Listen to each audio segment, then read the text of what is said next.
And I'm glad and I'm buzzing to tell you I'm not with you today. I'm at the stadium like a lot of NFTV, but today we're going to have Matt, Brandon, we've got members Steve and Connor coming to you very, very shortly. But, oh man, what a week it's been. What a week, what a 10 days it's been. Newcastle have new owners. Absolutely mental. I'm so happy that I'm seeing it. Mike Ashley's out the door, and we've now got Amanda Stavely, the Public Investment Fund from Saudi Arabia, and we've got the Reuben brothers on board, which is fantastic. No matter what happens with the result, all that matters is that we have the hope. We might get beat today, but the bigger picture is we've got bigger things to come.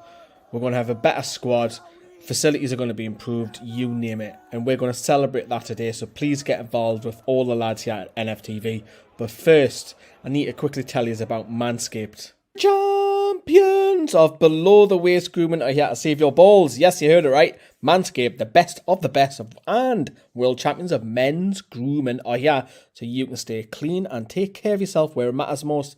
Manscaped is trusted by over 2 million men worldwide. Join the movement for all your below the waist grooming needs with our code NFTV at manscaped.com for an extra 20% off and free shipping on your order. They've currently got a 47% off their Performance Package 4.0, but with our code, you can get a whopping 67% off. Carl, what are you doing? Carl's busy chopping his balls at the moment. Carl, what are you doing? I've just cut my ball sack. It's bleeding. That's why Manscaped has the Performance Package, Carl. This is the real thing. The ultimate grooming package for a champion. Included is the greatest ball hair trimmer of all time, the Lawnmower 4.0, the Weed Whacker for your nose and ear hair trimmer, and the liquid formulations. Plus, you also get a travel bag and free boxers. This package stars their redesigned electric trimmer, the Lawnmower 4.0. This trimmer is simply the best hygiene tool for the modern man, perfect for the proper footballer across the globe. This 4th generation trimmer features a cutting-edge Simeratic blade to reduce grooming accidents, like Carl. The Lawnmower 4.0 has a whopping 7,000 RPM motor, a new multifunction on and off, which can engage in a travel lock and is waterproof. It's that good that Josh Banyard is getting it. Absolutely buzzing. Their performance package also comes with the Weed Whacker ear and nose hair trimmer, which has a waterproof, and it also uses a 9,000 RPM motor-powered 360-degree dual blade system. This nose and ear hair trimmer provides skin-safe technology which helps prevent nicks, snags, tugs in those delicate holes. And you can't forget about their liquid formulations to keep your balls feeling the best from kickoff to final whistle. Use the crop preserver to feel fresh and the crop reviver to give your balls a boost at halftime. This package also is head-to-toe class, and it's an easy choice for the best footballers in Europe, which Newcastle will get very shortly. Remember, on top of their offer on their website, you'll get another 20% off with free shipping with our code at NFTV at manscaped.com. Get the perfect package for your package and be a champion. Isn't that right, Matt? No, I'm not dreaming, I promise. And we'll head over now to the lads who are covering the match day. Take it away, boys. All right, everyone. Welcome back to Newcastle Fans TV. And thanks very much, Lee, for that lovely intro, as well as the lads in there with some top-class acting performances. Welcome to Matchday Live on Newcastle Fans TV. We'll be keeping you company in the pre-match and during the match, half-time, and, of course, all the post-match reaction, scoring the players, and live fan reaction today. So stay tuned. I can already see lots of you getting involved in the comments. Let us know down below what you think today is going to be. What's the result against a struggling Spurs side who have only scored 6 goals in their opening 7 games. We've got new owners for the first time in 14 years. I never thought I'd see the day where it happens. Steve Bruce is still in charge for his 1,000th game. Let us know what you make of that in the comments down below. We've got a lot of lads at the game today. I'm sure the atmosphere will be bouncing. Obviously, the return of war flags.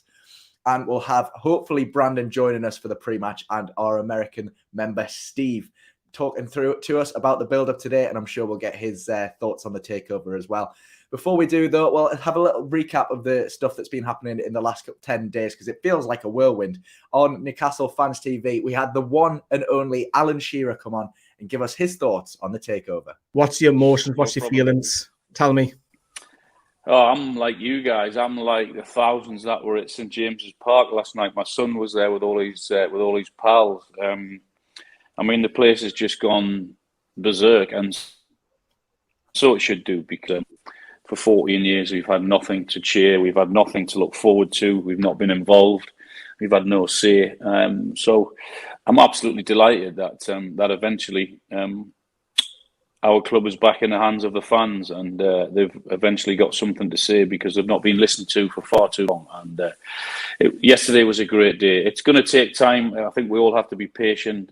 As much as we'd all love it to be success immediately, I don't think that's going to happen. Now we've got our club back, and we've got a little bit of hope, which we've not had for a long time.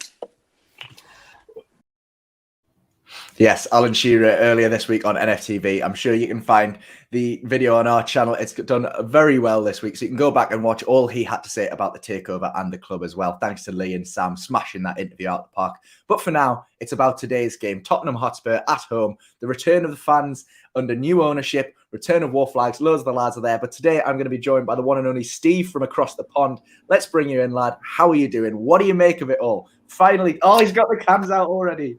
We've got two, baby. Let's fucking go. Ashley's out. He's absolutely nuts. Welcome to the show, Steve. How are you doing, mate? Phenomenal. Fantastic. It just gives me so much life that Ashley's out of here. It's incredible. I feel it from across the pond. It's just awesome. I've never seen a Newcastle game without Ashley. It's just been misery pretty much the entire time, and but it's just I don't know, man. I'm struggling for words, but it's awesome. It's awesome. Yeah. I'm so happy. I'm so happy for everyone in the region, all the international fans. It's just there's hope, and yeah, it's awesome that we're also just a matter of fact the richest club in the entire world. That's awesome, but honestly, it wouldn't matter. I would take Norwich as owners. Just anyone besides Ashley. It doesn't matter. It's just Ashley out. That's the whole point of all of this. I think that's absolutely spot on. I mean, Shearer said it himself. The fans have got a little bit of hope back. They've got a bit of control back, and we're excited, obviously. Yeah. But we're going to have to be patient. It doesn't change overnight. The manager's still in charge. We've still got the same group of players. The training ground's still falling to bits. It's going to be a long Ashley did. Oh God. Ashley did an immense amount of damage to the club over the past 14 years, and you can't that stuff doesn't just change overnight. Like he is taking the club backward. Like we have League One training facilities and all this stuff. Like it's not going to happen overnight, and I'm cool with that. But we're all just happy that the process to becoming not shit anymore is starting now. Like that's the whole point of all of this. We have new hope. So that's awesome. Hope. It starts today with a home game against Tottenham Hotspur. Yeah. Nuno Santo won Manager of the Month after a fantastic start to the season with Spurs. 3 wins in 3 games. Since then, the last 4 games, he's lost 3 of them. They've covered the least ground in matches in the Premier League. Yeah. They've scored only 6 goals in 7 games. Yeah. With all that atmosphere in today's game, you've got to be hoping for a win against Spurs today, haven't you? No Heung-min Son. That's a absolutely massive loss for them. No Brian Hill either. I think both of them tested positive for COVID. I'm honestly, I think we are going to win today just because of our, their absences. And we've seen it before where the home crowd can play such a big part in a team performance that can get you a win. A la 5-1 against Spurs when we got relegated in 2015 or 16. Mm-hmm. So we've seen it happen before. So and it also helps that Spurs have people out and that they're not in good form at all. They're really not. They've fallen apart. They can't just win every game 1-0. Mm-hmm. So and yeah. I think we will win today. But you know what? I see a lot of Spurs fans also on Twitter and all the social media thinking that they're going to come spoil the party. We don't care about the result, really. A win is obviously, we're all looking for a win. We're just happy to have the fucking club back. Yeah. There's no spoil in that. There is no spoil in that. That's not going to take a smile off my face or anyone else's face. Yeah, you can't take it away You can't spoil that party. You can't spoil it. We'll get to the lineups very shortly, but just a quick update on the Spurs players that did test positive. They were false positive, so Heung-min Son is actually starting and Bryan Gil's on the bench. So unfortunately, they're not weakened, but still, we're still coming up against a Spurs team out of form. Steve Bruce taking charge of his 1,000th game. I watched his press conference on, I think it was Friday. It was a very interesting press conference because it's the first time I've watched Steve Bruce look forward to a game, and he seemed genuinely like he believed that this was a good, obviously the takeover is a good thing, but he genuinely believed that, we can go and get something from this game, and it wasn't the usual spiel. And I think big upping the opposition and downplaying our chance. Yeah. I agree. This whole takeover, it's buoyed the fans, it's buoyed the city, and it seemingly buoyed the manager. So hopefully it can bring those players up to standard as well. So we'll talk about Steve Bruce later on, I'm sure, throughout the game. But we'll move on to the starting lineups. We'll start with the away side Spurs. So as I mentioned, Heung-min Son is in the starting 11. So this is how they line up today. This is my interpretation of the formation anyway. So Hugo Lloris in goal, their captain today. The Emerson Royale, the right back they signed from Barcelona at right back. Dyer and Romero, the centre backs. No Tanganga in the starting lineup today, interestingly. Reguilon at left back, obviously a danger going forwards down that left hand side. Midfield three of Højbjerg, Ndombele, and Oliver Skip, who had a fantastic season last season on loan at Norwich, I believe it was. And then on the wings, Lucas and Heung-min Son, as mentioned, and Harry Kane up top. Harry Kane, not in the finest form he's ever seen, but it would just be typical for him to rediscover that form against us. Just quickly before we talk about that starting lineup, on the bench for them is Galini, the goalkeeper, Davinson Sanchez, Tanganga, Ben Davies, Harry Winks, Dele Alli, Lascelles, Bergwijn, and Bryan Gil, as mentioned earlier. So a nice 4-3-3 there for Spurs, I'd imagine it would be. What does that strike you? Does it fill you with fear, Steve? Not there. I think Oliver Skip is probably one of those standout players, honestly, because he has been one of their better players this season. I think he's been influential, even in the game that I watched, the Arsenal-Tottenham game, where they were ripped to shreds. As soon as Bryan Gil and Skip came on, that game was, it was going to be a loss no matter what for Spurs, but they played a lot. They played a lot better with those two guys on the field. So, it's tough. I'm not sure. They're just not in great form. They're not in great form, and they don't really fill me with fear. Nuno Santos he's obviously a pretty good manager, but is he really like one of the top managers in the league? I think at Wolves, he was doing pretty well, and I think that's about his level. But are Spurs and Wolves really that different of a club? Not really. But who would you say is the danger man in that team today? If you had to pick one player out, obviously Harry Kane, notorious for scoring goals, but this season hasn't really found his feet. Who would you pick out as their main target man today? Son, easily. Really, hasn't it? He's phenomenal. Can dribble, has a hell of a shot. He always has that drive about him. He's never scared to take players on. He's going to be the guy to look out for today. I think, and honestly, with the whole Harry Kane controversy of going to Man City or whatever, I think that's just kind of taking a toll on him. Some of the players can perform while they want to move away, but he doesn't strike me as one of those, and it's been evident in his form so far this year. He just hasn't been that great. Some goals in the Europa Conference League, but nothing yet in the Premier League. I don't think he's scored in the Premier League this year, actually, or one or two, but he is not in that automatic click, goal type of form. Yeah. So, but we're winless. I've seen the graphic right now. We're winless in 8 matches in all of our competitions this year. Yeah. So I'm a little deluded for thinking that we're actually going to win today, but I'm just going for the whole home environment is going to play a factor, and it has before. It's not crazy to back something that's happened before in the past. So No, I mean, we've got to get a win eventually, haven't we? Yeah, So it might as well be today. Yeah. Well, speaking about us in that home atmosphere, this is how Newcastle are lining up today. So looks like it might be a 4-3-3 in attack or more a 4-5-1 in defence with Joe Willock dropping into the central midfield. But Callum Wilson back from injury, massive positive. Biggest goal threat besides Saint-Maximin in that team, really. He'll be looking to score today. And, of course, Joe Linton looking for his customary goal against Spurs every season.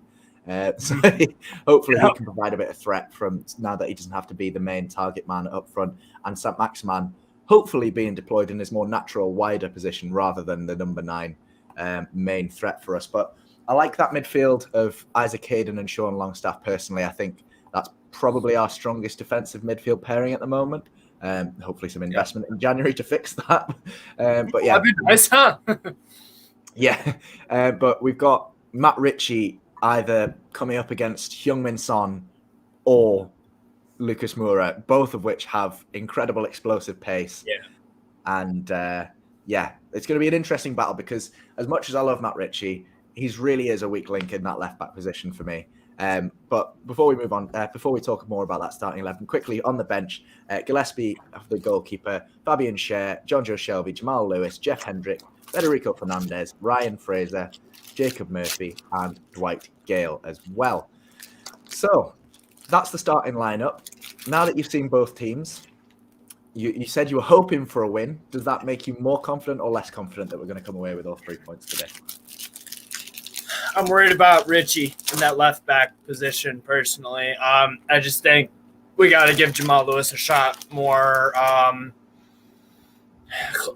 sooner rather than later. Because Richie, to me, I would rather Richie play as a left winger or left midfield than Joe Linton and have Jamaal Lewis in as that left back. Just that's just me personally because Richie can do damage and he doesn't have to worry about tracking back if he's on that left wing. So I would rather see that. But Bruce is very stubborn. I still don't, just because it's a takeover doesn't mean no, he needs to go immediately. Yeah. Still hate the guy's guts. I really do. He's an imbecile. Yeah. And he'll be gone sooner rather than later also. So, but I think that we'll hear from Amanda Staveley very shortly about Bruce's situation. She spoke to the media earlier this week. She was saying that she doesn't want to rush things, that change is gradual and it will be gradual. And I think it's probably the right decision to leave Bruce in for now because just for this game, because if you'd brought a new manager in, yes, it would be great for them to, experience this atmosphere at first hand, but they wouldn't really have time to work with the team too much and get an instant result. So I think it's wise that they're taking time to consider who they want to bring in and make sure that that manager is right in the long term for Newcastle United. So let's hear a little bit from Amanda Staveley on the Bruce situation, and then we'll the difference to me between these guys who run Newcastle now and Mike Ashley is that Mike Ashley would make decisions because he was either too lazy to or it helped out his wallet. Yeah. But with Amanda Staveley and the Saudi investment, they're actually going to be making decisions based on the best thing for the club in the past, present, and future tense. It's not going to be because economically, this would save us money here, or this. It's because, or the fact that Ashley probably kept Bruce around so long and didn't fire him because he was a yes man. He wasn't going to challenge anyone like Rafa.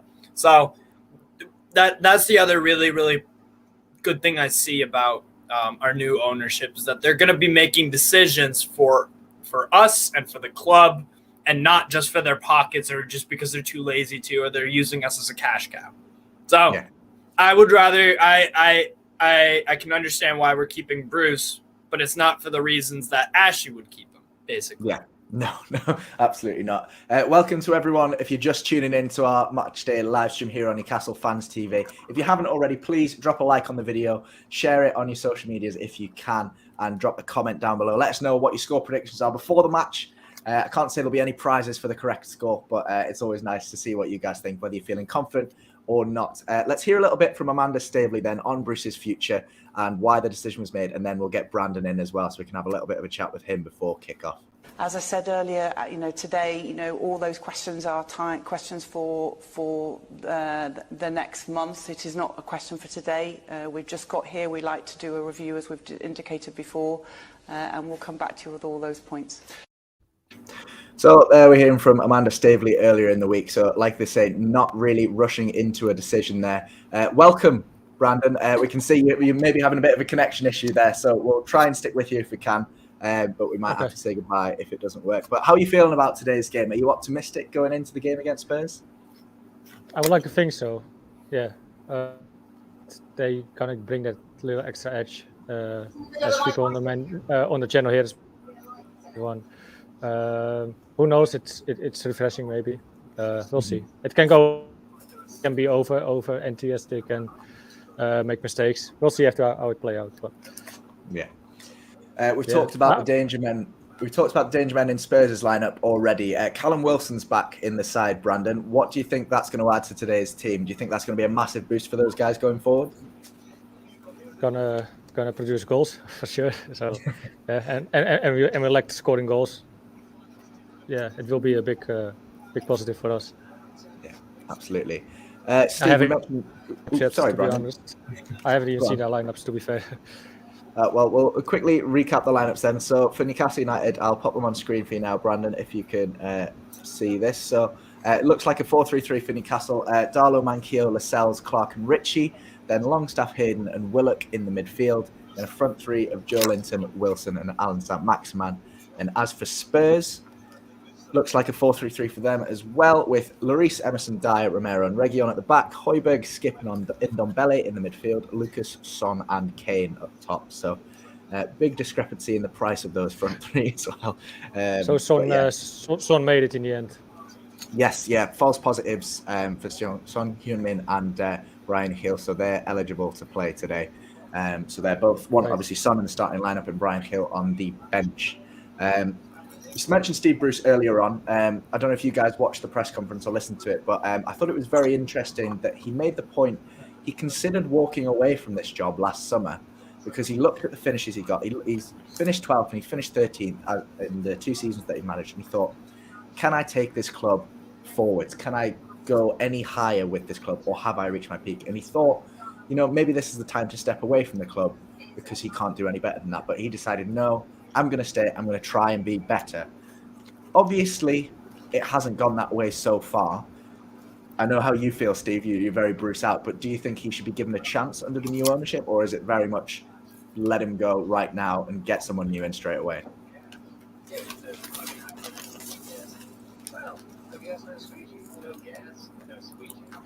Brandon? Oh, God, Brandon. Did you ask me or you asked Steve, right? Yeah. Did you hear the question all right? Yeah, I think. But I thought you asked about Steve about this, to be fair. But it's about Bruce. Yeah. Do you think that he should be given time under new ownership, or is it already time to go? I kind of do think we do. Let's see where he takes us. I mean, is there... Don't think so. I'd like to see him out, but is Graham Jones going to do any better job? Short-term manager, I don't know if that's the solution. So let's go for a good player who sticks with us for a long time, and that can offer stability, because that's probably what. Look, we've been linked with pretty much every manager under the sun, Steve. We know that we know you know your football quite well. You follow quite a lot of teams across the world, really. Yeah. Is there anyone in particular that you would kind of maybe pick out, maybe a top 3 of managers you'd like to see? And being realistic as well, obviously, you're not going to get Pep Guardiola. You never know. I'm not. Hey, this is a new Newcastle. Yeah. But I would, obviously Guardiola would be nice, but personally, I would like going down more of the route of someone from the Bundesliga. I really like Nagelsmann from Bayern, but he'll stay there for a while. I would say Graham Potter probably right now would be not my number 1 pick, or Frank Lampard, honestly, because I think Frank Lampard would actually give the youngsters from the academy a shot, like Elliot Anderson and who was the guy we sent out on loan to Wigan, the center back. What's his name? With this season? With this, yeah, we sent him out on loan this season. I forget his name. Damn it. But anyways, I would probably say top 3 right now would be Graham Potter. I'm pretty sure that would be fine. Graham Potter, Frank Lampard, and Antonio Conte. I think Conte would be my number 1. I want Conte because Conte will go somewhere with money. We have plenty of that, obviously, and he will feed off because he is a very passionate manager. He is. Whether it was with Italy, with Chelsea, with any of these teams, he is up and down that touchline. I just feel like that would be a match made in heaven. That would be a match made in heaven for him to come to us because the intensity and the passion that he goes about with the team, I just love it. I would love that for Newcastle. And he can turn an average player into a great player. Like Victor Moses for Chelsea, I remember watching them that year. That was my first ever year watching club football, really getting into it. Like, I was hearing like, oh, Victor Moses isn't like that great of a player, but he was doing unreal for Chelsea. He turned him into a great player. Like Diego Costa and Hazard, he got them back on form. I mean, I just think Conte would be absolutely perfect. That's my number 1. That's my number 1, and it's also my number 1 because he's not tied in with anyone. He is a free agent technically. Yeah. So we don't have to worry about, we don't have to worry about money anyways. But the fact that Brendan Rodgers is still with Leicester and there's a good project, or Graham Potter with Brighton. So Conte number 1. We'll come back to that very shortly, but just the lads are walking out at St. James's Park, and I have to say, I don't even have the sound on my TV, and I'm getting goosebumps just watching it. The fantastic display. War flags are back. The fantastic display is back. They've got a banner up saying, because this is mighty town built upon solid ground, and everything they've tried so hard to kill, we will rebuild. Fantastic message from those lads there. And looks like Amanda Stavely and her husband Mehrdad Gadusi is there, as well as a couple of representatives. He looks happy. They all look really happy to be there. They want to be there. Yeah. And Anton Deck there as well as Sir John Hall is at the game as well, which is fantastic to see that he's down there for that. Obviously, Sam and Ginola too, right? Isn't Ginola at the game? Ginola's there working for Sky, yeah.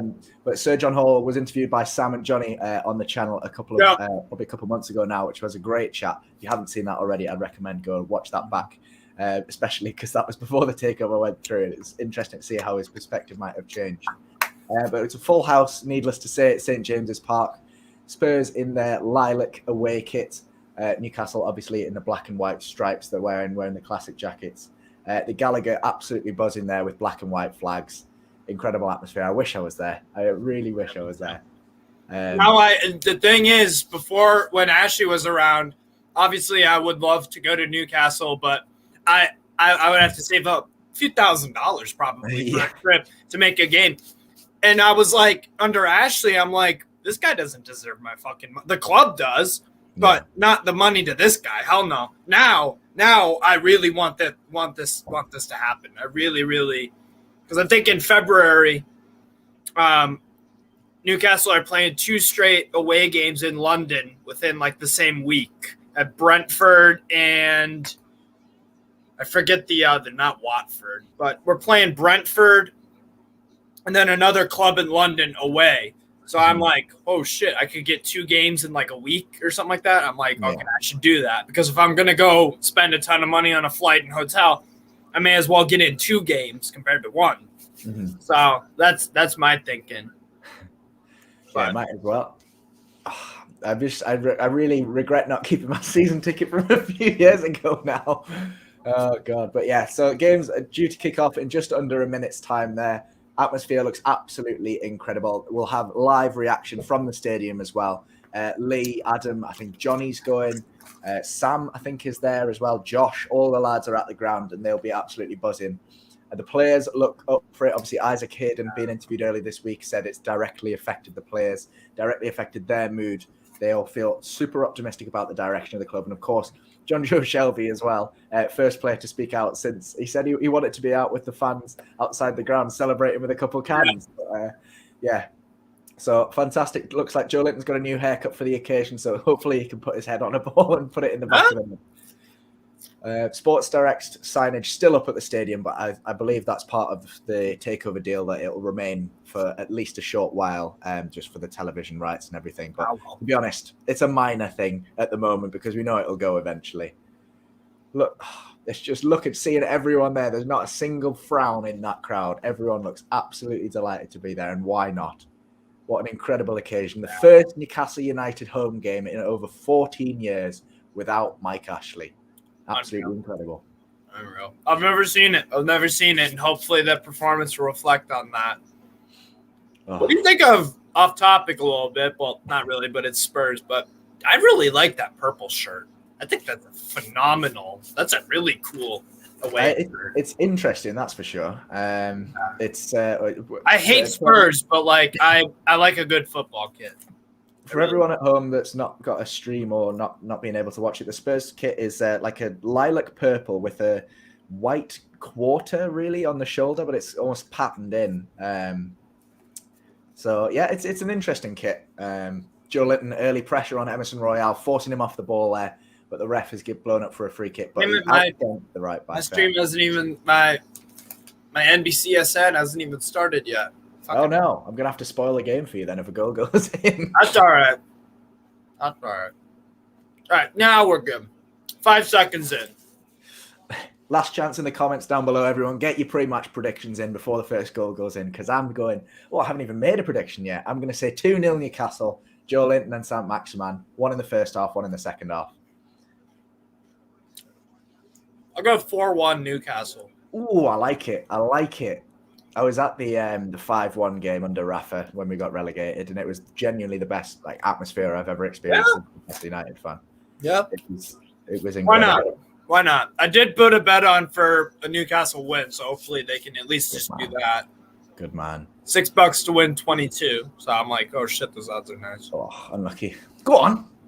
Jamaal Lascelles there winning the ball and driving with the ball at his feet 30 yards up the pitch. Like he's looking like Antonio Rudiger. Yeah. That's what Rudiger does. On there. Welcome back, Brandon. Brandon's looking. Yes! Yes! No way. Go fucking what? What timing that is. Callum Wilson puts the mags up 1 minute into the game. Fucking come on. What a start. Get in. No way. Get in. Brandon. No way, sir. Go. Oh, welcome back to the stream. That is fantastic. Spurs are all over the place. The ball works its way out. 4-1's looking nice, huh? Crossed into the front post. Callum Wilson puts his head. No chance for Hugo Lloris. What a start. And that all came from Jamaal Lascelles carrying the ball 30 yards out of the back line. Joe Linton, some great feet to beat Emerson. Man. Go. Into Wilson. I still haven't seen the goal. What the fuck, man? Go on. Saint-Maximin. Go on, Wilson! Fucking get it! With the first time ball in, straight onto the head of Callum Wilson. Beats the highly rated Romero at the front post. Just overly committed to that ball. Didn't care if he was hurt. What a goal. And Amanda Staley and Mehrdad Guddusi out of their seats celebrating like they won the Champions League. Fucking hell. That's a massive goal. What a goal. Oh, come on, Bruce. Put his fucking smile He's 1 minute back 1 minute back from his injury, and he does it immediately, man. That's what I said just in this preview yet. Get the fucking boys. What? That is.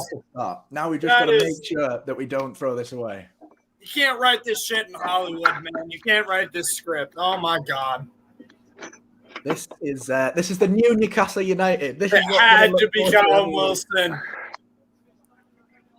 But I have to say, we've started the game with an incredible energy. Every player is charging down to control the ball. The Spurs players don't have a second to breathe, but we've got to be careful that we don't tire out towards the end of the game. Sean Longstaff's gone in clumsily on Romero there. Could have got himself a booking if it wasn't so early on, but he's got away with it. By the way, can I say as well, another assist by Monquillo. Yeah, fantastic. Monquillo should be our right back. Thank you. No, you love to see this, man. Amanda Staveley cheering her ass off. So, cheers. This is awesome. This is fucking awesome. But Matt, you're quite a while ahead of me. Yes, I'll apologise for spoiling it, but yeah, I mean, It don't matter, man. It don't matter. We're just fucking. About it. 1 minute you have made. 4 minutes 30. I'm at 3 minutes 40. I'm 50 seconds behind you. This game incredibly well. He's put so much pressure on the right back, not giving him a second to think. Plus, he has a better haircut now as well when he's shaved up that. You know what I mean? Yeah.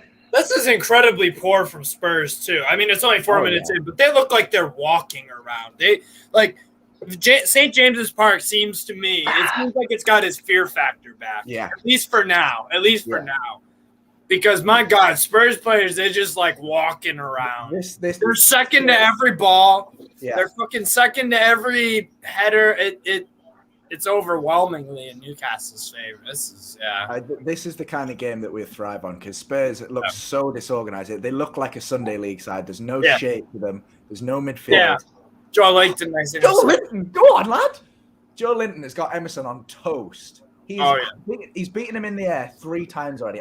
He had to go and mess it up with a bad pass, didn't he? Oh, so much for Spurs spoiling our party, huh? Cheers to that bullshit. We just got to make sure. We can already picture it though. 5-1 Spurs. You can just bottle it in the second half. Hey. Oh, what a start! Not even Steve Bruce can fuck up this momentum that the players have. Not even he can. No. I mean, I said 2-0. I said 1 goal in the first half and 1 goal in the second half. Didn't get the scorers right. I didn't have Callum Wilson down, but I'll take it. Spurs really don't look interested. They're loose passes. It's lazy. It's just... They look like a team that has been covering the least amount of ground. Yeah. They're ridiculous, really, considering some of the quality that they've got in that team. I'll be back in 2 minutes, lads. I'm gonna put my Chromecast on my new television instead of the Dreambox because I'm so much behind. I think I'll be right back. Mate. You can come back in and give us a bit of good luck again. Reguilon too on that goal. I think that was incredibly poor because when he played, I watched him a lot with Sevilla on loan from Real Madrid. He looked a completely different player. Like the pace and stuff. He looked slow on that. He's slow, but you've got to say that he had no help. He had marking saint-maximin and Manquillo there, and he had no help from the midfield. Yeah, he got doubled up, and he's the one defending, and Ooh, that's a crunching tackle. Oof. Isaac Hayden might be going in the book here. Let's have a look. What's the ref decided? It was a harsh tackling on Who's the ref today? Huh? You know who the ref is today? Andrew Mariner. Andrew? I don't know what his first name is. I think it's Andre. Andre Mariner, yeah. Sounds about right. Yeah, Isaac Hayden going in nice and hard there, letting him know he's there early. Beautiful tackle. I really rate Ndombele as a player when you give him time on the ball. You can't let him get on the ball today because he can. Ndombele was a phenomenal player with Olympique Lyon. Obviously, with my Ligue 1 links, I've watched a lot of Ligue 1 the past few years, and he was a standout player for Lyon. And that midfield was Nabil Fekir. It's Spurs, man. They're pretenders. They're not top 6. There's no fucking way they're top 6. Welcome to everyone watching the watch along as well. If you're tuning in after the goal or you're just letting us keep you company for the entirety of this game, thank you so much for being here. Don't forget to drop a like on the video. Hello to Jay in Atlanta as well, who watches pretty much every one of these streams without fail. Another Yank represented on the channel. And of course, all the members in the comments as well.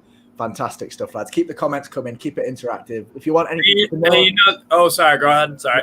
If you want to know anything about us, if you think I want to know our opinions on anything, get those questions in the comments down below and we'll try and answer them. But just let us know what you think of the game so far. We've started super bright.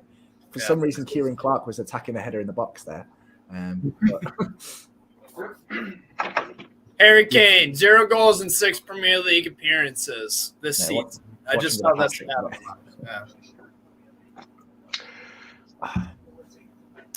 Steve, I know you're very firmly in the Bruce out camp, but if he gets a win today, does that change anything for you? No. Fair enough. Oh, no. That's very, very simple. Think about it like this. If you're a millionaire and you're driving around in a broken down Honda Civic, aren't you going to swap it out for something nicer, you think? You know what I mean? You know what I mean? You got to, what? The best clubs in the world are not going to be winning game after game with Ole Gunnar Solskjaer, Steve Bruce, these fraudulent managers. Seriously, it's just not. He's not going to be around for much longer, and I'm not going to shed a tear. You shit on our fans, and all of a sudden, his press conference is a little more interesting. Oh, and it happens. He hasn't stuck around with us more mentally in terms of the bad times of Newcastle. He wasn't on side with us. Still references to us as us, like he's separated. So yeah, no, Bruce out. I don't care if we win 10-0. I really don't, because there are better managers out there. Yeah.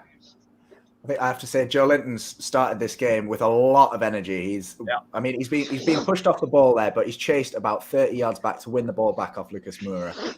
He's everywhere today, and hopefully you know what I'm wondering about Joe Linton. Like all the time he gives interviews, he does it in Portuguese. Does he even speak any English already? Yeah, he speaks a bit of English, but I think it's a bit like Marcelo Bielsa. They speak a bit of English, but they're not confident enough to interview in English, or they just don't want to. Right. English is a really fucking hard language to learn. I mean, the point that I try to make is maybe he starts to catch up on English better now, so his communication with his teammates and everything will be better as well, and that way he feels more comfortable playing, and that's why he's on a better form. Does that make any sense? Yeah. I mean, some players can take a pretty long time. I wanted to swear, but luckily I didn't. Brandon, how long take a pretty long time. How long did it take for you to learn English? Since you're obviously from the Netherlands. For me to English? Yeah, how long did it take? But you know what it is with the Netherlands? We just started early. You know, we get it in elementary school. Almost. Yeah. You know, like at the age of 10. Germany, 10, they have. Oh, sorry. I can't mention Germany around Brandon. France, Thank you. They teach English in their primary schools. A lot of countries in Europe teach kids English in the primary schools young, because that's the best time. Scandinavia does it as well. Yeah.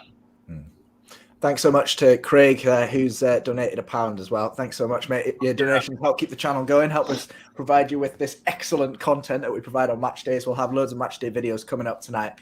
We'll have scoring the players after the game, and then the live fan reaction as well. And of course, we'll have all the action from the stadium with the lads that are there as well. Yeah.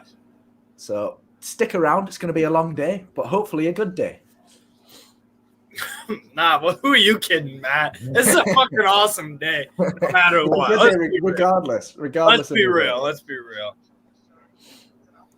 Matt, what minute you on, mate? 12:21 to 3. 12:20, 12:30-ish. Fuck yeah, I'm even more behind when streaming from my laptop to the television than the Dreambox, but whatever. Never mind. The defense, our defense is looking a bit shaky from time to time. The fluidity of Spurs' front three is pulling the defenders quite narrow, so there's a lot of space down the wing. So if their fullbacks start to get forward, we could be in quite a bit of danger there. Yeah. Matt Ritchie in particular getting pulled out of position. But it looks like we've set up with attacking fullbacks today, which is useful, as we saw with the goal. You know, Manquillo getting into that attacking position, providing another option so Saint-Maximin doesn't have to do all the work. When we've got the ball at the back, ref! Okay, that's a high boot from Oliver Skip on Sean Longstaff. No booking, but a free kick in the attacking half. Could be a dangerous position if we put it into the box, but it's still quite a way away. But yeah, our outlet seems to be who fit long to Joe Linton, who is absolutely dominating Emerson in the right back position. I'll expect at halftime, or maybe just after halftime, that Tanganga comes off the bench for him, because that'll be a much more physical player to deal with Joe Linton. Yeah. But Joe Linton is absolutely having Emerson on toast so far. So hopefully he can keep that up for the rest of the game. The best version of Joe Linton, just anytime he plays against Spurs. Against everyone else, it's like, he looked okay for 5 minutes. But then whenever he plays against Spurs, it's just like, damn, he's got everyone on toast. So Waste of a free kick. It's gone short. Tried to work it long to Kieran Clark on the left wing, but it's just overhit and gone out for a goal kick. Are you watching straight from your telly, Matt? Yeah, I mean it's a stream, but it's via Sky Sports, so it's pretty on the ball. Right. Yeah, that makes sense. It's fine. Sorry, lad. Right, got it. I'm jealous on everyone being at the game, man. To be fair. Me too. Yeah. Me too.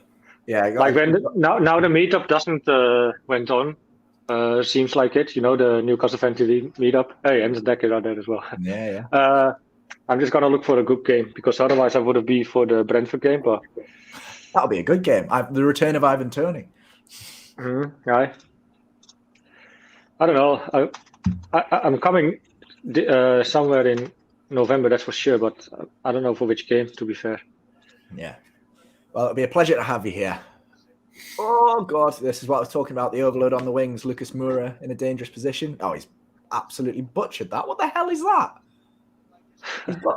Lucas Moura has the ball on the right-hand side of the box, maybe 2-3 yards outside the 6-yard box. And I think he's tried to cross it in, but his cross has gone pretty much straight out for a throw-in and not touched the ground. I don't understand how you're a professional footballer, you overhit the ball as hard as that. Yeah, the atmosphere at the ground absolutely bouncing. We had Adam and Josh texting us on the way at the stadium saying that even the walk up to the stadium was absolutely incredible. I'm sure you get goosebumps as you come up and you can see the castle on the hill, the metal beams sticking out on the skyline there. Oh, that was almost a great ball from saint-maximin. Even though some bell end put some fucking van up with Gaddosi or whatever the fuck, the guy that got killed in Saudi Arabia, the journalist. Even, like, that shit's just funny to me. It really is. It's a valid question for them to put to the Premier League. This is clearly it's linked, and if we've got the right to protest, they've got the right to protest. So sure. Oh yeah. No. What is it going to accomplish if you're going to keep denying these countries or whatever? While you're just opening it up to them, they might get changes quicker and get into like more Western civilization in the end. I mean, you can keep saying no to these sort of institutions, countries, whatever. I mean, that's not going to help. That's not going to help it in the end at all. Like, let's be real, guys. Any first world civilized nation has established links and trade partnerships and deals with Saudi Arabia, just like they do with China, just like they do. Hypocrites, Yeah, it is what it is. Oh, ASM with a nice run. Yeah, that's a great ball. Oh, it's 1-1. Fucking hell, man! Fuck. Really. I wouldn't mind to go to Brighton away. Do you think I can get a ticket by someone for the Brighton away game, 6th of November? I don't know. It's a good ball out the back from one of the centre backs. Finds Reggie on outside Mankia, who just kills it, lays it off to the edge of the box to Ndombele, who's not picked up by anyone. There's no midfield tracking back there, and he just smashes it into the top right corner. Keeper no chance. 1-1. I haven't seen it yet. Let's see. Shocking defending. 1650, sorry. You absolutely have to point the fingers at the midfield there. No one picking up the runner from deep. It's got to be one of the. We said at the start, he's a threat. Took that shot real well. Yeah. It's a good finish, but it should be someone with him. I did notice so. We play a lot higher up the pitch, to be fair. Yeah. That energy that we started with seems to have disappeared. Good shot. Oh, come on, man. It's because we got Bella and Bruce as fucking manager. I mean, it is what it is. Good goal. Yeah, it's obviously Daniel Levy, one of the main protesters of the takeover and of the Premier League owners. Another fucking wanker. Another fucking... Probably the most jealous of all 6. Yeah. So it would be good if we could get a win over on Spurs today. All right. Any result will do, I guess. Klopp, another fucking idiot wanker opening his fucking mouth. Now I see why you don't like Germans, Brandon. That shit that he said about us was egregious. They prove it themselves. And I don't even need to explain you all the time. They just do it themselves. I'm embarrassed. It's like I get secondhand embarrassment when I heard Jurgen Klopp's comments about us. I literally got secondhand embarrassment. It's like when your friend says something really, really fucking stupid, and you're just like, damn, you actually just said that, bro? Like, oh, God. Comparing our takeover to the Super League. Get the fuck out of here. What are you fucking... I feel sloppy balls by Joe Linton now. Yeah, Joe Linton's distribution hasn't been fantastic, but he's bullied some of the... you'll get to it in a couple of minutes. Don't get me wrong. He's just won a corner by out-muscling Romero and Emerson in the corner flag and then getting a corner out of it as well. Big shout out also to Patrick Vieira.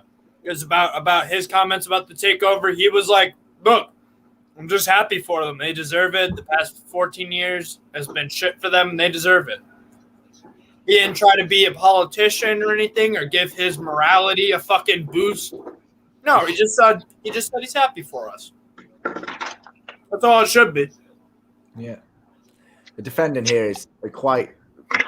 I don't understand what we're trying to do in the defence. We've got a back four, and then the three midfielders are sat maybe a yard in front of the back four, but they're not moving. So there's no one picking up the runners, and Tottenham are getting more and more into the game now. It's this is looking more and more like a Steve Bruce performance compared to the first 10 minutes. Yep.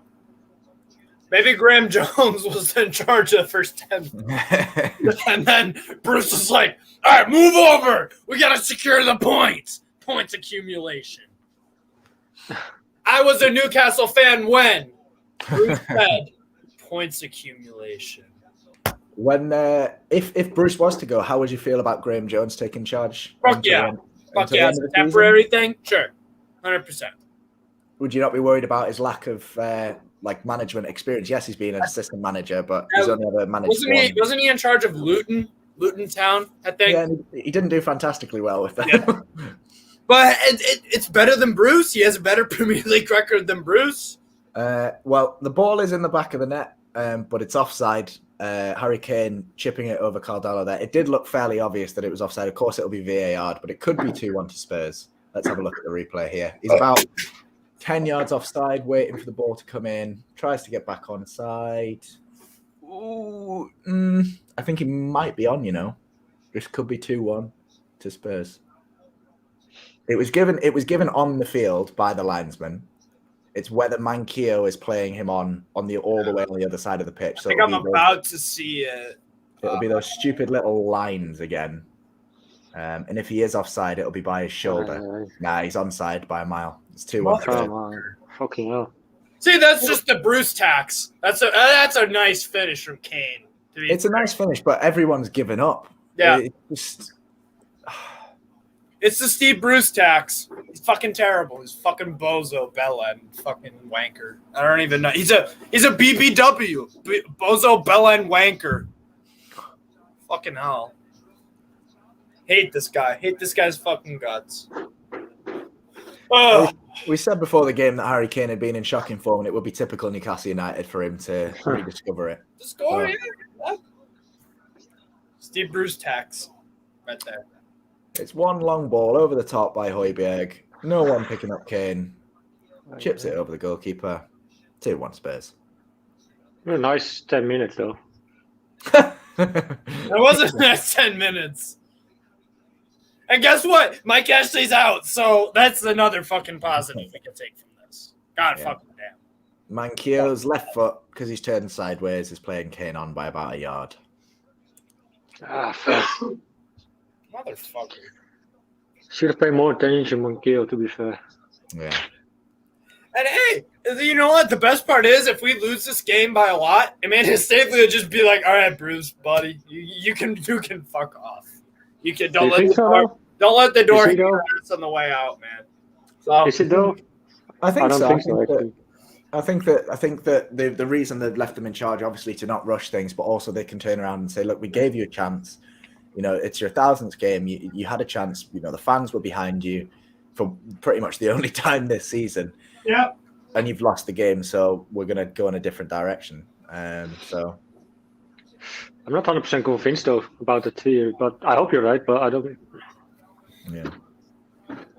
Like it's a difficult situation for the owners, you know, because if they leave him in charge, that's going to upset the fans sort of.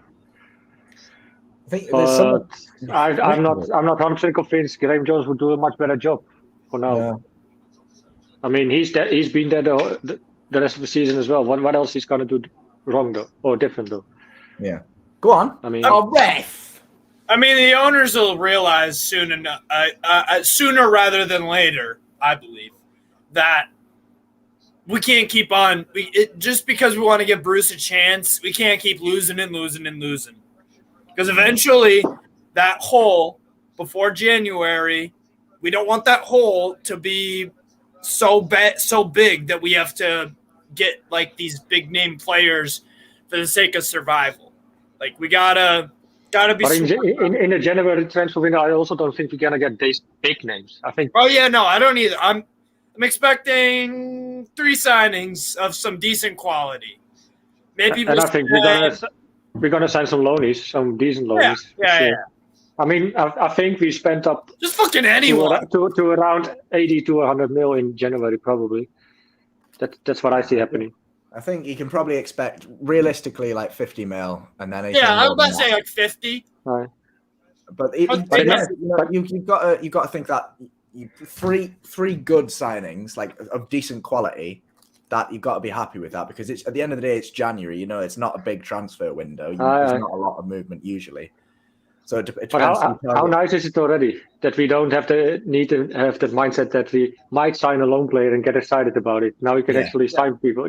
Now we can expect things, you know, as well. Like we can have a way different mindset going into the transfer windows now, which is refreshing. And one signing I want us to go for in January is from TSG Hoffenheim. I want Florian Grillitsch.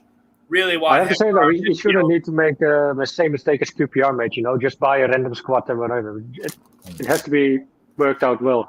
Yeah. We need to scout some good players who could probably work together with not too big of egos. Go get Chilwell from Chelsea. Oh yeah, why not? No, it definitely. I would take Tony back any day, just as a replacement, or even can play alongside of Callum Wilson. I think we need midfield. And if Wilson gets injured again, you still have Tony. Yeah. I mean, I don't think it's a bad shout, to be fair. But. I take Nico Schlotterbeck from Freiburg. Well, this referee is on bloody coke. Correct. Yeah. Spurs have spent more time on the ground than on their feet this game. This is an absolute joke. Bunch of pussies.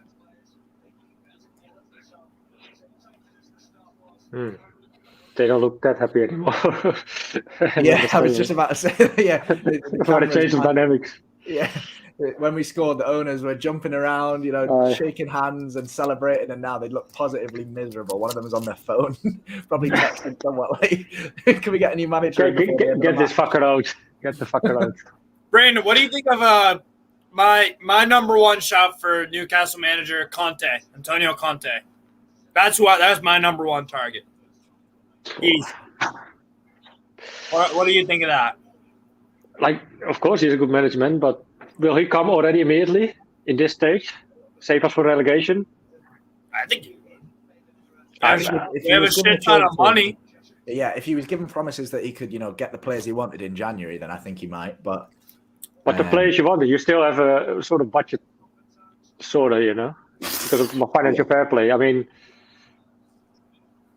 Yeah, I think the owners now are smarter than that to just buy 1 or 2 big star players and think they're fine. We saw it yesterday in the Leicester Man United game. That Leicester team is. I think we need to have a good board first.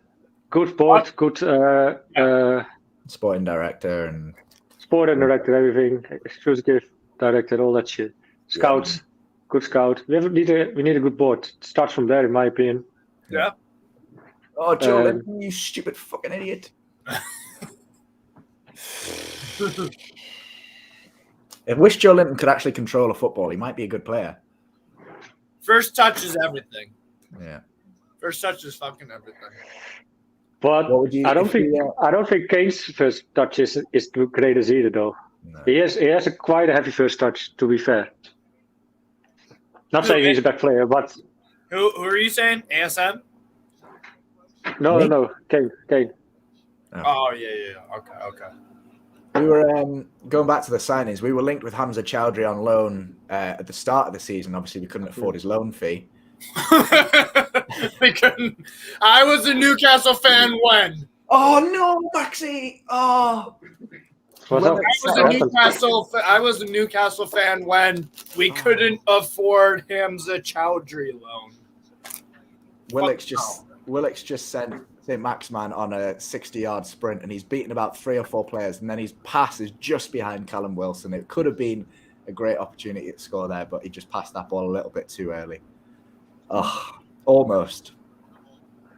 But yeah, anyway, Hamza Chowdhury, we couldn't afford his loan fee at the start of the season. Would you want him to come into the team either on loan or permanently in January, or would you want to be looking a little bit higher than that? A little bit higher, though. I'm not too keen on Chowdhury, to be fair. I think he's an all right player. No! How have you missed? Oh. What happened? How have you missed? Oh, Joe Linton's just slid Callum Wilson in. Callum Wilson holds the ball up in the box, waiting. Saint-Maximin bursts in at the back post. Wilson on a plate through the defender's legs. Oh, it's good defending, to be fair. It's great defending from Reguilon. Just leans on Saint-Maximin a little bit, forces him too wide of the ball. Yeah. Oh yeah, I see it. That's great defending. Good run by ASM, though. Oh, wait. Come I on, still man. don't see the chance. More of that, please. That was good play. Good front play. That reminded me when we had the three amigos, the front three linking up together quite well. Joe Linton feeding Wilson, Wilson feeding Saint-Maximin. Fuck. Oh my god. Yeah, I just saw that miss. Oh, Jesus Christ. Now, Joe Linton's down getting his wrist strapped, so I don't know what's wrong with him. It was strapped at the start of the game, so he must have an issue. And Reguilon's getting treatment for his eye, it looks like. So I don't know what's happened to him. Maybe a finger in the eye. Or maybe he's lost a contact lens or something. That was good defending from Reguilon, to be fair.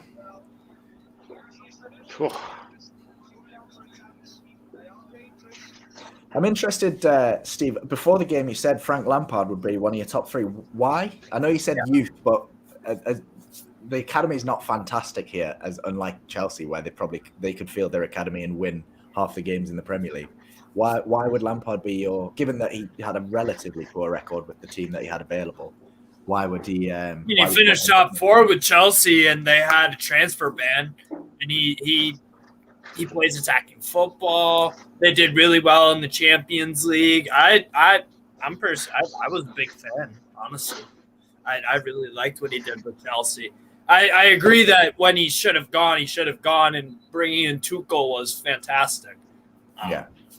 But yeah, I think that he would be a good, not a long-term manager, but as you can see what he did with Chelsea, it was like a stepping stone. Like today, the Chelsea team that you see today, I think would look a lot different if Frank Lampard was never the manager for that time, because he brought in faces to basically start up a new era almost of Chelsea and continuing their success. It's like a building block sort of thing. That's how I see. Almost like in baseball, how you have a setup man for the closer. Right. So Dwight Gill's getting ready. Joe Linton must have a problem then. Sean Longstaff's just been booked for a challenge on Lucas Moura. The midfield today, Isaac Hayden aside, Joe Willock and Sean Longstaff have been absolutely shocking off the pace. Yeah. Longstaff, the only thing I've seen him do is put in 2 clumsy challenges, one of which he's just been booked for. Joe Willock there, losing the ball to Oliver Skipp, just getting his pocket picked. They just look unfit. They look off the pace. Yeah. I mean, your other options are bloody Jeff Hendrick, but he got just, Joe Willock had such a, he could never live up to the heights that he hit last season, but he's played okay this season, but can he justify, I don't know, that's not fair of me to say, can he justify the price we paid for him? But you've got to be doing better. especially now that everyone's kind of playing for their jobs, kind of thing. Would you take off Joelinton now for Jonjo? Oh, sorry, Sean Longstaff. Would you take him off for Jonjo? Oh, yeah. Would I take who, Joelinton or Sean? Sean. Yeah, I'd take Sean off for Jonjo at the moment. Depends how fit Shelvey is, because he played with the under-23s this week. Or was it last week? I can't remember. So Stupid challenge, man. He's lacking a bit of match fitness. So it'll be interesting to see if he'd be up to the pace of this game, because we need to start pressing Spurs and not letting them have time on the ball, and Shelvey isn't that kind of player. The game is won and lost in that midfield. Yeah. Joelinton's won the ball again, but there's no one within 5 yards of him. And we haven't had the best midfield this season so far. I mean, it's probably the spine of your starting 11, and it's. I think our midfield is under average. Yeah. And you can almost say the same about our defense as well. But our defense is, some week it's been good, some week it's been very poor. But last season was much better, in my opinion. But this season, I don't know what's wrong with the defense, to be fair. Yeah. Is it communication or? What? Oh, Joe! Shoot! Oh, Sean, man!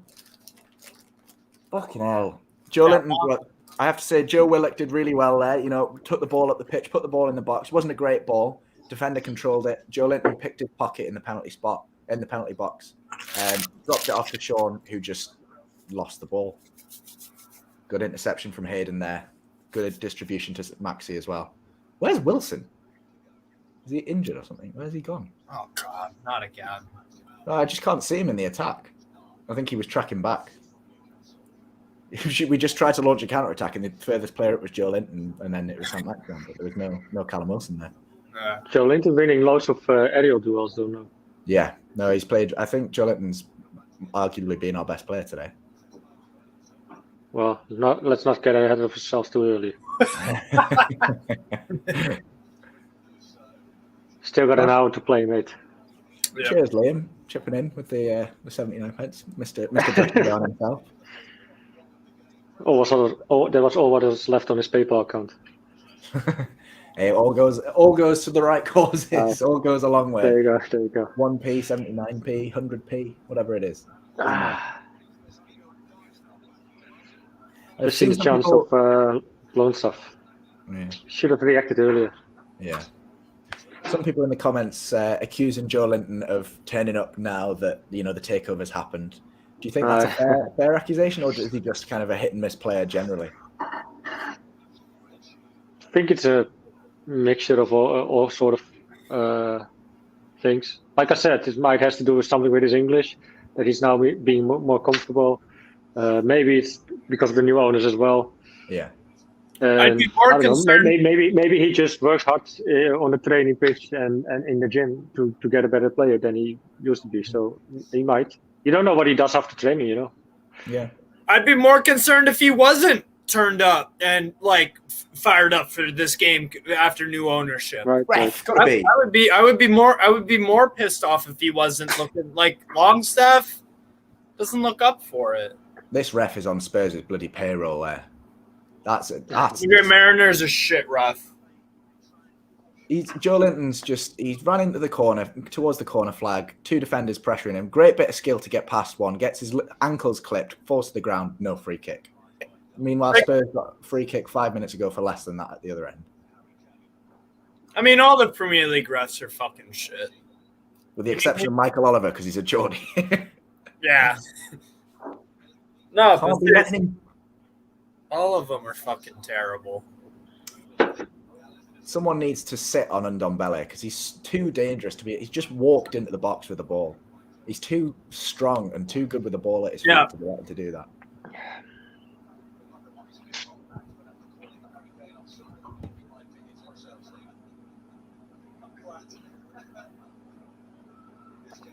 Fuck.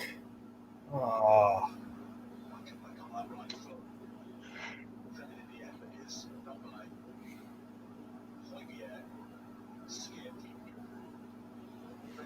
Come on, that's a foul, man. Oh, that's probably what you meant, man. Lucas Moura's just rattled the bar with a header from a corner. I don't know how the hell he's won a header from a corner, but he has. If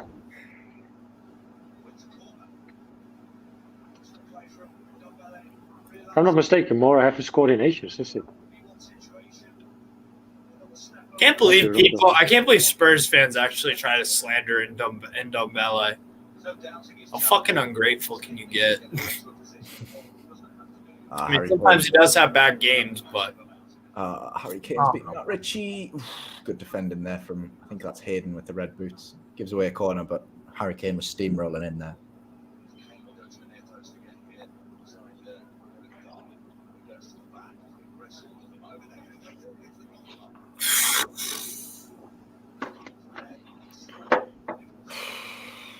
God damn.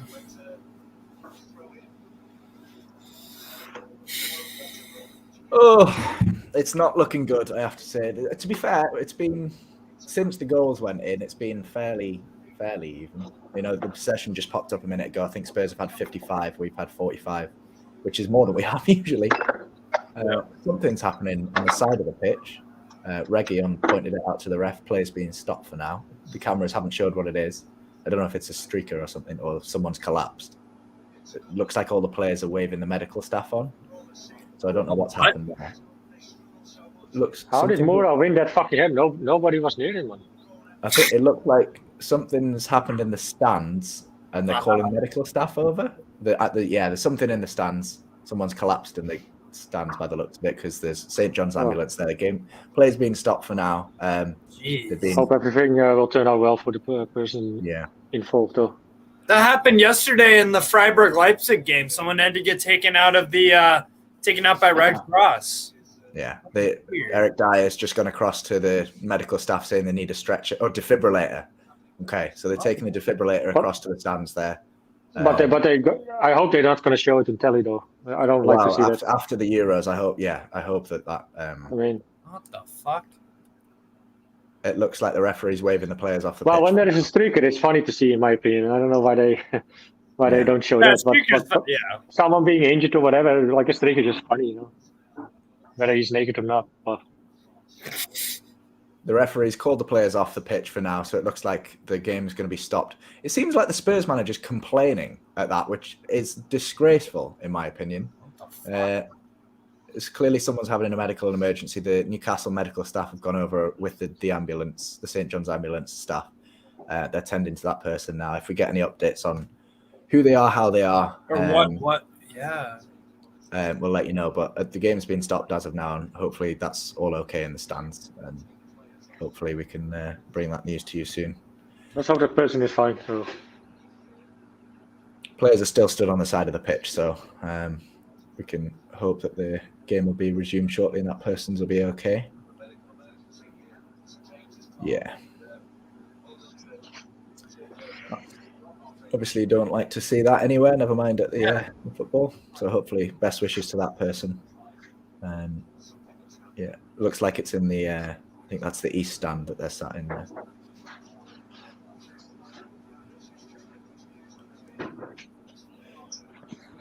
Weird. Yeah, I don't know. Reguilón was the one that grabbed the referee from it, because I think it's a Spurs corner when the ball went out of play, and Reguilón grabbed the ref and said they needed to stop the game. So I don't know how he's been made aware of that situation. Good on Sergio to do that. Yeah, he's on that side of the pitch, so I guess that he would have saw that commotion before the rest of the players did. But yeah, managers giving out tactical advice on the sidelines while this goes on. Some fans going for an early half-time break. You can see from a distance the medical staff in the high vis still in the stands there, tending to that. Obviously, the fans given the right amount of space and respect and privacy for that person. So hopefully we can resume play shortly and make sure they're okay. There are medically at least 7 or 8 minutes of added time. Yeah. Or maybe not that, Matt. Maybe 5. I don't know. How long? When did this hold? 2-3 minutes ago? Yeah. I think it was about 41 minutes. I think the game was stopped at. So we've had two going on 3 minutes. But yeah, so mean, the good thing is that, there's ambulance staff on site along with the defibrillator, which of course was brought into effect after the Euros and Christian Eriksen's medical emergency. And there is a hospital literally 5 minutes down the road, and there's an ambulance on site. So hopefully that they can get the correct treatment for that and make sure they're okay. But it's not nice to see. While this is going on, lads, a quick chat about the game so far. It's a bit more open than we maybe expect it to be under Steve Bruce. He likes his defensive football. We do lack possession, but the defense is just, maybe the midfield is more where the criticism lies. Brandon, where's the weakness in this team at the moment? Is there a certain individual, or is it just an area as a whole? I think there's no link up between the midfield is sort of to blame. I think our midfield is too weak. Hayden is okay, but I don't know. It's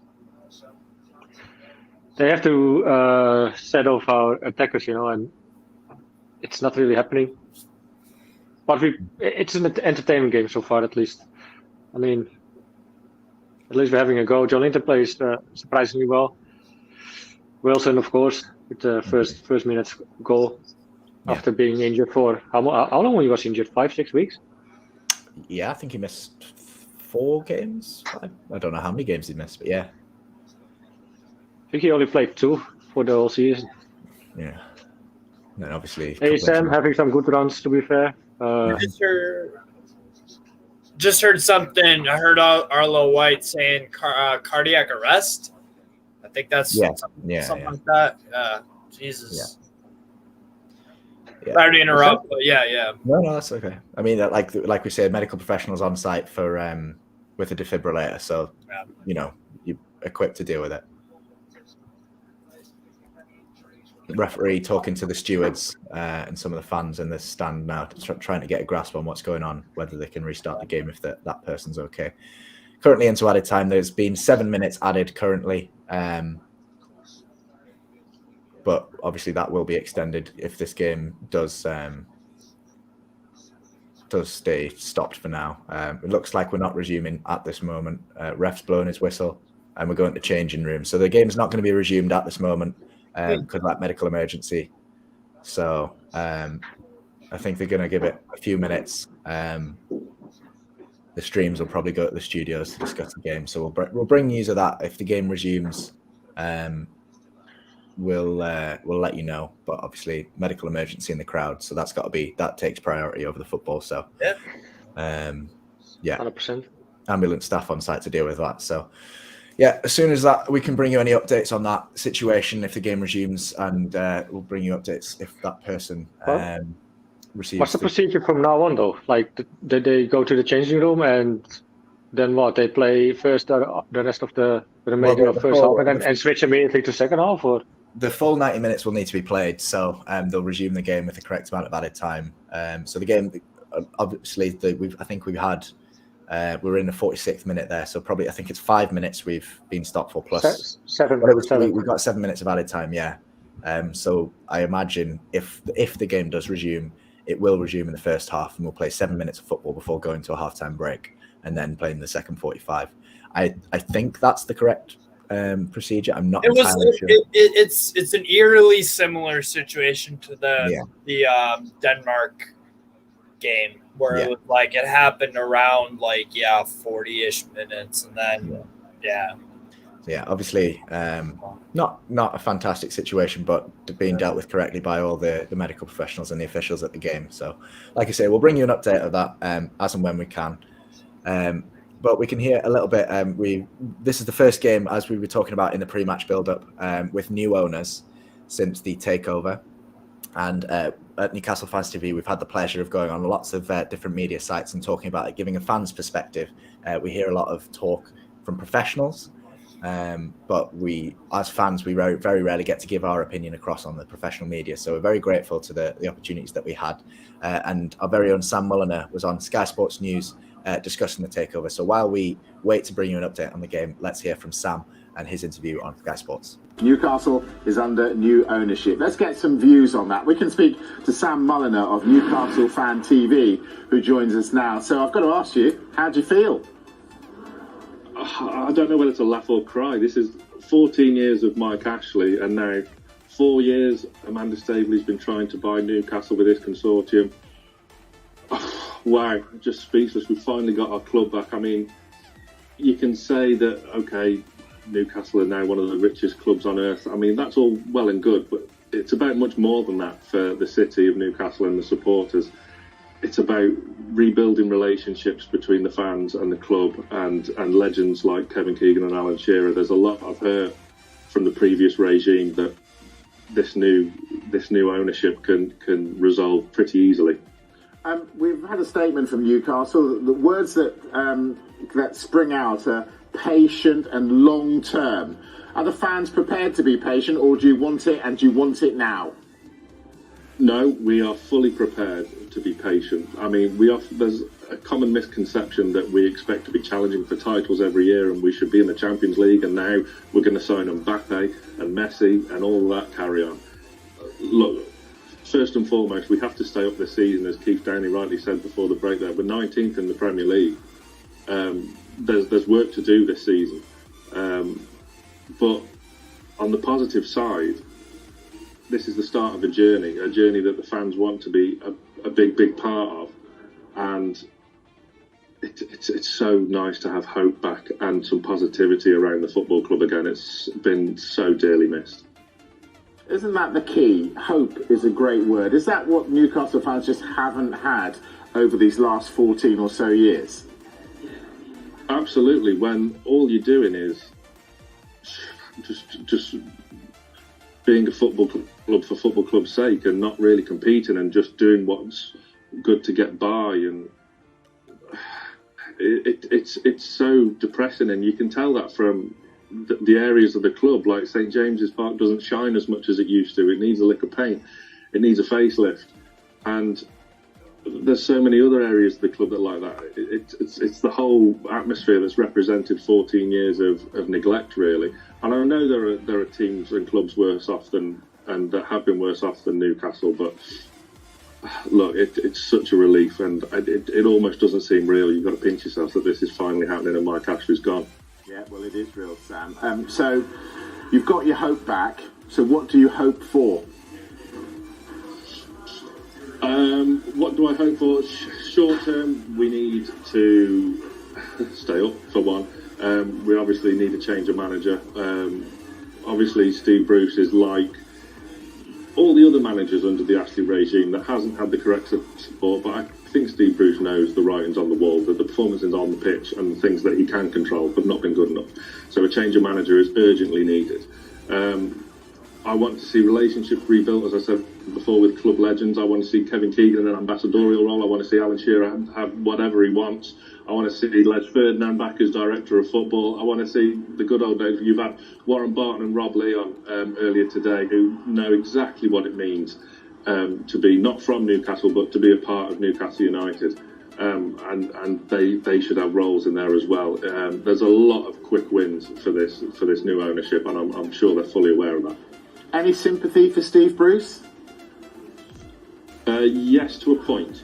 The performances on the pitch and playing players out of position and dodgy formations, that I have no sympathy with, because that is Steve Bruce's doing, and it's not been good enough. I mean, we've had more takeovers than wins so far this season, which is pretty crazy. But look, I have sympathy that he wasn't backed properly in the summer. He's put all of his eggs in the Joe Willock basket, which is fine, great signing, one for the future, as well as, you know, good age, English, 21 years old, to build a team around with the likes of Alan Saint-Maximin. But, you know, when you're struggling not even to bring players in on loan on deadline day, that side of things, I obviously have sympathy with Steve Bruce for. But I think he's been around long enough, and history tells us when managers are present during a takeover, they don't really last too long afterwards. Sam, there have been, of course, worries about human rights issues. Do you have some reservations? Look, I get that, and there's probably a conversation to be had about that in the future, but today is not that day. Today is about the scenes at St James's Park, and we've got our club back, and we've got fresh hope, and that is what today is all about. I mean, as I say, there is a conversation to be had and things are going to be highlighted in the future, and that's for the future. But today, it's all about celebrating, and the hashtag canned trending on Twitter, as I'm sure it will be very soon. Well, Sam, I'll let you enjoy your celebrations. I'm very happy for you. Thanks ever so much for taking time to speak to us. Thank you very much. Thank you very much. Welcome back to Newcastle Fans TV Matchday watch along. Excuse me. My name's Matt. I'm joined by Steve and Brandon here. With the first half of the match against Spurs is still suspended. There's a medical emergency in the crowd. We can't bring you any facts of this situation. All that we can report is what we've seen and what we've heard from our members at the stadium. So one of our members has reported that there were chest compressions performed on an individual in the crowd, and there was a defibrillator shown being carried across to that area of the crowd with medical staff attending that situation. So we can only report that there is a medical emergency in the crowd that is being attended to by professionals, and the game is suspended until further notice. And anyone joining us from our Twitter post, I can only apologise for our Twitter post. It was a scheduled tweet about the second half. Probably didn't quite go to the plan with the timing given the situation, so I can only apologise, and we'll get that removed as soon as possible. For now, lads, we'll have a bit of a talk around the first half and what's happened so far. I want to touch on Joe Linton because I've mentioned him a few times in my almost commentary that I've got going alongside the game. He's really turned up today in that left winger, almost left forwards kind of role. Do you think, we'll come to you first, Brandon, is that his best position, or is he better suited elsewhere on the pitch? No, I think that's definitely where he needs to play. He played there in the Bundesliga as well. There he did pretty well, and it's not a bad league to play in. So yeah, I think that's his position, and he's getting comfortable there now. So yeah, I think he needs to play there every week, but by the lack of better, of course. But Brandon saying something nice about urban football? What? Huh? Who is this? Who is this? Well, you gotta switch it up sometimes, man, right? So yeah, Callum, so yeah, 30 games, 15 goals, 5 assists. Damn, that's some statistics. Yeah. Knowing he has been injured for a while as well. Mm-hmm. I'd like to just address a couple of comments in the comment section down below, asking about the current situation. We can't confirm the status of the individual that suffered a medical emergency. There has been no official reports of what has happened to that person, if they're in a safe and stable condition. Anything of the positive or negative news, there has been absolutely nothing released by the club, by the officials at the stadium, nobody in the crowd. So it's all speculation, it's all rumours at the moment. The game is still suspended, and that is as far as we can speculate because we don't know the details of the situation. Again, I can only apologise for our scheduled tweet at the second half. All the guys that have access to the Twitter for the automatic schedule post are at the stadium, and as you can imagine, at the stadium on a match day, the signal is not strong enough to access and remove that post from social media. So we will get that removed as soon as possible, and I can only apologise for that. We'll go back to the first half analysis while we wait an update on the game. Steve, Saint-Maximin's been moved out to the right-hand side. We've seen him playing as almost a number 9, number 10 in the last few games, and it's paid off. You know, he's got goals and assists. What have you made of his performance on that right-hand side? Not too bad. I like the intensity and he's not scared to take players on. Definitely love that link-up play too with Callum Wilson and ASM. I'm really a pretty good performance so far, but I think the whole team could probably step up a bit. That intensity seemed to kind of die off after 10th, 15th minute about, but I was pretty happy with the performance of him so far, but not too bad. He to me, he is a right winger or a left wing, particularly right. He can do a job sometimes as a number 9, but we have Callum Wilson back, so that's I'll give Bruce some fucking bare bones credit for playing a number 9 as a number 9 and fucking 10 as a 10 is the right winger. Fucking congrats. You did something right, but everything else Bruce fucked up. So. I mean, it's very basic stuff, isn't it? Playing players in the right position. Rocket science to a guy like Steve Bruce. Yeah. So I think minimal credit deserved for Steve Bruce. Yeah. We're still waiting on an update on the situation at St James's Park. We'll bring that as soon as possible to address a couple of the comments. We can't reveal anything as of yet. We don't know. Because we have nothing to reveal. Exactly. Yeah. We have the information being fed back to us is the same as available to everyone. So anything. Which rightly so, though, I have to say. Yeah. No need for speculations. Yeah, we're not going to speculate on that. The only thing we can say is that the match has been paused due to a medical issue in the crowd. Yeah. So we're going to watch. We're going to have a short video about the Be a Game Changer campaign and men's mental health, and we'll come back to you in a couple of minutes' time, hopefully with an update on the situation at St James's Park. There's a massive stigma around depression with men. I think so many grow up, especially in the northeast of England, feeling like they can't speak, feeling they can't tell anyone, and then obviously it gets too late and they take their own lives. So it's anything we can do to sort of just get the stigma off it and just let people know that it's okay to talk. If you have a problem, just tell your mate, tell a relative, anyone. Be a game changer. What I absolutely love is that Newcastle and Sunderland have both come together for this campaign. So it's putting all differences aside to try and raise the awareness of mental health, men's mental health, but mental health in general. So yeah, it's a fantastic cause. Thank you for having us down, Lee. And yeah, cheers. So I'm really proud that we could come together as two separate foundations and do something together and show that mental health really has no colours. It's a case of men getting together and talking, and that's what we're all doing now. We've all come in after the games just have a chat, see how we're all getting on, checking in and just pushing the campaign. I think it's fantastic. I think getting everyone together and showing that we can get on, and the campaign's bringing people together is just a fantastic idea, and this was a really good day out for everyone. Brilliant, really. I think you've got to do it. You've got to raise awareness because, like you said, I think it's one of the biggest killers in men is suicide, and the more people talk about it, the more people probably get better and don't kill themselves. So it's always something that needs to be brought up. Do you know what I mean? Like, it's that important that the royal family's talking about it now. Do you know what I mean? And they wouldn't talk about it if something wasn't major. We don't ask for money. What we do is we ask to reach out if you are struggling. We don't care who you are, whether you're a 13-year-old lad all the way up to your 8-year-old. If you're struggling, there's links in the description. Please use them. Maybe you don't want to speak out. Maybe you just want to look at it and browse over it and have a think about it. Have a look. It will help you. That's what we're here today for, to raise the awareness. Like, this is more for brand awareness. Now we'll try and do and maybe raise some money. But we've done like the walks from the stadium like to St James's. I wouldn't mind doing that again. I think that was pretty good. You could do a couple of podcasts as well. So, but if anybody, like any of the members or anybody that watches the channel regularly, want to come out and help along, by all means, just let us know. You've got Facebook, Twitter, Instagram, the website. You know, there's so many different ways you can contact us. And that's when I can tell you. Thanks very much to the lads on the mental health video. Very important to be a game changer there. Like they said, links in the description, and feel free to reach out to any of us if you're struggling and need help. Quick update from St James's Park. So the details that we have so far, there was an individual that suffered a suspected cardiac arrest in the crowd.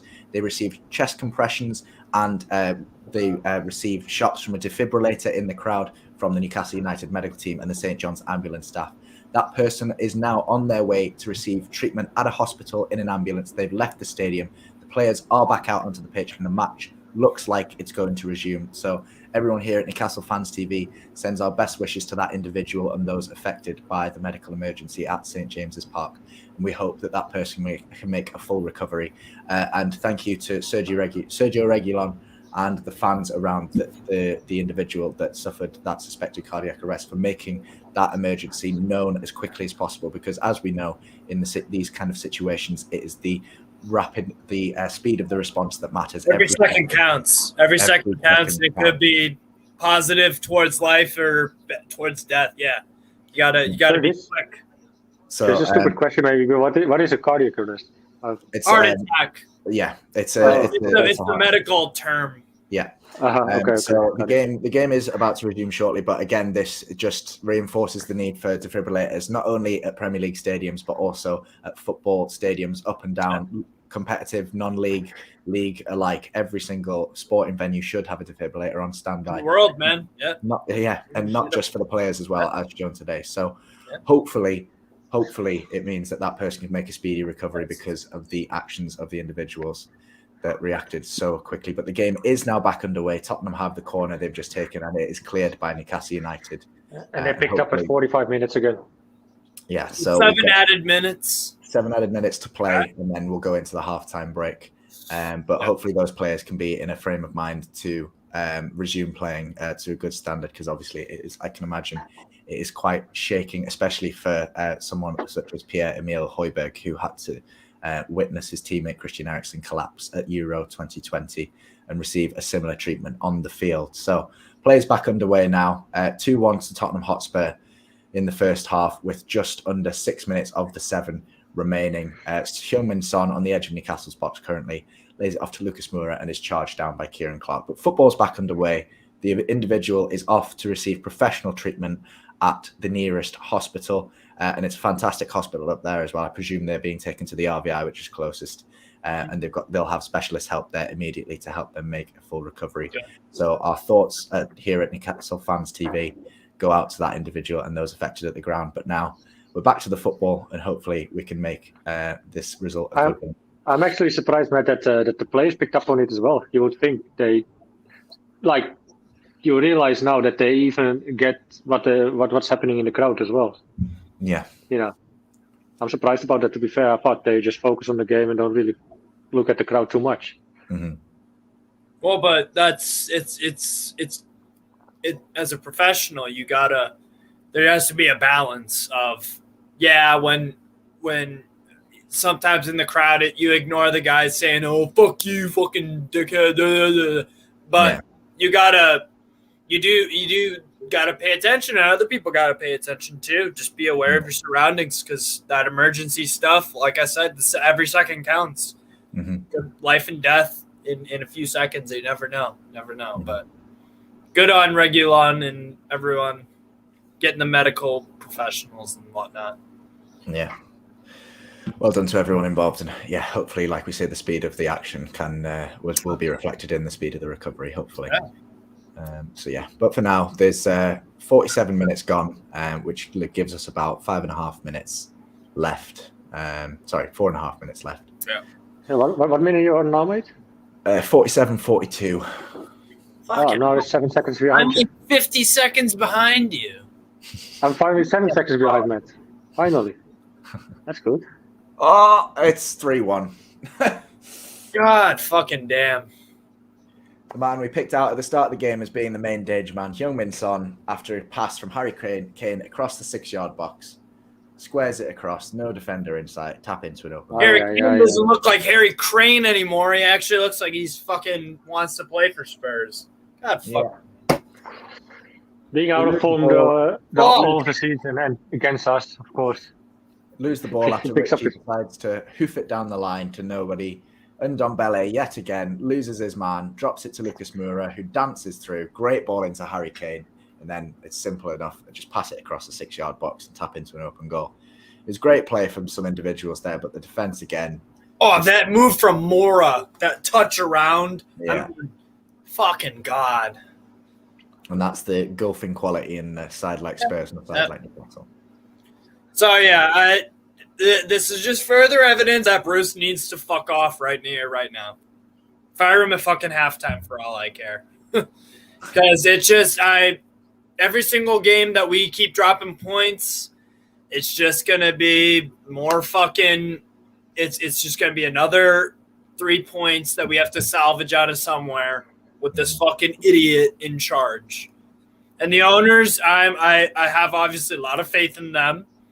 And I think they'll fire him after this game. I think they will. You'd hope so, but the owners will only fire Bruce if they have a replacement lined up. I don't think.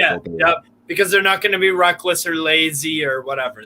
Yes, 100% agree. They're going to make the right decision for the club. Let's go for a draw then, I guess. To be a bit more optimistic still. Yeah. Because Spurs can still have some really shaky moments defensively. Yeah. But one just there, Joe Linton did really well. Took the ball from the right wing. It looks like him and Saint-Maximin have swapped sides now. He took the ball on the right wing, danced past a few players, laid the ball off. Saint-Maximin beats his man, fires a shot, and it's just wide of the post. Corner? Is it a corner? I don't think. I'm not entirely sure. It's still on the replay. Looked like it got deflected a bit. I don't think. I think it was just a bit of a swerving shot. I think it's just gone wide of the post there. So can't really tell. Yeah, it's been given as a goal kick, so that's been taken by Spurs now, unfortunately. Willock's won it in the midfield. He's fed in. Who the hell? It was Callum Wilson. I was thinking, who's that high up? Oh, he sends his defender on the ground. His head up. Oh, the ball was just lacking. It's good defending, to be fair, from the centre back. Cuts out the square ball. But that was a big chance for Newcastle to get a goal back just before half time. Fucking hate Spurs. I swear to God. It's most like it. Right by Wilson, man. Yeah. Drags away from his defender. Dickhead. Good tackle by Lascelles and Son. Spurs still have more players going to the ground very easily here, and they're trying to stop the game again for another injury. He's just lying on the ground like he's been shot. Bunch of Don't stop. Don't stop. Go on. Well in. Go on, Maxi. Ah, unlucky. That's a foul, right? He's again someone. Two down. Someone's down and fucking pussy players. asking to play the ball out. It's Emerson again. And it's all kicking off because Saint-Maximin didn't kick the ball out. But he's well within his rights to do that, because if the referee... It's not a fucking rule. It's not a rule in the law book that you have to stop because someone get fucking hurt. The only time that you have to stop is as long as the ref don't stop it. Yeah. That's the fucking ref's job, not the players to be like, oh, we'll just kick it out. And it's them being the hypocrite, because like if they would have a big chance of this, they wouldn't say anything. Yeah. You know what I mean? The only time that I can get on board with, all right, let's stop the game or whatever, is what we just saw in the crowd. I've just seen a replay of that injury, and Emerson, it's just on his own. No one's tackled him. I don't know if he's snapped his Achilles there. It looks incredibly painful. He stepped. I don't think he snapped his Achilles because he's sat up, and he'd be in a lot more pain than that. What is he doing, man? Holy. He just steps awkwardly on a bit of ground and twists his ankle a little bit, and he jumps up like he's been electrocuted. So some going down for Richie had an elbow on his face a little bit. Come on, man. Are these players from Tottenham from Glass or whatever? They're a bunch of fucking pussies, man. Oh, eh? Their owner is a fucking pussy. So is their player. Yeah. Levy is a fucking pussy. Levy in, because he literally holds them back from being a decent team. Yeah. Currently coming up to half-time, a few seconds away now. I imagine the referee will blow his whistle once this ball finds its way back to the Spurs keeper. 53 minutes in on my screen. Looks like, that's going to go out for a goal kick. And the referee, I imagine, once this goal kick is taken, it will blow for half-time. Half-time for what, a few minutes? Yeah. I think they're just going to grab some water probably, and, Well, do you think they're actually going? Yeah. Half-time whistle goes. Spurs 3, Newcastle United 1. So we're going into the half-time break. 3-1 down after a pretty weak first-half performance. Letting Harry Kane find his form again. Young Son complaining to the referee as he's going down the tunnel as if his side aren't 3-1 up. Yeah. Fucking shut up. 3-1 up. Yeah. Steve, pipe down. We have to dust ourselves off and get on again. I can't wait till this fucking dumbass manager is fucking shown the door. I would take a 5-1 beatdown if it meant that Bruce is gone tomorrow. I have to say, I have to make a stand for Bruce, though. I don't like it if people abuse him like pedophile or whatever. Like, okay, yeah. Like, you shouldn't. There is a difference between constructive criticism for him being a shit manager and death threats. I think it's fair. You can criticize someone for the job that they do, but as soon as you start taking aim at anything else, even their appearance. Like that. But I also like to say, I don't like to call someone dumb. To be fair, you can call him dumb with his football tactics, but I mean, calling him a dumb man, I don't really like that. To be fair. Mm-hmm. So it's 3-1 to Spurs after the long first half due to a stoppage in the game and medical emergency in the crowd. So yes, 3-1 to Spurs. Not a fantastic game, really, was it, Steve? Nope, not at all. Not at all. Just after the first 10 minutes, the shine came off. And it's because we have fucking Bruce as our manager, I swear to God, because we saw a different team after the first 10 minutes. Looks pretty pointless to keep Bruce much longer. Because like I keep saying, we can't dig ourselves a huge hole because we need to survive the Premier League season this year. We have to. Yeah. So, yeah, definitely have to dust ourselves down in the second half and get a point or something out of this. But I doubt we'll win. I really doubt that. But. What needs to change, Brandon, in the second half if we want to get a result from this? Better your chances, I would say. Yeah. I don't know, man. We have to press the ball a little bit more because we're giving it too much time on the ball. In my opinion, we have to press them more. We have to pick them up already early at the halfway line. Also, the Dutch broadcasters actually just showed that as well. No one of our midfield is putting any pressure on the ball. Just let them come to our penalty box, I think. Yeah. Especially their attackers are too good if you let them have chances. So, yeah. More pressure on the ball, I would say. Yeah. And maybe bring Shelvey in. Shelvey can have some good, decent passes towards Joelinton, Wilson, ASM even. Maybe even if it's just on the counter attack, just nick 2 goals in on the counter, I wouldn't mind. Yeah. Yeah. Well, it's half time here at St James's Park after a long stoppage, so we'll have the second half coverage with you shortly. But for now, we'll as we've mentioned throughout the show, today is the first game under new ownership, with Amanda Staveley at the face of that, and herself and her husband Mehrdad Gadusi visited the stadium and the training facilities earlier this week. So we can hear a little bit about their trip there and what they think of the current situation there. You know, we got a big project ahead of us. Patience. It's going to take time, but we're going to get there. So we're excited. It's a new era.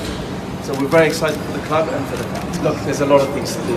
We're just going to take it step by step. You know, it's our first day here in the club. There's a lot to do. We're going to look at things and take everything day by day. I was impressed the first day we walked into St James's Park 4 years ago. I thought, yeah, so do I. We're so excited. Obviously, we have plans in place, but it's a moving scenario. We've got to take our time. We've got to look at everything and make decisions that are right for the club. Oh, it's amazing. I'm just thank you very much for everything, and we're so excited. Well, the plans, we're going to come back to you very soon with all our plans, and we're just going to go and meet with everybody. We want to meet with all the staff, and we're going to come back to you soon. We will come back to you with all questions on Steve and everything else in soon. I was celebrating a little last night. I had a drink. So thank you very much. And thanks, guys, and we really appreciate all the support we've had. Thank you so much. Just our sincerest thank you. We just go and do this. We just are so grateful. Both Mehrdad and I are so grateful for all the things. We love you guys. Thank you very much. Oh, it's very, very kind. Thank you, guys. Thanks, guys. All right. Thank you. Thank you very much. Yes, Amanda Staveley and her husband, they're visiting the stadium. We can bring some news to you there that the fan that was taken to hospital has been stabilised currently and will be receiving treatment very shortly. So that's some fantastic news coming out from St James's Park there. Obviously, all our best wishes with them. So, Brandon, Steve's had to depart in the meantime. He's got some other stuff to do. So thanks for Steve for coming on. We mentioned what's got to change in the second half. Looking past this game, you know, presuming that this is already dead and done at 3-1, what's got to change for the next game? Do you expect a new manager for the next game, or do you still give Bruce more time? I think it isn't that easy decision though, because who are you going to bring in? Like I said again, is Graham James going to do a better job? Not sure. We still have the current squad. I mean, like he did what he could do with putting the people in the right position. I don't know. What would you do? I mean, I mean, it's difficult with the manager because I'd change the manager before the next game, but then you've got to think, who do you bring in, who's available, and would they be ready to step in before the next game and actually change things? So, you look at the next game, it's going to be Crystal Palace away on the 23rd of October for us, which it's not an easy game. I did a pre-season prediction that Crystal Palace would be pushing for Europe this season, and that might have been a bit adventurous at the time. Optimistic. They've not had a bad season, and they've got some very talented young players in there, and they could really cause us some problems. So, I don't think the new owners will go for a manager who is there only until January or whatever. I don't think they do that. That's just my gut feeling. I don't know why I base that on. I think they look for stability, Yeah. You've got to give a manager time to come in, change, and build their own identity. If Steve Bruce does go, do you expect Graham Jones to go as well, or do you expect that whoever comes in will kind of keep some of the background the same? I think I see Graham Jones stay, as he didn't come in with Steve Bruce. He just came in later as well. So I see him stay probably, but then he has to collect his own board, or so to say, his own team around him. So who's that going to be? Yeah, So yeah, Connor, do you think that the owners also had a talk with Graham Jones about this situation or whatever? I don't know. I don't know whose call that is. Is Graham Jones part of Steve Bruce's staff? Is he his own, individual? Because with Rafa, he brought in his own coaching staff and he took them with him when he left. I don't think that Steve Bruce and Graham Jones have that working relationship. I think that they're individuals, and if one goes, one might stay, and I'm sure the owners will consider that as well. But yeah, so it's an interesting thought. Can you see us coming back in this game realistically? It could be. I mean, it's not that Tottenham is on the best, so we might, but I don't think so, to be fair, actually. But it's football, so we could, of course, but I don't have too much hope. To be fair, I mean, we don't bury our chances as well. Yeah, we had a quite decent few chances, and we didn't bury them. So I guess 2-goal lead probably did it. Yeah. What about you? You see us coming back, or? Not at all. I think this game's dead and gone for me.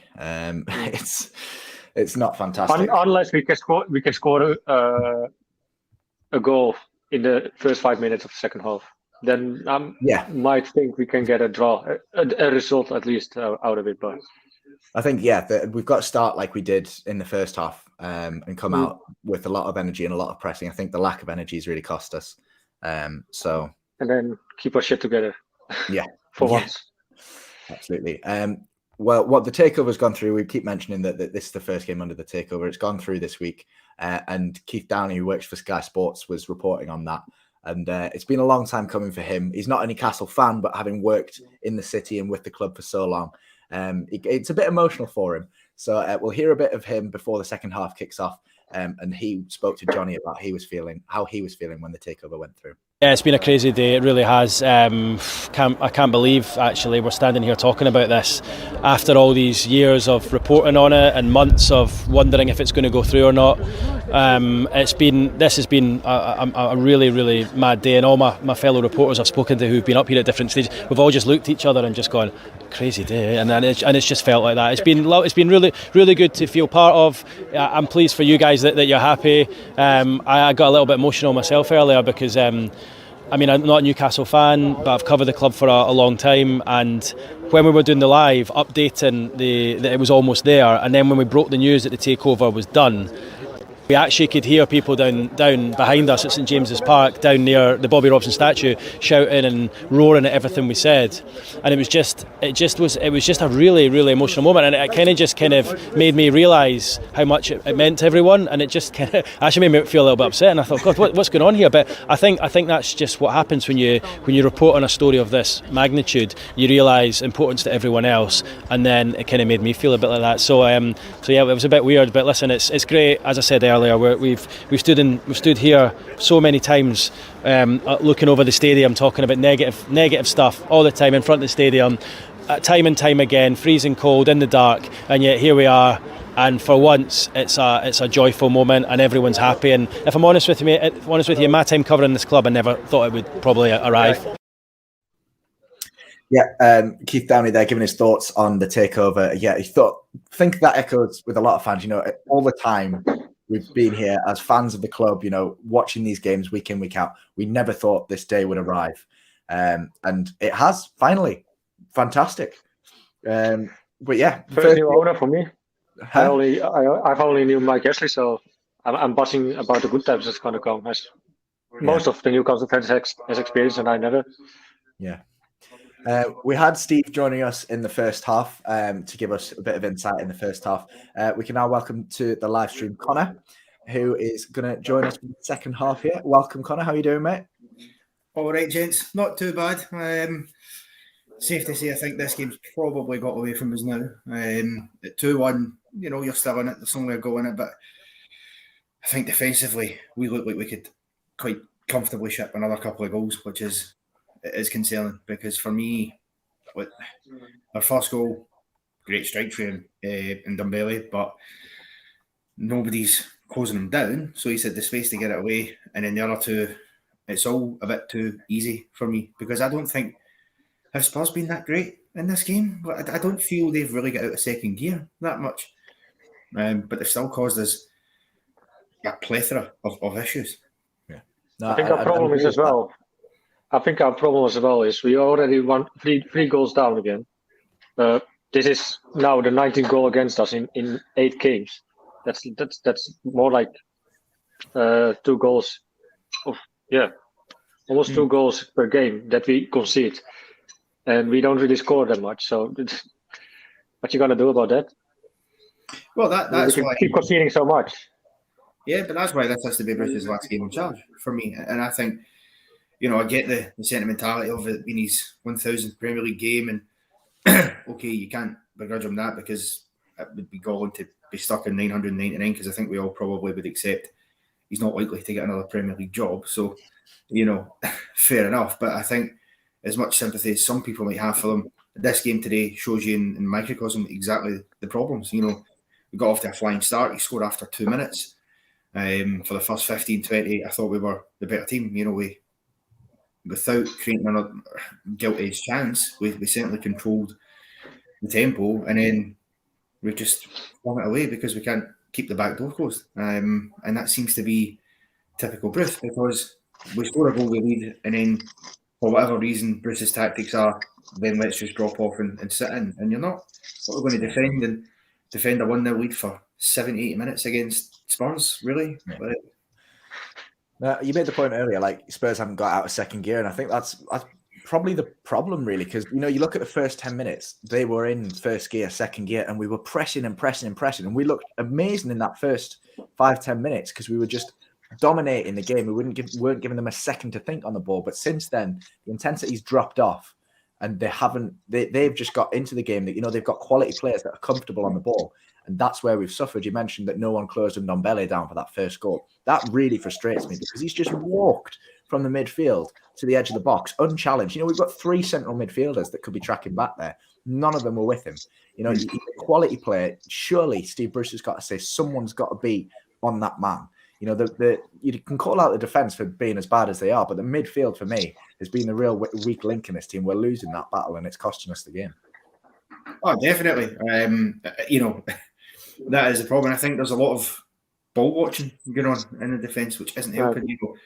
Nobody's watching Harry Kane. He shouldn't be onside. If we're stepping up the back line like that, he should always be offside all day long. And he to be fair to him, he's made a great run because he's sort of bent it to come back in because he was off and he's came back onside.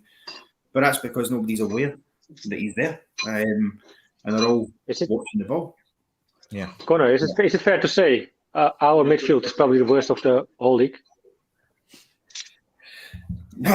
Well, yes, certainly on the pitch it is. Right now, I think that's probably a fair comment. It's a shame because actually, if you looked at our midfield compared with, say, Watford or Norwich or a Burnley, certainly on paper, we should have a better midfield. The problem is, I don't think we are utilising the midfield in a proper way. I don't think the tactics work for the kind of players we've got. And until January, when we can bring in, a couple more players, maybe a couple of defenders, we need to play a lot more on the front foot and have the midfield protecting the back line more, which we just don't do. And this is the worst. Yeah. I think our midfield is a little bit too unbalanced, to be fair. I'm sorry to interrupt. I'm getting incredibly frustrated because I quite like Joe Linton as a player. I think he gives 100% every game. He lacks a bit of quality, but today he's played quite well. Every single long ball has been aimed at his head. And he's won 99% of them, right?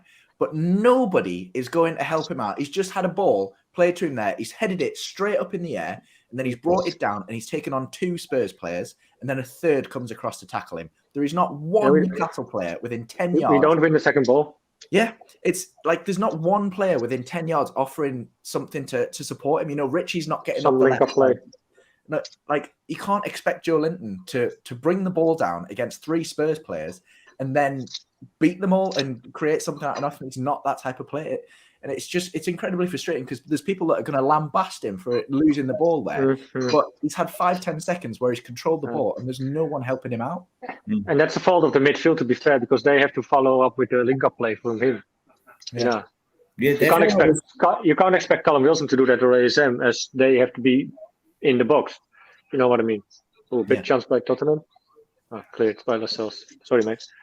Yeah, I think the thing is, there's only one player in that Newcastle squad that could bring a ball down and take it past 3 players, and that is Saint-Maximin. If he's at his best, he has done it. But Joe Linton is nowhere near that kind of player. You have to provide him that support. I think the problem is Joe Linton needs the balls. Joe Linton needs to rush. He needs to rush across the line. On the side, hold the ball up, getting on the side, getting crosses in. Yeah, he needs to rush. It's like because you look at the way Joe Linton's played today. He's winning headers. He's being a big target man. He's beating players off the dribble. You expect him that kind of player, that physical kind of player, to be a number 9 and play as a number 9. But we know that that's not his best position. So where do you play him? Do you play him on the wing? Because he's absolutely dominating the right back, but there's no one to help him out. And Saint-Maximin's doing the same on the other side, but in a different way. He's getting the ball on the ground and taking them on. They're good kind of players, but they can't do it all themselves. Saint-Maximin's had to do that in the last few games. He's had to do it all himself. He's got no support. And, Callum Wilson has got the goal today, but he's been pretty invisible apart from that. I'm not blaming Callum Wilson exclusively. The midfield has been shocking. Don't think the midfield has done anything good defensively or anything good going forwards either. I think I've seen one good pass by Willock. What's Darlow doing there? I don't know. He punched it backwards somehow. If he even already punched it. Yeah. But this is where the management comes into play, because you look at someone like Sean Longstaff, and under Rafa Benitez, he was a £50 million for Manchester United, £50 million target for Manchester United. Now, he's arguably just about good enough for the starting 11. You look at someone like Joe Linton, who's clearly got a little bit of quality there. He just needs the right manager to take it on and make him better. What manager needs to come in then to replace Bruce? Because Bruce clearly is an awful man manager. Not one single player has gotten better under his management. Who comes in to make those individuals better and us as a team better?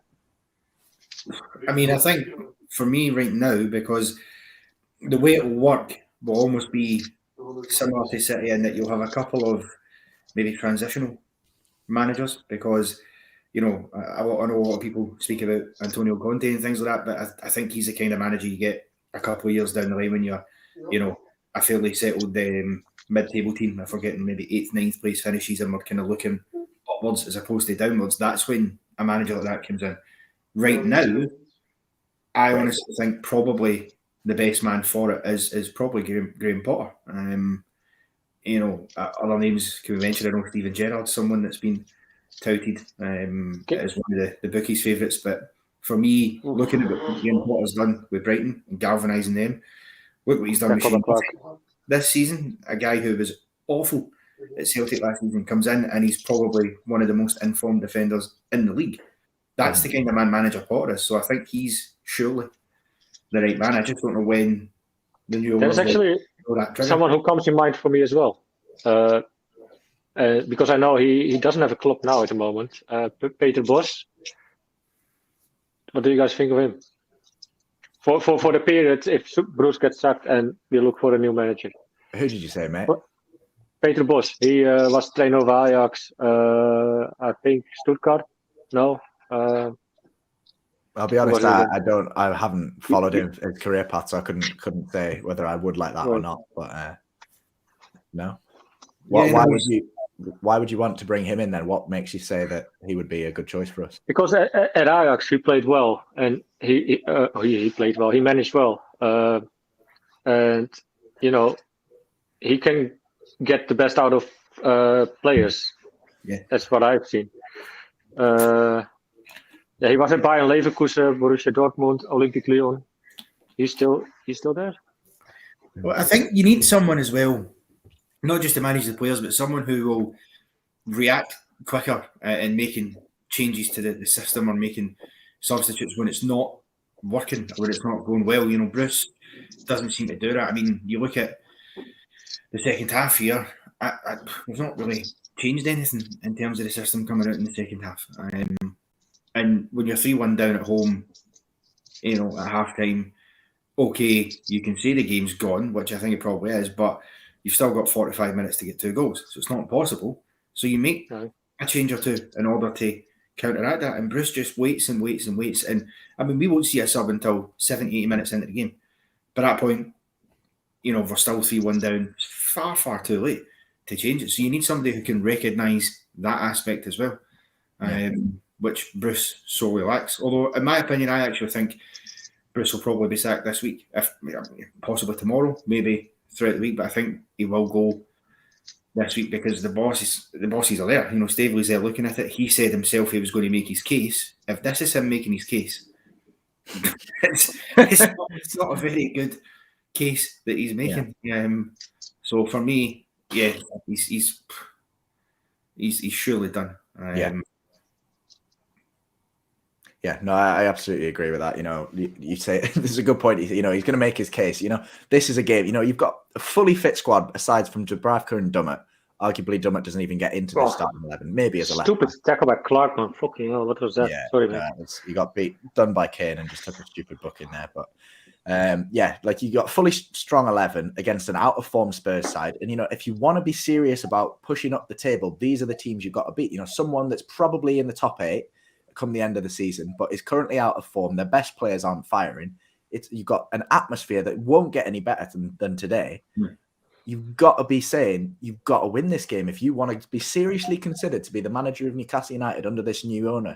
You've got to go and win this game. And he's put out a team. I've not got a problem with the team selection as such. Maybe Matt Ritchie at left back was a bad shout, but apart from that, you've got a team that tried for 5 minutes and now sat off, and is a classic Bruce performance of letting the other team dominate the ball, dominate you, and just play how they want to play. We can't sit back and let them, any team we play, we can't let the other team dictate. We've got to impose our style of play on them. And under Bruce, we don't have a style of play. No, absolutely not. That's the problem, though, because I think you said at the start of the stream when you were talking about the squads and the formation that it was, maybe a 4-3-3, but actually possibly ended up being a 5-4-1 without dropping back in deep. And I think that's the problem, because if we as fans can see that and go, you're not sure which way it is, how do the players then really know how to react? Because you're putting players in a position where, are you instructing them to go forward and play that attacking 4-3-3, or are you just holding back so that if you get a goal, you can immediately just revert and drop the look deeper, and all of a sudden you're now back to a 5-4-1 classic Bruce Ball defensive formation that doesn't work. So that's the issue. Really, I can't. I mean, I just don't know from week to week what it is we're actually trying to do. You know, we have good spells in games where you think, yeah, should have done that. And there's certainly been a couple of games we absolutely should have got points from that we didn't. I think you look at Villa away, we were probably hard done by to lose that game because we played very well and I think had a perfectly legitimate goal chopped off. Even West Ham in the first day, you know, you don't lead twice at home and chuck it away. That's every time we've been at home this season, we've been in winning position and failed to win. Yeah. And we're playing a team. How many goals had Spurs scored in our opening 8 games? What was it, like 7 or something? Before today, they'd scored 6 goals in 7 games in the Premier So League. they've already met half their quota for the season in this 145 minutes period against us. That's appalling. Quite frankly. Yeah, no, absolutely. I mean, you look at our results this season, you know, 4-2 against West Ham, first 45, great. You know, we had a good first 45, 2-1 up at half time, absolutely threw it away in the second half. You know, conceding 3 goals in 45 minutes of play, regardless of the opposition, is disgraceful. That, like you say, Villa was the next game, unlucky not to come away with a result. They had some shocking refereeing decisions, in my opinion, in that game. Southampton, you know, ahead at the literally scoring in the 91st minute to win the game, and then bottling it in the 96th. Like, there's not the mentality there, and we won't even mention the Man United game because bloody hell. Like, the mentality that's instilled in this side, you know, this starting 11 isn't too dissimilar from what Rafa worked with. You know, you've got a few individuals in there that weren't there, but the mentality there was, we will not lose this game regardless. You know, it was, yes, it was defensive. Yes, it was boring at times, but they went out on that pitch and they fought for the shirt and they fought for the result every single game. And under Bruce, you just don't see that. You know, they'll fight for 5 minutes, 45 minutes if you're lucky. But there's always at least a half of football in the game that we capitulate. We don't look like a footballing side. We let the team dominate us and do whatever they want. And when you come up against, even, you know, someone like Wolves, who we played last week or last game week, whatever, they're not a great side. You know, they were in poor form before they played us, and they scraped a win. Or, well, so I say they scraped a win. You know, they got a 2-1 win from a brace from Hwang Hee-chan. You know, we should have won that game on paper, but the fans were at that game that will tell you that's one of the worst performances we've seen this season, if not longer. And it's got to be down to the management, because if you're a good manager, a man manager, team manager, you've got to pick your players up after a tough result. You know, after the West Ham game, you know, we had a bad 45, we let that lead slip. Let's go again in the next game. Let's go and get 3 points away at Villa, who'd started the season horribly. They got beaten by Watford on the opening day, and they didn't have a full strength team. You can say we take 3 points from that game and we move on up. But what do? We throw it away, 2-0 down, and then, you know, we still haven't won. Still, what, the eighth game this season? Well, 9th if you include the League Cup, which we've already been knocked out of. Not a single 3 points on the board. We've got the second worst goal difference in the league, second worst points total in the league, and honestly, we'll be lucky to stay out even with new management because of this start. Oh, definitely. We're just making a change there, by the way. Sean Longstaff has gone off for Jonjo Shelvey. Thank God. So he's made a change before the hour mark. That's a first. But that's the thing when you look at the teams we've played and even the form of those teams when we've played them, more than winnable games. You know, I mean, even today you're playing a team not in great form and still not actually putting in a great performance today and still losing. Watford, Shelvey in for Longstaff. Yeah. There's an echo in it. Yeah. You know, Watford away, look, Watford aren't a great team. They more than likely will go back down to the Championship this season. Which you're absolutely right. They are, and they will. But you look at their record, they sacked their manager after 7 games and 7 points. They expect better. And that's Watford. No disrespect to Watford, but you're right. Sorry. Yeah, carry on. Good talk about Shelvey. No, it is, but that is about having, and at least I suppose now we do have that, about having owners in that are not afraid to be ruthless when it's necessary, are not afraid to look at it and go, no, this isn't working. You know, Bruce has said, what, 7 games from the last 7 wins from the last 37 games is now going to be 7 from 38. Yeah, that's not a record that a manager stays in a job in the Premier League with. It simply isn't. And you can't, wait until, like we did last season, all of a sudden the last 7-8 games come, you're banging trouble and you have a burst of form. But also, fortunately for us, happened to come at the same time that Fulham and West Brom's form started to take a dip again, and you get 5 wins out of 7. That's you're going to wait to that, and I think that's the problem. Anybody else in charge of Newcastle would have already sacked Steve Bruce last season. What I would say, I know some people have spoke about, get Bruce out and just have Graham Jones there until the new manager comes in. I'm not sure that would work, because I'm sure if you ask fans of Luton Town when he did manage, that he's probably a better coach than he is as the main man in charge. So would that improve us? Probably not. That's why I think the owners probably wait until they've got the man ready to come straight in the door and then go, see you later. And I would imagine they will already have had some conversations in the last week and a half since they came in. What would you reckon, though? Say again, Brandon? Who do you reckon they had talked with, Connor?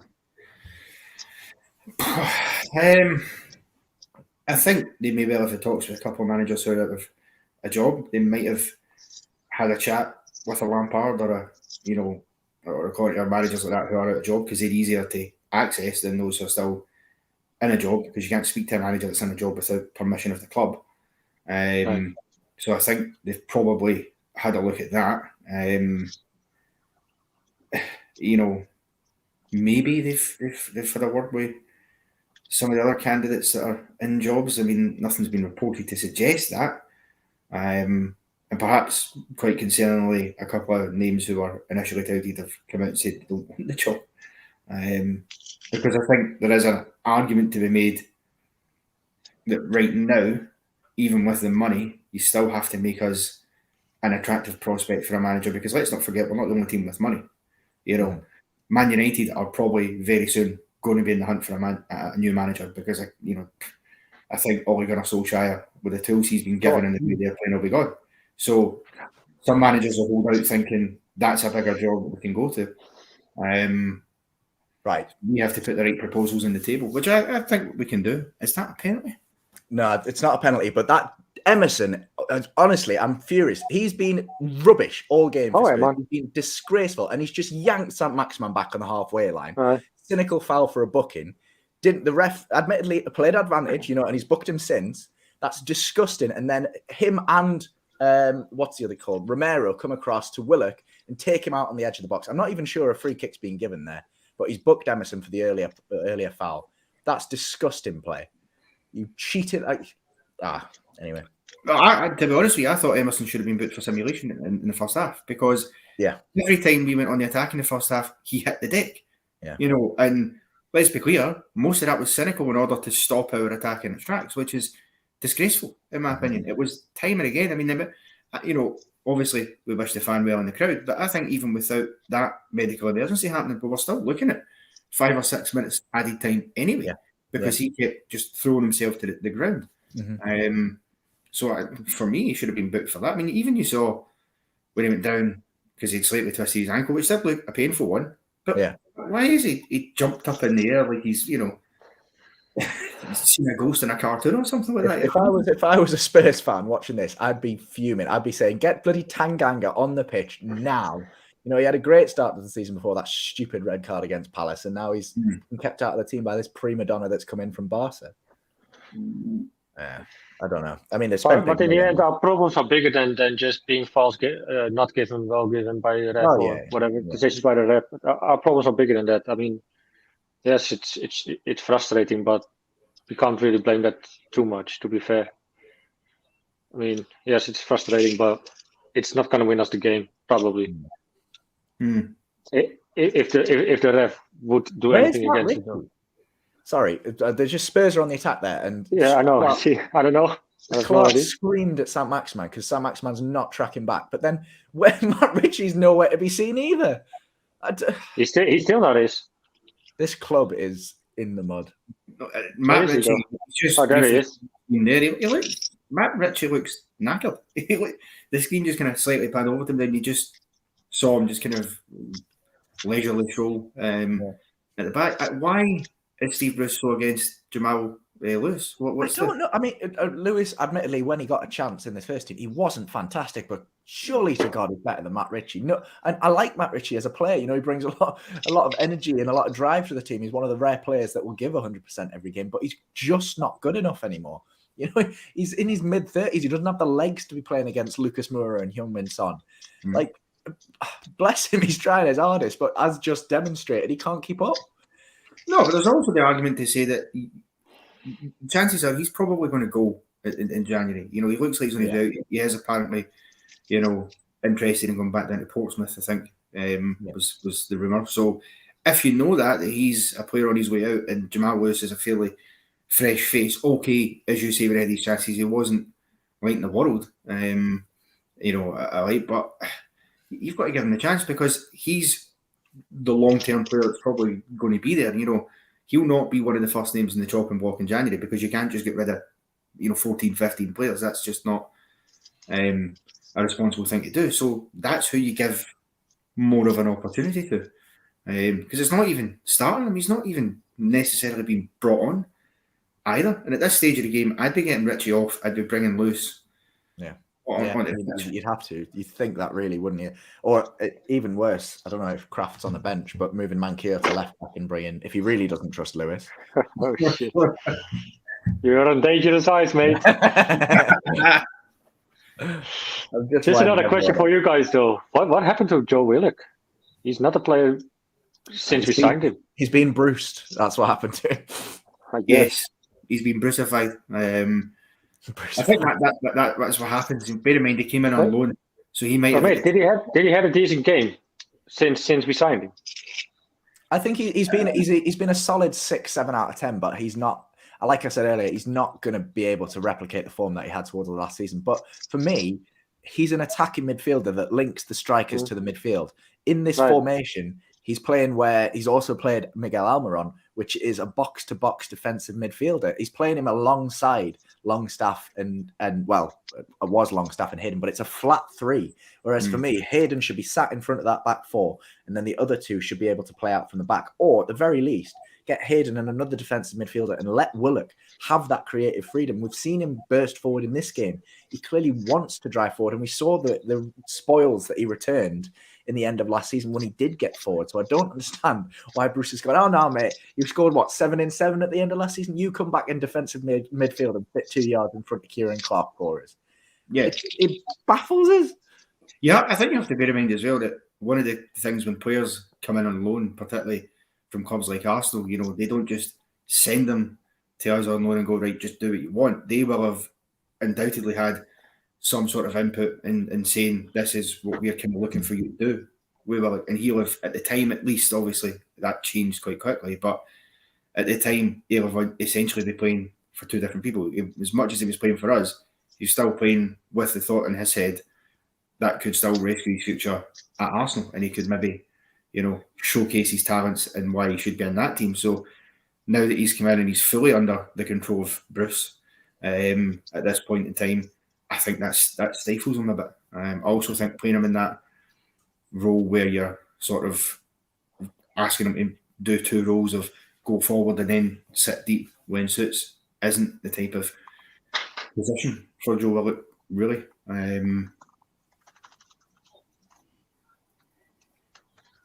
This is a joke. It's Romero this time, when he's done it earlier in the game as well. He's in our box while they've got the ball, and he's rolling around like he's been shot because he tried to win a penalty. Now Son's kicked it out because he thinks that he's injured. I can guarantee you he's faking it and he's trying to win a penalty here because he miscontrolled the ball and he got tackled. And if he starts slightly, he probably even gets it as well. Because he controls the ball here, it goes backwards, falls over himself, and then collides with the player while he's already on the ground, and then he rolls around like he's being shot. This Spurs team really irritates me. Well, do you know what they've done? What they've done today? Yeah, well, I'm just saying what they've done today, in my opinion, whether they like it or not, has been rather clever. They've come into an atmosphere they knew was going to be raucous. This guy, man. Jeez. He doesn't even get touched. Yeah, because what they're doing is they're sucking the air out of the stadium. What a joker. They've done that What a when they were clown. down as well, and that's what you do, because they know that frustrates the crowd, so it sucks a bit of that energy away, and it just slows everything down to where they can impact their game. And I mean, I don't like to see it, but I suppose tactically it's working. Yeah.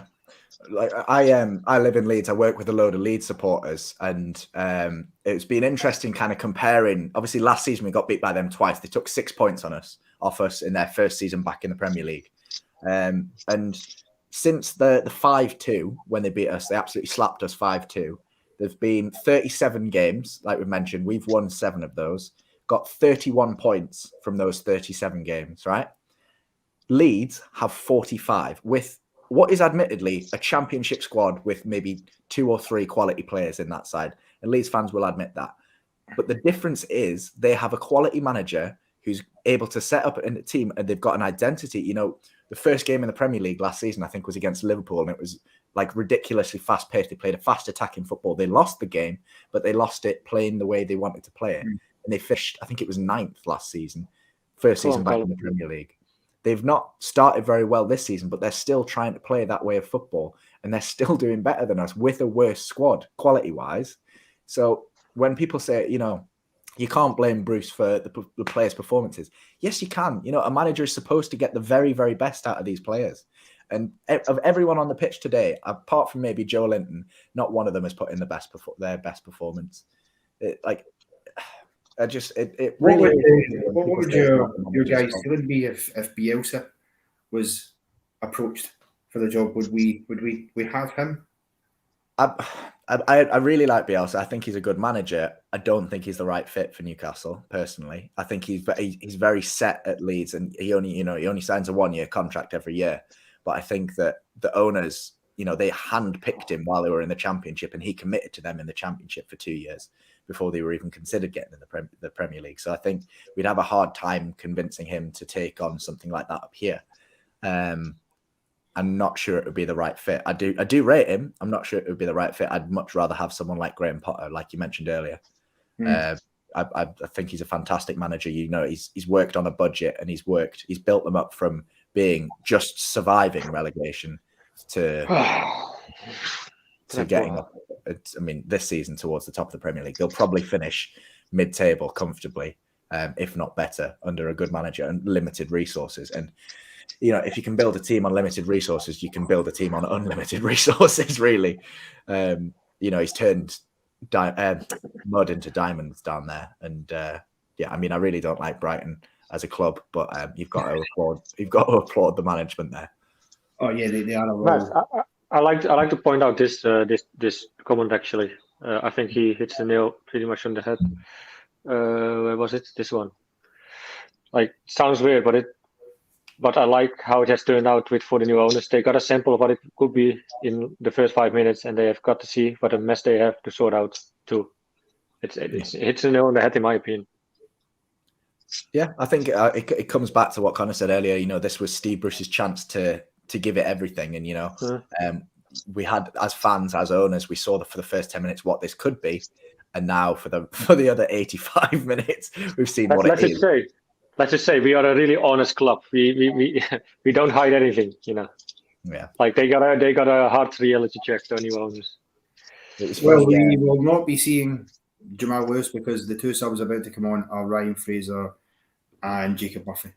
Well, I can imagine that Richie will be subbed off. He'll move Manquillo to left back, and either Fraser or Murphy will play as a right back / right wing back. We saw Ryan Fraser, I think, was playing a right wing back for Scotland during the international break, but I imagine Jacob Murphy will go on, and I think Saint-Maximin will probably come off because he's looking tired. But you never know with Steve Bruce. He could sub Darlow off. We never know. Yeah, but the thing is, when Ryan Fraser played as right wing back for us in the international break, as he did against the Pharaohs, it didn't work. Yeah. We were hopeless for 45 minutes and could have been 3-0 down to plumbers and electricians.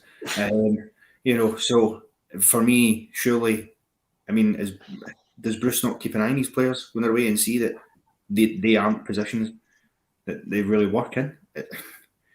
It's just a wrong change for me. If you're going to take Richie off, bring on the natural left wing back you've got there instead of just throwing somebody in to see, right, we'll see if this works. I mean, I suppose you could argue that Jacob Murphy and Ryan Fraser are more attack-minded players. Yeah. And I cannot believe that Callum Wilson is the man coming off. Oh, you are taking the piss, aren't you? No, he's coming off for Ryan Fraser. Oh my God. That is a shocking decision. I mean, why? I mean, I understand it's Callum Wilson's first game back after a knock, but surely to God, surely to God, you look, you're 3-1 down, you need goals. Who do you take off? The only person who scored a goal in this game. Oh, it's worse. It's not just that. He's also took off Joe Willock for Jacob Murphy. So I can only think he is doing this on purpose to getting sacked, get the payoff. Joe Willock can't be something else. Can't be something else. Joe Willock's just rolled his eyes as he's come off there, which is a great sign. So, so not only is Matt Ritchie 90 minutes. Not only is Matt Ritchie still on the field, but now we have 2 central midfielders, and he's playing a front 2 of what looks like Saint-Maximin and Ryan Fraser. And exactly, which means there's not an out-and-out striker on the pitch anymore because Joe Winton isn't working. so I and you take off your out-and-out striker. That's how you get a goal and get back into the game. I mean, that is outrageous. Bruce is taking the piss out of us, man. Boy, in the end, he lost the hardest, because now he's definitely going to get the sack, I hope, with substitutions and still getting your 8 million payoff. There you go. Yeah, well, I mean, Amanda Staveley and the others are in the crowd. Surely they must be watching that shower of shit and thinking, what kind of change is that? That even they must recognise now. Yeah. Surely they're seeing for themselves. This is the problem. Not only is he slow in making them, but when he does, it's the wrong. But you're 3-1 down at home, and you're going to play the last 15 minutes without a striker. Jonjo Shelvey can get out of my bloody club. What is that? He's your senior figure at the club. I don't know if he's got the captain's arm, but he won't because Lascelles is on the pitch. But he's supposed to be, vice captain. He gets done by Ndombele, and as a result of that, decides I'm going to take his legs out and get a booking. What kind of player? That's not the kind of player we want at this club. That's not the mentality. You can argue backwards and forwards about the quality that he has. I don't care. If his mentality is not right, get him out. He's supposed to come on as our first substitute and try and change the game. He's done nothing since. He's got booked. And now I'm tired. I'm sick and tired of this, man. When are we going to get some players in that actually want to be here and want to play for this club? Yeah, well, that's going to be really difficult now when we have loads of money and people just might come just for the money, Yeah. Well, at least when we start bringing players in, guys like Shelvey will be sent back to Hogwarts or whatever. Yeah. And we'll get players with the right attitude in. That is the key because, as you say, Matt, people talk about his quality. Sometimes he can play a pass through the eye needle, but the attitude is all wrong. You just don't get frustrated like that and just fly in because you've lost the ball. You just go and still put pressure on the player and don't allow them time to make that pass or time to end up getting a free kick and just run down more minutes in the clock. It's an absolutely ridiculous challenge, and I've got to say, this is actually for me now turned from the fantastic in the first 5-10 minutes to the farcical now. That is what it's became, because this is, at least I suppose there's the positives that this probably will be Bruce's last game and we can all look forward to a brighter future. But this is ludicrous. Yeah. And those subs are the subs of a man who is just now sticking a finger up at the fans, basically. They're the subs of a man who knows he's done, basically. And now it looks like Spurs might be getting a penalty because Richie decides to block across with his hand. Lovely stuff. But in the meantime, while that's being VAR'd, thank you to Sene Sempre here for donating to the channel. It means a lot. How long after the full-time whistle before Bruce is sacked? I place your bets now. I go 10 minutes. Obviously, he won't be sacked today, but... I hope the full-time whistle goes and when Bruce is in the park, Staveley just comes down and hands him his P45. I think to be realistic, the next 48 hours. Yeah. Totally agree, Brandon. Totally agree. I think that listening to Bruce's press conference, he said that, he had a chat with Staveley, but it was purely informal. There were no discussions about his future, positive or negative. So they clearly don't want to reveal. I think make him dead, though. I think make him dead. I mean, I think because they clearly have their, they know what they want in their head. And they're not going to come into Bruce and say, we'll give you this 1,000th game, but you're gone after that. They're just going to let him do what he does. They'll line up a replacement, and then they'll let him go when they see fit. Because I got a scenario in my head. I'm not sure if I mentioned it. I think I only mentioned it in the WhatsApp group of us. I think they might struck a deal with Bruce. Like, okay, we're going to give you a 1,000 game. We're going to show you respect. We don't want to throw you in front of the bus. If you go lower with your buyout clause, you know, they might strike a deal with it somehow. Yeah. Ryan Is Fraser. Is that unlikely? Ryan Fraser with an effort there blocked by the face of Eric Dyer. Yeah. Good defending there because he had his hands behind his back. If he doesn't have his hands behind his back there. This is a good comment as well. I thought I'd bring this up. Wilson off, fair enough. But what must Gale be thinking? You know, as an out-and-out striker, he's someone who's notorious for putting the ball in the back of the net, albeit in the Championship. What are you thinking that you're bringing on Ryan Fraser up front instead of you? He must be having a fucking house party when Bruce is getting stuck. Like, I think he can drink his blood. To be fair, yeah. But fair enough. Yeah, it's like, man, but that's already the whole season like this. He never brings Gale on. Well, maybe for 2 or 3 minutes, but what's that gonna do? But we gotta expect from him. If you are Dwight Gale in this game today, the way it's gone, you're sitting on the bench thinking, right, we're behind. Callum Wilson's just back from injury. He's probably not going to get 90 minutes. I'm the only striker sitting on this bench. Surely, I get the chance. And then he sees Ryan Fraser and Jacob Murphy warming up. Jonjo's off. Jonjo Shelvey's been sent off for a cynical challenge. Thank fuck for that. Get him out. Second cynical challenge in the space of less than 5 minutes from Jonjo Shelvey. That is, you puff your cheeks out, you fat bastard. Is he really? Oh no. Honest to God, like, what is... It's almost, at the start of this it's live almost stream, funny, man. At the It's start almost of this funny. live stream, we said to move deeper on, and we said, you know, today is a day of celebration. Nothing can spoil today's game. Well, I think we can officially say it's been spoiled. Yes. If there was one man who could stand above them all to spoil this day, and he has successfully completed that mission. So, Yoy, what the fuck is happening here? Like, but I'm sorry though, that is ridiculous from Jonjo. He's supposed to be an experienced player. There was other cover there. Okay, it's a dangerous attack, but there was cover. There was other defenders. He didn't have, especially in a booking, he did not have to do that. the 3-1 down. Okay, there's one more defender there. Who was it? Clark? Was it? Yeah, I don't really remember. Why you make that foul? I mean, you probably know that you're gonna pick up a red card because of this, and then no way of getting back anyway with 10 men. Let him get the chance. Bye, Matt.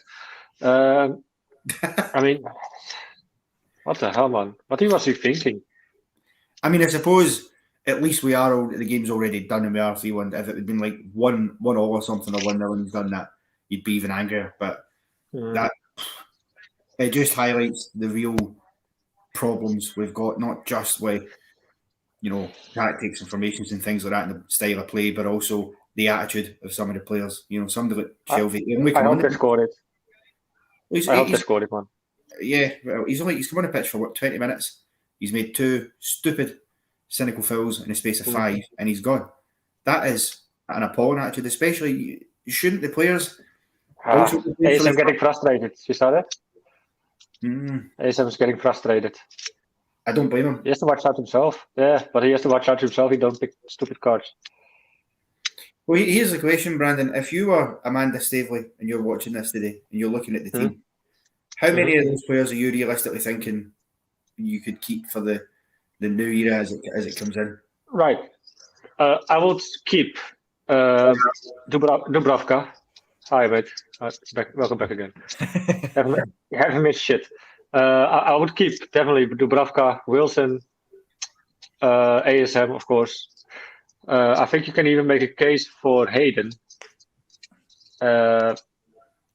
And some of the youth players like Anderson, Matty, even though he's not with us anymore, but he's just on loan. Players along those lines. Santiago Muniz, the biggest PR stunt ever pulled. There you go. Besides Lewis, maybe, but I'm not a big fan of him. But people mention Lewis. I think he like signed I actually now, because our defense is so shit, the backs, the wing backs. Then I would like to see something of him, but he's not getting a looking at all. Well, you wonder what he could do under a better manager, don't you? Because there's clearly a reason he got to the club. Same for Manquillo. Manquillo plays quite decent the last couple of games, picking up assists, goals. Yeah. I think if he plays in a better team, he actually gets better. He might pick some more assists and goals. Yeah, because there's some players you can see that way, and I think Lewis is definitely one because he's got a £13 million price tag on him that we bought him for from Norwich, and that was because although they went down Norwich, he was by far a shining light there, and Daniel Farke seemed to get some of the best out of Lewis at a tough, torrid time for them that season. So I think under a better manager, you could see a different player start to emerge, and that could be said for a few of them definitely. Although there is also a lot of deadwood that I think is went past their sell-by date by now. Yeah. I think Lewis, you've got to. I think for me in January coming, the fullbacks have to be looked at. Left back especially, we need to bring in a first choice left back, and then for me the backup is Jamaal Lewis, and Matt Ritchie can happily. I mean, thank you for everything you've done for the club, Matt, but not quite where we need you to be at this stage. Portsmouth sounds about right. You could probably get a couple mil for him if you're lucky, but it's for me. It's any left back you would think of. I mean, I'd love Jetro Willems to have come back at the start of the season, but that's not happening anymore, is it? Yeah, I think it depends how we go. If we go experience or maybe youth, because I think there's a couple out there that they're really good. He plays at a quite shit team in Germany. Yeah, definitely. I think he didn't come over last time. That Jetro Willems probably wouldn't agree to the fee that he went to play with the salary. They did. I think he wanted more, and Ashley, knowing him, probably didn't want to pay him more per week. I don't know, because then you look at the club he's gone to, or a second division German side. What can they afford that we can't? He was a free agent. They're rich, mate. Believe me, they can pay. The second division German teams pay better than the Dutch league mostly. Of course, not at Ajax and PSV, Eindhoven, and Feyenoord, but for the rest, they pay way more than in the Dutch league, for example. Yeah, I'd love to see us be able to bring in somebody like a Kieran Tierney, go to Arsenal, because you could probably get him for 30-40 million, really, couldn't you? So let's go there and get in there. 3-2, we have a goal back. I'm a little bit behind you, Connor, but I was just about to praise Joe Linton there, because Joe Linton made a brilliant run to get us 20 yards up the pitch there, and then he's won us this free kick, which I imagine we've just scored from. Eric Dyer own goal, just to, that is the funniest. Given that Eric Dyer fouled Joe Linton to give away the free kick, and then it's whipped into the box, and Eric Dyer has headed the ball off his own knees into the back of the net. Own goal somehow, 3-2. What the fuck? It's Jacob Murphy with the ball in. It's into a dangerous area, but there's no one attacking it. There's not a Newcastle player within 5 yards of the ball. Dyer, I don't know, I think he's trying to maybe head it back to the goalkeeper, heads it off his knees and into the back of the net. Look at the fans having a laughter. I like it. That puts a little bit of a damp on the atmosphere. At least makes a night a little bit more that's acceptable. That's definitely making the next On Goals and Gas DVD. Can you imagine if we got a point out of this? Wouldn't be the first time. Remember when we played? Remember when we played Everton? At Small Arms Pickford. He even got the winner then. 4 minutes of stoppage time. There's time. Yeah. That's it, but there's a little bit of time, but yeah. Well, everything is possible. Good question from Abigail here. Who's the worst Newcastle United? Get out of your feet quicker. Sorry. It's all right. Is that all time or? I would say I'm going to narrow that down to who is the worst, not who's had the worst performance today, but who is the worst player in this starting 11. Not who's played the worst, but who is the worst player in general. It's difficult because every player's had his moment. I think you can make a case for Sean and Matt Ritchie. I was literally just about to say those two. Because I think so. I think you could make a case for Joe Linton on the basis that he's come in with a £40 million price tag, which I think. But then you cannot look at the price tag. Who's the worst player on the pitch for now? For now, you can't say Joe Linton. No way. Matt Ritchie, I think, for me, I think he's been nowhere near anything really for a long time now. I think Sean Longstaff, you can make a case for, but I think he's still. He at least looks like he's got a bit more fight and willingness about him than Ritchie. Ritchie seems to give up very, very easily in games at times. And I think his overall performance today, when we were 1-0 up, there's a couple of chances he's got on the wing to put the ball in, and they've been so poor. I mean, Lloris has barely had to step off his line to catch some of the balls that were in. So I think probably Matt Ritchie at this moment in time. Mm-hmm. Yeah, I might have to agree. As like I've said before, I do like him as a player. But yeah, I think he's probably just got past his peak. Has Matt Ritchie, bless him. Yeah. So good question, Abigail. I think that's stirred up a lot of debate in the comments, but I think there's a lot of shouts for Ritchie. Someone said Shelvey, maybe up there. I know he wasn't in the starting 11, but someone said Steve Bruce. I think Steve Bruce as a player was probably one of the better ones. Whenever in his heyday, Steve Bruce would absolutely be the type of player you'd want in that defence. Yeah, well, absolutely. You know, you'd kill for a Steve Bruce type character in this team. I have to say though, I don't like it if people bully Bruce, like call him dumb or attack him personally. I really hate that. That's why he keeps my sympathy, because I hate bullying. Talking about mental health, where we stand for. I don't think we should. Yeah. No, we should never do that. Attack his football and because in the end of the day, he's also a person and has a family and everything. He can be a shit manager, but don't attack the man personally. Yeah, I think that's just me, maybe. You can attack his football and decisions and his tactics and his totally dumbfounding substitutions, but you don't need to go personal on the man himself with it because, I think as you say that's just a line too far. But I think it became a bit easier for some fans to do. What's going on with these players, man? Fucking hell. He'd obviously been at Sunderland, from the minute he walked in the door, off the back of everything that happened with Benitez and all the things that surrounded Bruce at the time with the Villa situation and Sheffield Wednesday, the way he acted with them. I mean, why did the Sheffield Wednesday owner allow him to go on a holiday for months before? Was he worth the wait?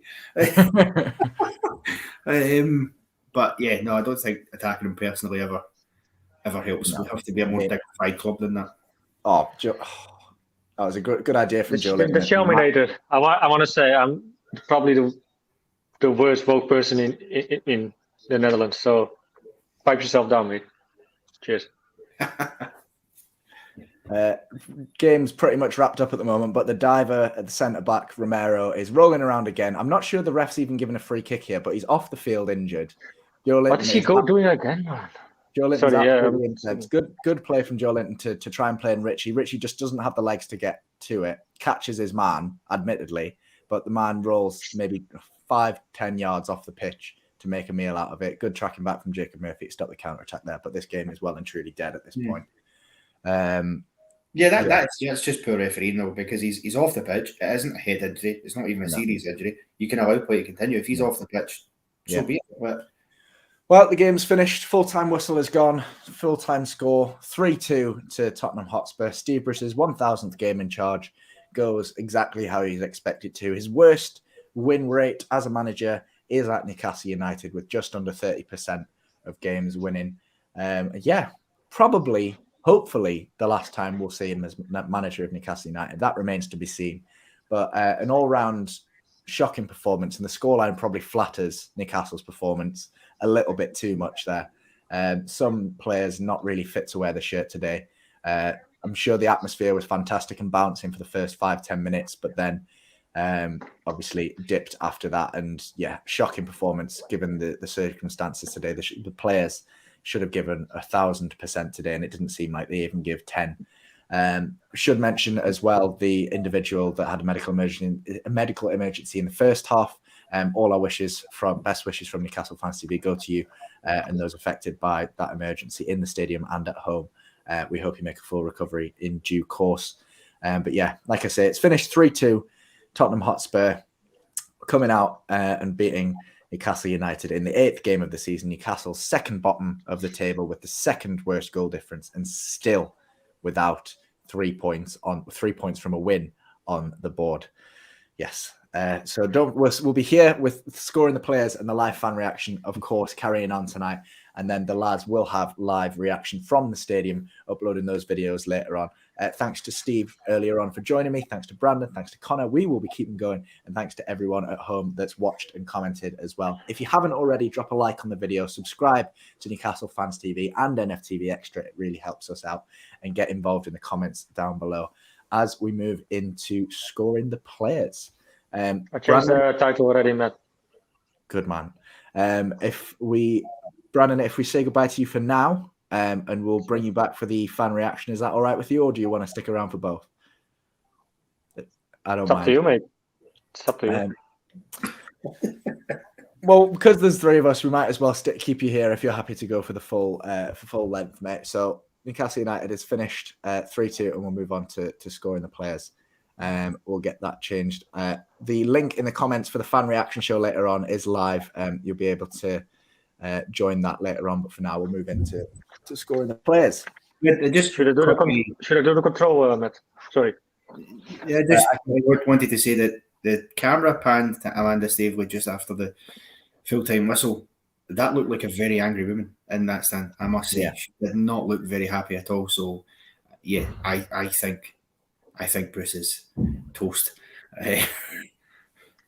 I mean, it was funny. The cameras kept panning to them during the game, and there was individuals of the few people that were there. They were like checking their phones throughout the game, and I was just joking that they might, be texting someone to get the replacement in before the end of the match. Oh, that would be great. We touched earlier on, Connor, before we get into scoring the players. We touched on the next game. If Bruce is still in charge, what else has to change then in terms of the players' performance? Well, I think the intensity levels need to go up. I think we dropped off far too easy. We came out the traps flying, and then it just went and went down like a burst balloon. So that needs to change. If I'm honest, I think we need to get a bit more inventive with our attacking play, because sometimes it's just trying the same things kind of over and over again, get it down the wing, get a ball in, and eventually teams kind of find it easy to read. So we need to do that. But I mean, above all else, we desperately need 3 points on the board in the next game, because it's all very well and good having the money we've got and talking about all these managers who want to come in. We are sitting in second bottom place in the relegation zone right now. So do we really want to be risking being the richest club in the championship next season? People don't like to hear it, but the way it's going, until we start putting together some wins, by January it could be too late to recover that if you found yourself adrift at the bottom end. So that's something that needs to change. But part of that has to come from the players. And I'm saying that to Brandon, I think the players need to start playing for the shirt. You're under new ownership now. A new era has begun. Today was your chance to, not just for Bruce, but for the players to state their case for why they should stay at Newcastle United, and get the chance to come into this new era. And there wasn't too many of them today made anywhere near a good enough case. Exceptions being the likes of Callum, Wilson, the ASM, even Joe Litton probably put in one of his better performances today. So for me, that's something they have to really step up and do now and start playing for their own future as much as the clubs. Yeah, I mean, it's that lack of effort that's frustrating, because we can accept a loss. We can accept a loss against Spurs. They're a good side, but it was the manner of the loss, wasn't it? The way how it went down. Yeah, it's too many players that are just giving up before the full-time whistle's even gone. It's the lack of effort and fighting for the shirt, like you say, Connor. Do you think that it's in January. You know, it's not necessarily, we mentioned transitional managers, transitional players earlier on. Do we need to bring more characters into this team to get us out of this relegation scrap ASAP? Definitely. We need major characters in that team. We need the voices. You know, where are the the Kieran Dyers, for example, the Lee Boyers, the Alan Shearers, who would have been in there absolutely hammering the players at halftime with a performance like that and showing that character in the pitch. You know, for me, we don't have that. Jamaal Lascelles, who's supposed to be our captain, on occasion has that, but when he's off it and just can't be asked, then you see none of it. So we do need that, and I think we need somebody experienced that can come in and take over the captain's armband from Lascelles for me, because to me he's not a captain in my opinion. So I would say so, that we need to bring in characters into that dressing room desperately. Yeah. Well, we're talking about players here on Newcastle Fans TV. Welcome to anyone that's joining us after the match. You've got me, myself, Matt, Brandon in the middle, and Connor on the other side of the screen there. We'll be going into scoring the players very shortly. Please, if you haven't already, drop a like on the video and get involved in the comments. We'll be rattling through the players and giving them a score out of 10 or sometimes minus 10, depending on how they performed. So feel free to tell us if we're talking waffle, if we're spot on. And don't forget to give us a reason why. You know, don't just insult us, argue with us, tell us why we're wrong. But yeah, well, after this, we'll have the live fan reaction as well. But Connor, we'll start with you with Carl Darlow at the back. Conceded 3 goals today, but couldn't really do too much about any of them, could he? No, I think his defence done him up a bit, like a keeper, because he didn't. I mean, even the Harry Kane one, okay, he's lobbed, but he actually has to come out for that because, you know, Harry Kane is all by himself, you know, one-on-one. So I think it'd be harsh to be overly one on him. I'd give him a solid 6 out of 10, I think. He didn't do much wrong, but as a goalkeeper, if you concede 3 goals, you still do lose marks for that. But yeah, I think it was his defenders in front of him didn't do him any favours whatsoever. Yeah, I mean, you can't put most of the responsibility on him when the goals that came from errors elsewhere, really, can you? Yeah, so I think, personally, I'd agree with a 6 out of 10. Brandon, do you think 6 is fair, or would you give him higher or lower? No, 6 is fair. I mean, what else he could have done? If your defence is like this, what you going to do? We've got a lot of people in the comments agreeing with you, but then people like Toby here saying 6 out of 10, he let in 3 goals. Yeah. And it was not his fault that all those goals went in. So that's why he's getting a 6, you know? Listen, Manuel Neuer could have been our goalkeeper today. With defending like that, you can't... What more can you do as a goalkeeper? Positionally, he was fine. He dealt with a number of corners very, very well when his defenders didn't. So, you know, the best keepers in the world concede 3 goals when the defenders are, you know, anonymous for 90 minutes of the game. Yeah. Brandon, we'll move across. Start at the right back position with Javi Manquillo. Got the assist for the opening goal. What do you make of his performance today? Did all right. Had the assist. I would 5. I would give him 5. 5. Yeah. Are you doing? Yeah, I can do it. Don't worry, mate. I'm all over it. Yeah. Okay. Okay. Yeah. So yeah, 5 out of 10. Yeah, just for the assist. Otherwise, probably 4. Yeah, I mean, he did struggle against Heung-min Son, but it is Heung-min Son, so you can't give him too much stick for that. But yeah, like you say, another assist for him. Is he your starting right back now in terms of the squad we currently have? Anyway. Yeah, probably. I mean, who else is going to play there? Kraft or whatever. You can make a case for Murphy, but I would probably switch out Murphy for Matrici. You know, yeah. So he probably still starts for me. He's in an upward line, in a better form. So I don't know. Yeah. If you just the stats have just come up on my television screen there. 1 shot on target, which was 2 minutes in when we scored the goal. Yeah, that is appalling. Spurs, you had 4 shots on target, 3 of them hit the back of the net. I mentioned earlier on the possession as well, like those stats that popped up. We did in the first half, it was roughly 45% possession for us.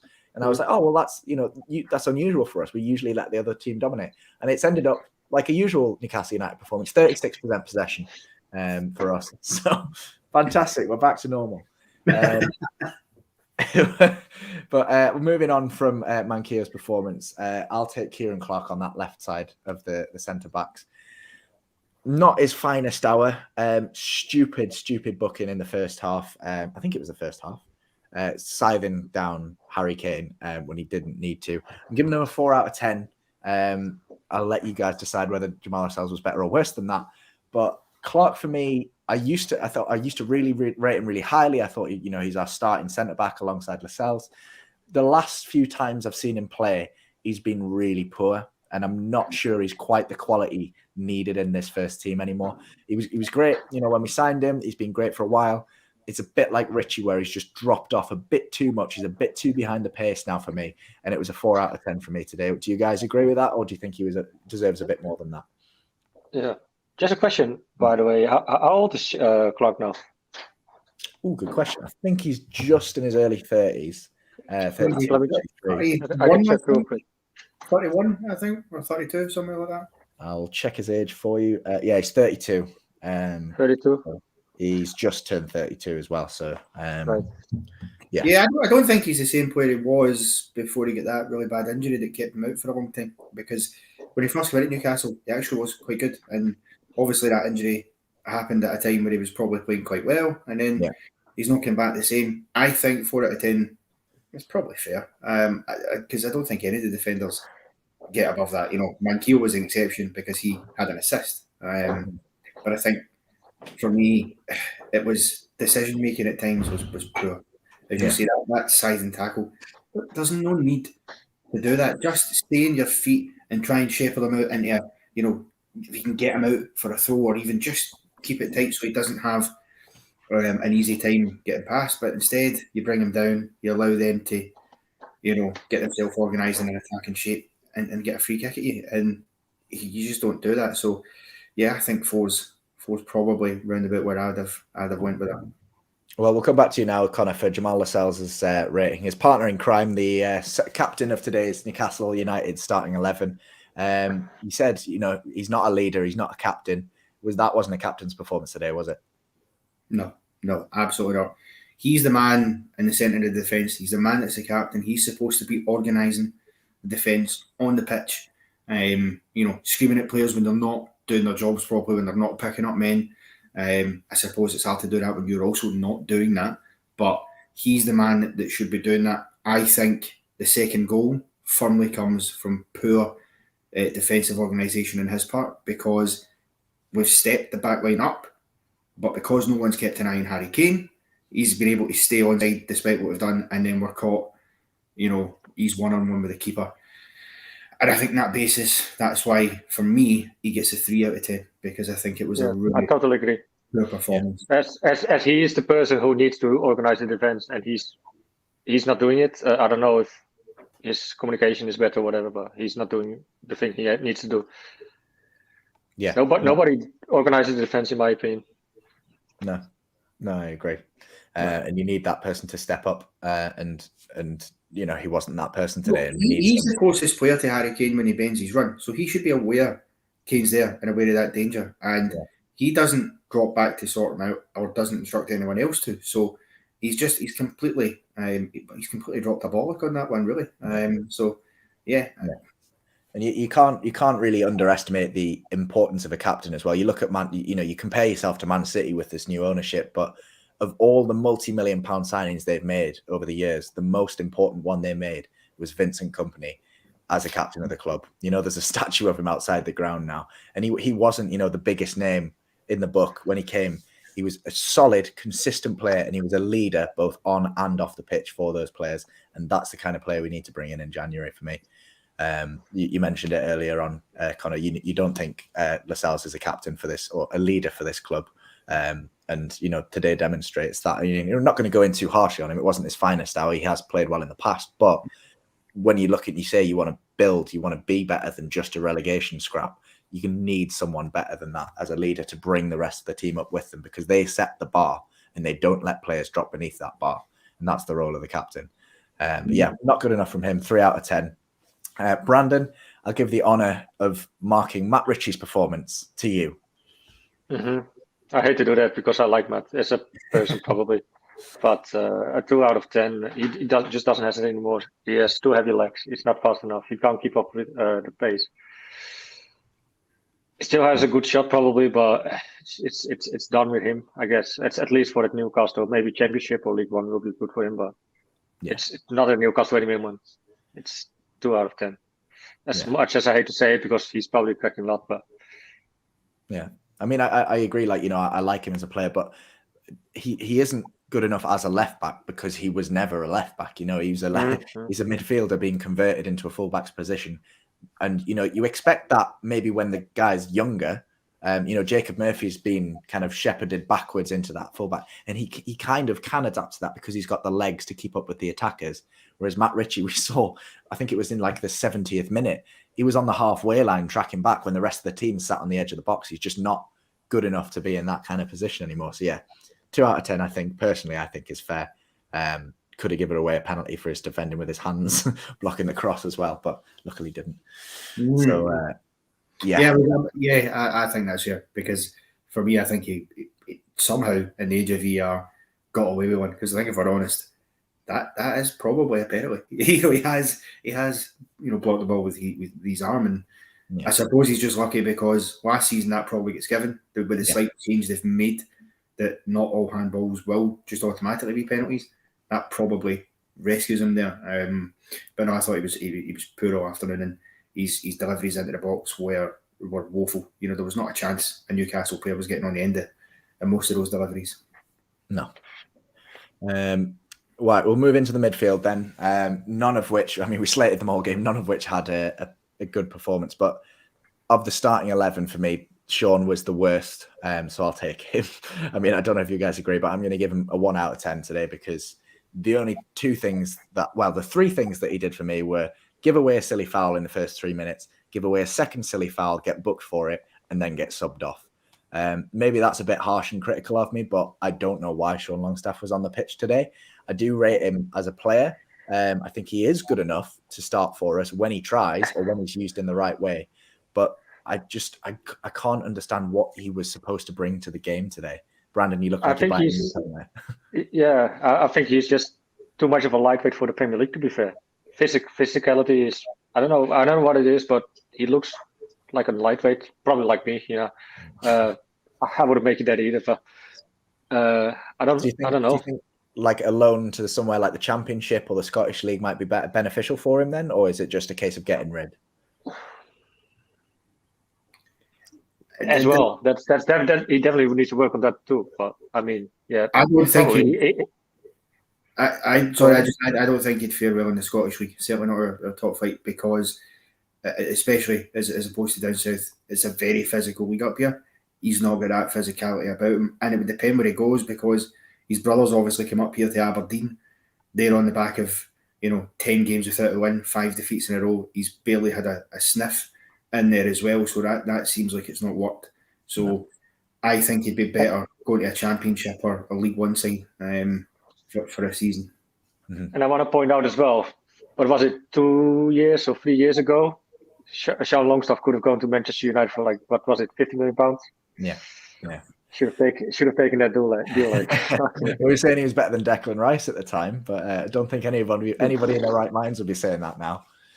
But yeah, so very disappointing performance from him today. I'll be surprised if he's in the starting 11 next week. Well, then again, Shelvey's been sent off, so unless you're bringing Jeff Hendrick in, who else? Maybe Almiron if you're playing him in a central midfield kind of role. But we'll move on to one of the other midfield 3, Connor, Joe Willock. Not his finest hour in a Newcastle shirt today, was it?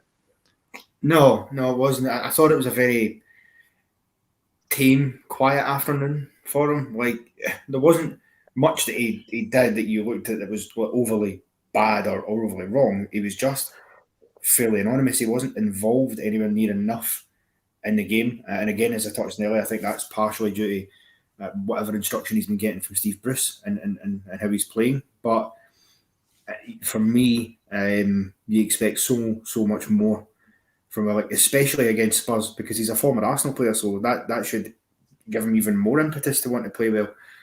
That's why I would probably. I think he gets a 5 out of 10 for me, Joe Willock, and that might even be being a bit generous too. Yeah, I mean, I think he didn't have his finest game, and he was a bit invisible, especially in the first half. But I have to say, in the second half, he was one of the few players that was willing to pick up the ball and carry it towards Spurs' goal. I think he looked a bit lost in this formation. He wasn't there defensively for Ndombele's goal. None of the midfield were. The ball kept passing him by when he really should have been doing better for me. But he did. When he did get on the ball, he looked okay. Got into some good positions, but didn't have that finishing product like he's had towards the end of last season. Wasn't really his game, was it? No. I mean, no. We played for the country, sort of, and what's he gonna do? Yeah. Unfortunate game for Joe Willock. 5 out of 10 for him from us. Don't forget in the comments to get involved. Let us know if you think we're spot on or absolutely wrong. But let us know if you think Joe Willock deserved a 10 out of 10. I don't think anyone would think that. But so we're about halfway through scoring the players. We'll be getting to the end of that and we'll be going straight into the live fan reaction. If you want to get on and have a chat to Brandon and Connor, there is a link in the description to join us after this video is finished. It should be the pinned comment in the video. So get yourself on it. We'll have a chat about today's disappointing first game under new leadership. But for now, we'll carry on with scoring the players. And we'll move on to the last of the midfield trio, Isaac Hayden. So, Brandon, Isaac Hayden's performance today. Probably, I wouldn't say the best out of the three, but I don't know. Yeah, I think you're right. He was the best out of the three, but wasn't fantastic. Right. Yeah. I mean, Connor gave Willock a 5, so I just want to go with a 5 as well. I mean, it's just not it. But that's just probably. I think he would be the better one out of the three when he had better players around him. He could be a really great asset for the team. He's a player I would still keep at the club even if you have better players in. I think 5. I think he's. Is it 5? I think is fair, but for me, he's constantly played out of not out of position, but out of his correct role. You've seen him at centre back, filling in at right back. For me, his best role is a defensive midfielder, breaking up the play and distributing it to other players to take the ball forwards. Today, we saw him doing a bit of that, but we also saw him charging forwards like he was a box-to-box midfielder, because that's the role that Bruce is playing him in. He's playing a midfield three of Sean, Willock and Hayden, and all three of them have been charged with getting backwards and forwards. And we saw that it didn't work because defensively we were lacking when all three of them were going forwards. And then attacking, we were lacking because all three of them were defending. For me, Hayden should be the one doing that Fernandinho kind of role, the Makelele role, sat just in front of the back line, sweeping up, breaking up those passing lines, not letting the midfielders have a moment to think on the ball. And Sean and Willock, or whoever that other two are, should have the ability to get forwards while Hayden stays back and protects the defence. I think that he's used incorrectly. I think, like you say, he should stay at the club when we do start to invest, and he should be one of those players that we start to build the team around, because he's one in that spine that can sit in front of the defence and is good enough to be in that team when we do invest. But yeah, I think 5 out of 10 for me is a fair comment. Connor, what do you make of that? 5, 6, 7, 2? I thought you were going to break into a step song there. I think that's fair. I think that's about right. I think the problem is more centred around not where he's positioned. It's more whatever instruction he's been given to play in that position. A bit similar to Willie. They just look a bit unsure of exactly what it is that Bruce wants for them to do. Does he want them to be going further forward more often? Does he want them to be sitting back? I think there's that uncertainty there, and it shows. And don't get me wrong, sometimes as a player, you have to take responsibility and go, okay, the manager's not giving me clear enough instructions. I'll just need to take this with the scruff of the neck and do what I think the right thing is to do. So I think that we didn't see enough of that from Isaac today. So I think that's a fair assessment. No, I think that's pretty much spot on there. I couldn't really have said it much better myself. I really like the lad, and when he's fit, I think he's one of our best players. So I'd like to see, in future when we do start to hopefully build this new team under new management, I'd like to think he's one of the first names on that team sheet when it comes to rebuilding. But we'll see. The future is mysterious and may hold many different futures for certain players. We've had the back four and the midfield three, as well as the goalkeeper. Then we'll move into the front three. Brandon will be back shortly. I'll take today's man of the match for me. And I'm sure I'm going to get a lot of stick in the comments for this, but I'll take Joe Linton and I'm going to give him an 8 out of 10 because I think today he was pretty much the only player on that pitch worth his salt.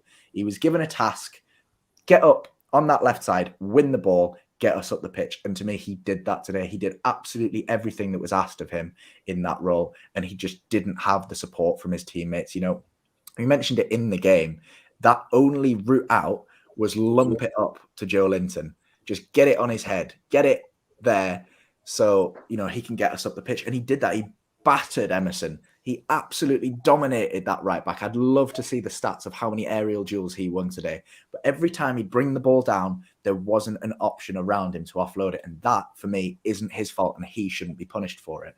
As his passing was a bit loose today and he did get booked for a silly tackle at the end. But that tackle, it was silly. It was out of frustration because he was given 200% today every time the ball came near him, and not one of his teammates can say the same. And it really frustrates me that I know he's going to get so much stick today for some of his stuff, but for me, he was absolutely man of the match. And personally, I think an 8 out of 10. I don't know what you guys think, but I thought he was. I think you're a little bit too generous, to be fair, with an 8. Probably would go along the line 6.5 or 7. Like you mentioned, like the workload, but I think for me he's just still being too sloppy though. Heavy first touch. I mean, if he works on that, sure, he can be on it, but I don't know. 8 is a bit generous for me, in my opinion. But yeah. I get what you mean though. Besides that, I'll be the first person to say, he's not a good player all round, but just on today's isolated performance for me. I agree, he did have a heavy touch and his distribution wasn't fantastic at times, but I think he's the only player on our team that can leave the pitch with his head held high because he gave everything he could have given today. And I think maybe that's the reason why he's not a 10, that lacking quality. But in terms of effort, I can't fault it. Yeah, I think that's the thing, we spoke about that, players playing for the shirt, and wanting to be at the club. And I think he definitely demonstrated today that he does want to be playing in a Newcastle shirt. I think it's no coincidence that he's putting in one of his best performances with the takeover being done and new owners being there, because he's wanting to show that I'm good enough to play at this club. And in terms of effort, you can't fault that level of effort. And if somebody that's the thing, if somebody gets a booking because they're just putting in that effort and they've maybe made a bit of rash tackle, you can accept that because they're really going for it, as opposed to someone like Shelvey, for example, who's just making stupid tackles for no reason. So I think, is it a bit generous? Possibly. I might have gone more a 7 or a 7.5, but I think it's fair enough because he was certainly the best man in the park for us today. Yeah, I mean, let us know in the comments. I know there's already people saying that I'm talking waffle and he was a 3 out of 10, but I don't understand how you can look at that performance of that player and say, he cost us that game today, because I think personally it was one of his best performances in the Newcastle shirt, and he was let down by his teammates around him. We can agree to disagree on numbers, but I thought overall you can say Joe Linton had a good game individually anyway. But we'll move on from that because we'll just end up going backwards and forwards all day with people in the comments. We'll move on. Connor, if you want to take Alan Saint-Maximin on the right-hand side of the attack today. I thought he had a decent game at times. I thought he was instrumental in the goal. Absolutely. Terrific link-up play. And I think he got the assist, didn't he? So I think he done okay. The thing with Saint-Maximin is that in every game you're going to get a 6 or a 7 from him, no problem. That's the type of player he is. And I think that's no different today. I think he's a solid 7 out of 10. Wasn't one of his better days, but he was still very much putting in that effort in those performances. And there were times where he did get round Spurs players, and again, not enough movement was going on round about him in terms of players creating space. And you could argue he maybe should have had a goal in the first half when Callum Wilson plays the pass. He just doesn't quite get to the ball quick enough. So, yeah, I think 7's probably fair. Brandon, you agree with that? Yeah, sort of. Yeah, 6. I mean, did he create much chances? Not really. He had a few good runs, played himself free. Wasn't so dangerous as we used to be for him, but that's why I think it's a bit generous at 7, but I would probably go more like a 6. But yeah, I get what Connor is saying, though. Yeah, no, I think I agree with both of you to a certain extent. You know, we have such high standards of Saint-Maximin now. And I think he tried to create a lot, and a lot didn't pay off for him today. Whereas sometimes, you know, if he takes on a player, you know, there's a 50-50 chance he'll get past him. And I think more often than not, it didn't pay off today, but you can't fault him for trying that. You know, he was one of the few players in the team trying to make something happen. And it didn't quite click for him today. So I think a 6 or a 7 is fair, in my opinion, but not. Yeah, and if there's a player in that squad who's got a bit of credit in the bank as well to get some leeway, it is ASM. You know, week in, week out, he puts in a hell of a shift for us. Yeah. And we'll move on to the final player in the starting lineup. Brandon, you can take this one. So it was Callum Wilson leading the line today, back from injury for the first time in a while. Got his goal in the first minute. And then, the rest, you know, I'll leave that up to you to decide how he performed. But quite invisible afterwards. Well, he was a handful for the defense, though, also with aerial duels. I think after Joe Linton, he probably won most aerial duels as well. I would probably go 6.5 for Callum Wilson, just knowing that he scored a goal after injury, first minute immediately. I have high hopes again on Callum Wilson. Just if he stays fit, that's the most important thing in my opinion. He will come back and he will be more dangerous soon. It's his first game he plays after the injury, so it will be an upward line in my opinion.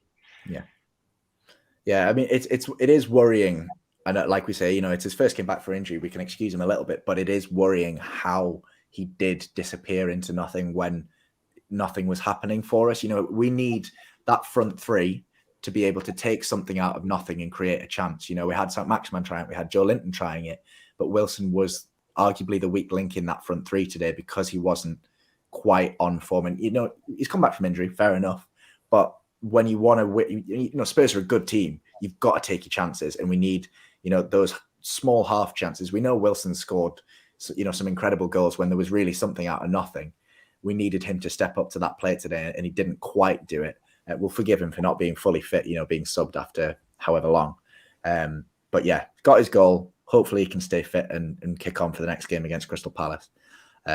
Because you'd expect that he'll be in the starting lineup again. I see people giving him a 5 and things like that, but I think it's a little bit too harsh on him.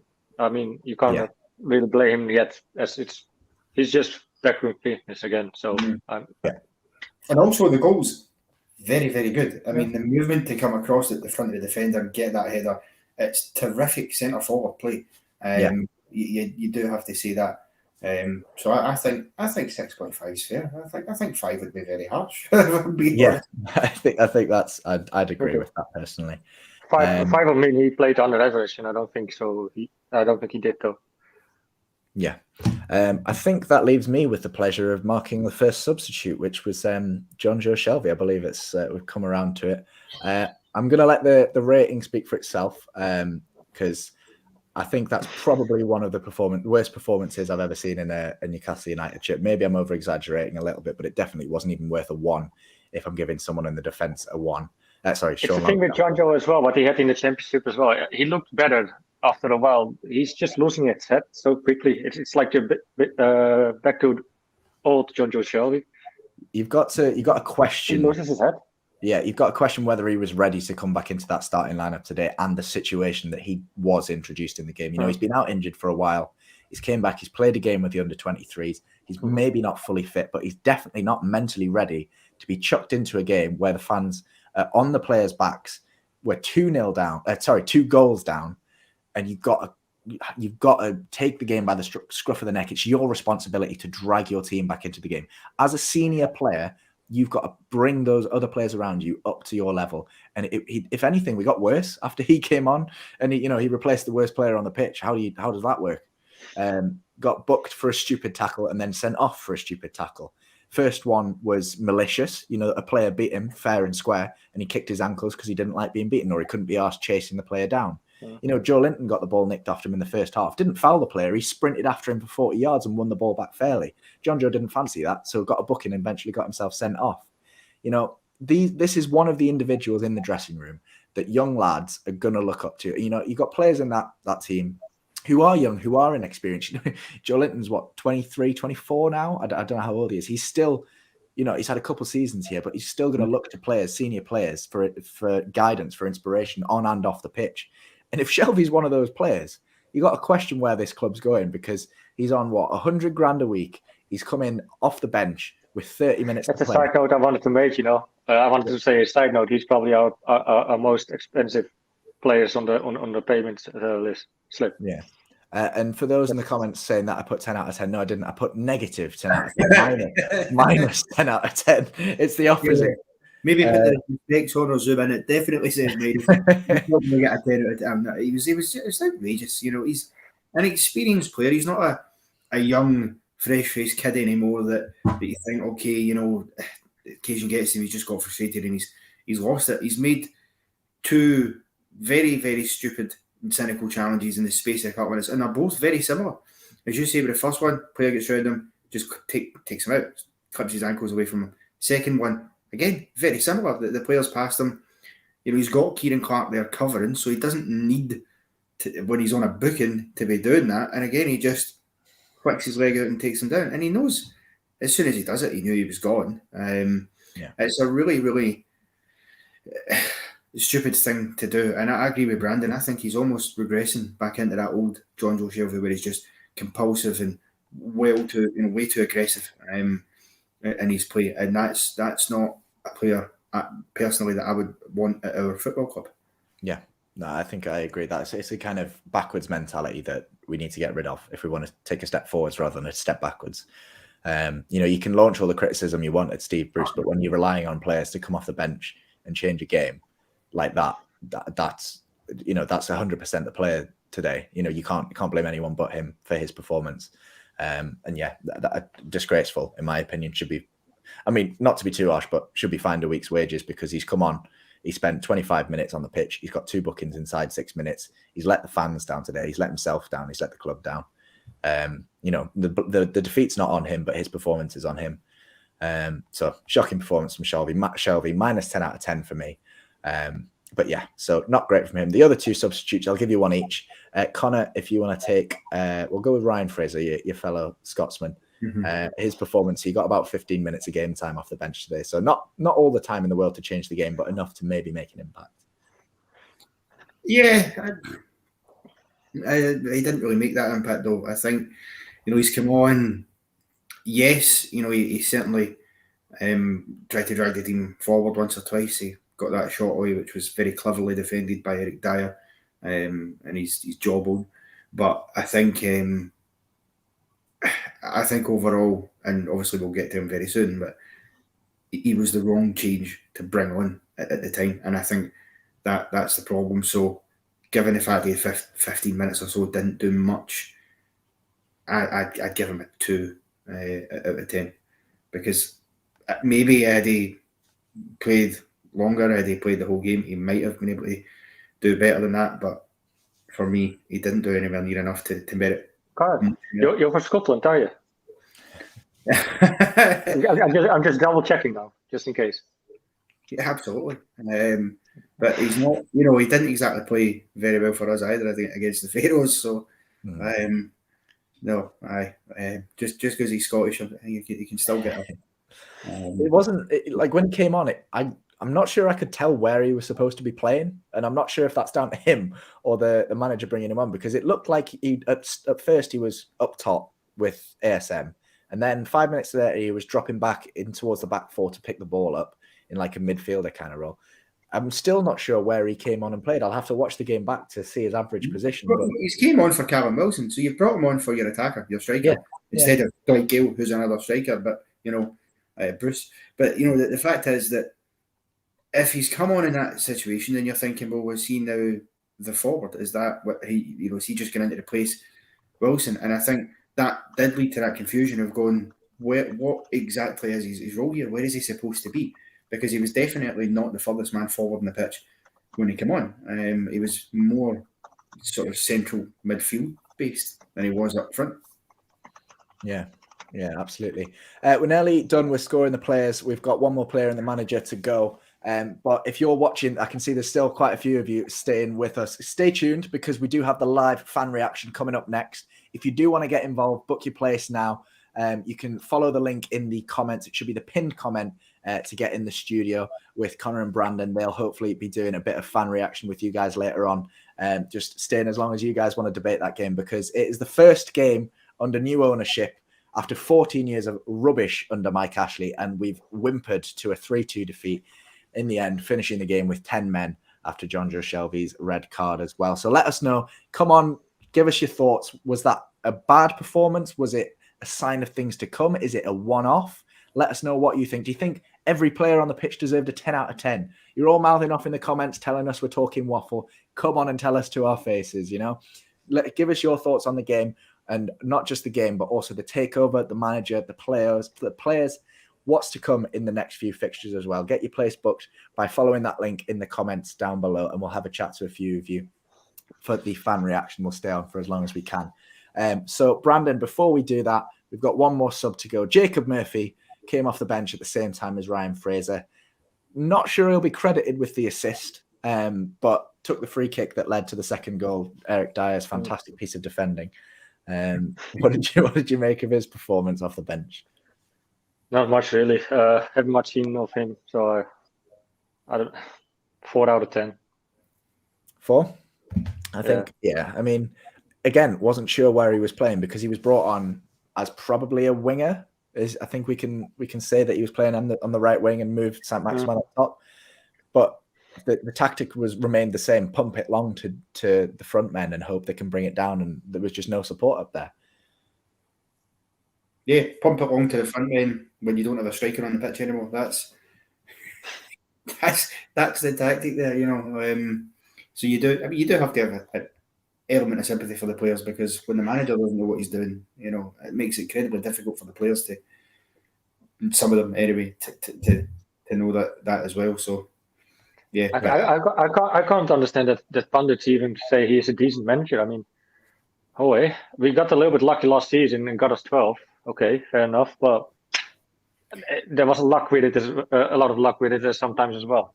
He's not been a decent manager since maybe Hull City to the FA Cup final. Okay, great job there. But even then, he managed to throw away a 2-0 lead in that FA Cup final when they should have won it. So, for me, since his Hull City days, he's not been that great of a... He's certainly not Premier League quality manager. Yeah, maybe in the Championship, some of the tactics he plays you can get away with because there's other managers in the Championship who do similar things, but in terms of a modern day Premier League manager, he's just nowhere near. I saw in the comments let's turn off my I saw in the comments that someone was saying that the Sky commentator said that Steve Bruce finds a job easily again when he's sacked by Newcastle, so that's him again. I mean, I imagine he will. I can't imagine a club who wants Bruce. I mean, he'll find a job somewhere. It won't be in the Premier League. We can say that. We can say that with certainty. Yeah, you look at Nottingham Forest, who've just sacked Chris Hughton and brought in. I forget the manager they brought in now, but a club like that who were battling Championship relegation, they want someone, proven quality. They'll go for someone like Bruce in the Championship, but I cannot see him managing in the Premier League again after this. The media can defend him and, his tactics and everything to the death. But the reality is the game is changing and he is outdated in the game of football now. He's had success in the past. He's reached 1,000 games. 1,000 games in charge, regardless of what league you're in. That's a good achievement. And, you know, he's got an average win rate of just over 1 in 3 games, which is okay. And he's, you know, some people say he's done the job he came to do at Newcastle, which is keep us in the Premier League. You know, fair enough. Good luck to him. I hope he finds a job elsewhere and he's happy, but he is not the man to take Newcastle United forward. He's about to do his badge interview pretty soon, so that should be interesting to see what he's got to say. But he's not. He'll get maybe a championship job, which is fine. But what club in the Premier League is going to bring him in? He's just not there at that level anymore. There was a time he was, but sometimes football in the Premier League moves on. And he's not the only person the Premier League's passed by, because I'm sure people who are Spurs fans would argue that the Premier League passed Jose Mourinho by while he was there, because of the style of play that's now adopted there. So, you know, that's just the nature of the beast. I'm sure in the Championship or League One there'll be a team who see him, as you say, Matt, as a stable pair of hands to keep them in the divisions. Maybe if Wayne Rooney was to get sacked for Derby County or something like that to keep them in the league, okay, that's the sort of manager he is now. But there's nothing wrong with that. That's just his level at this precise moment in time. Yeah.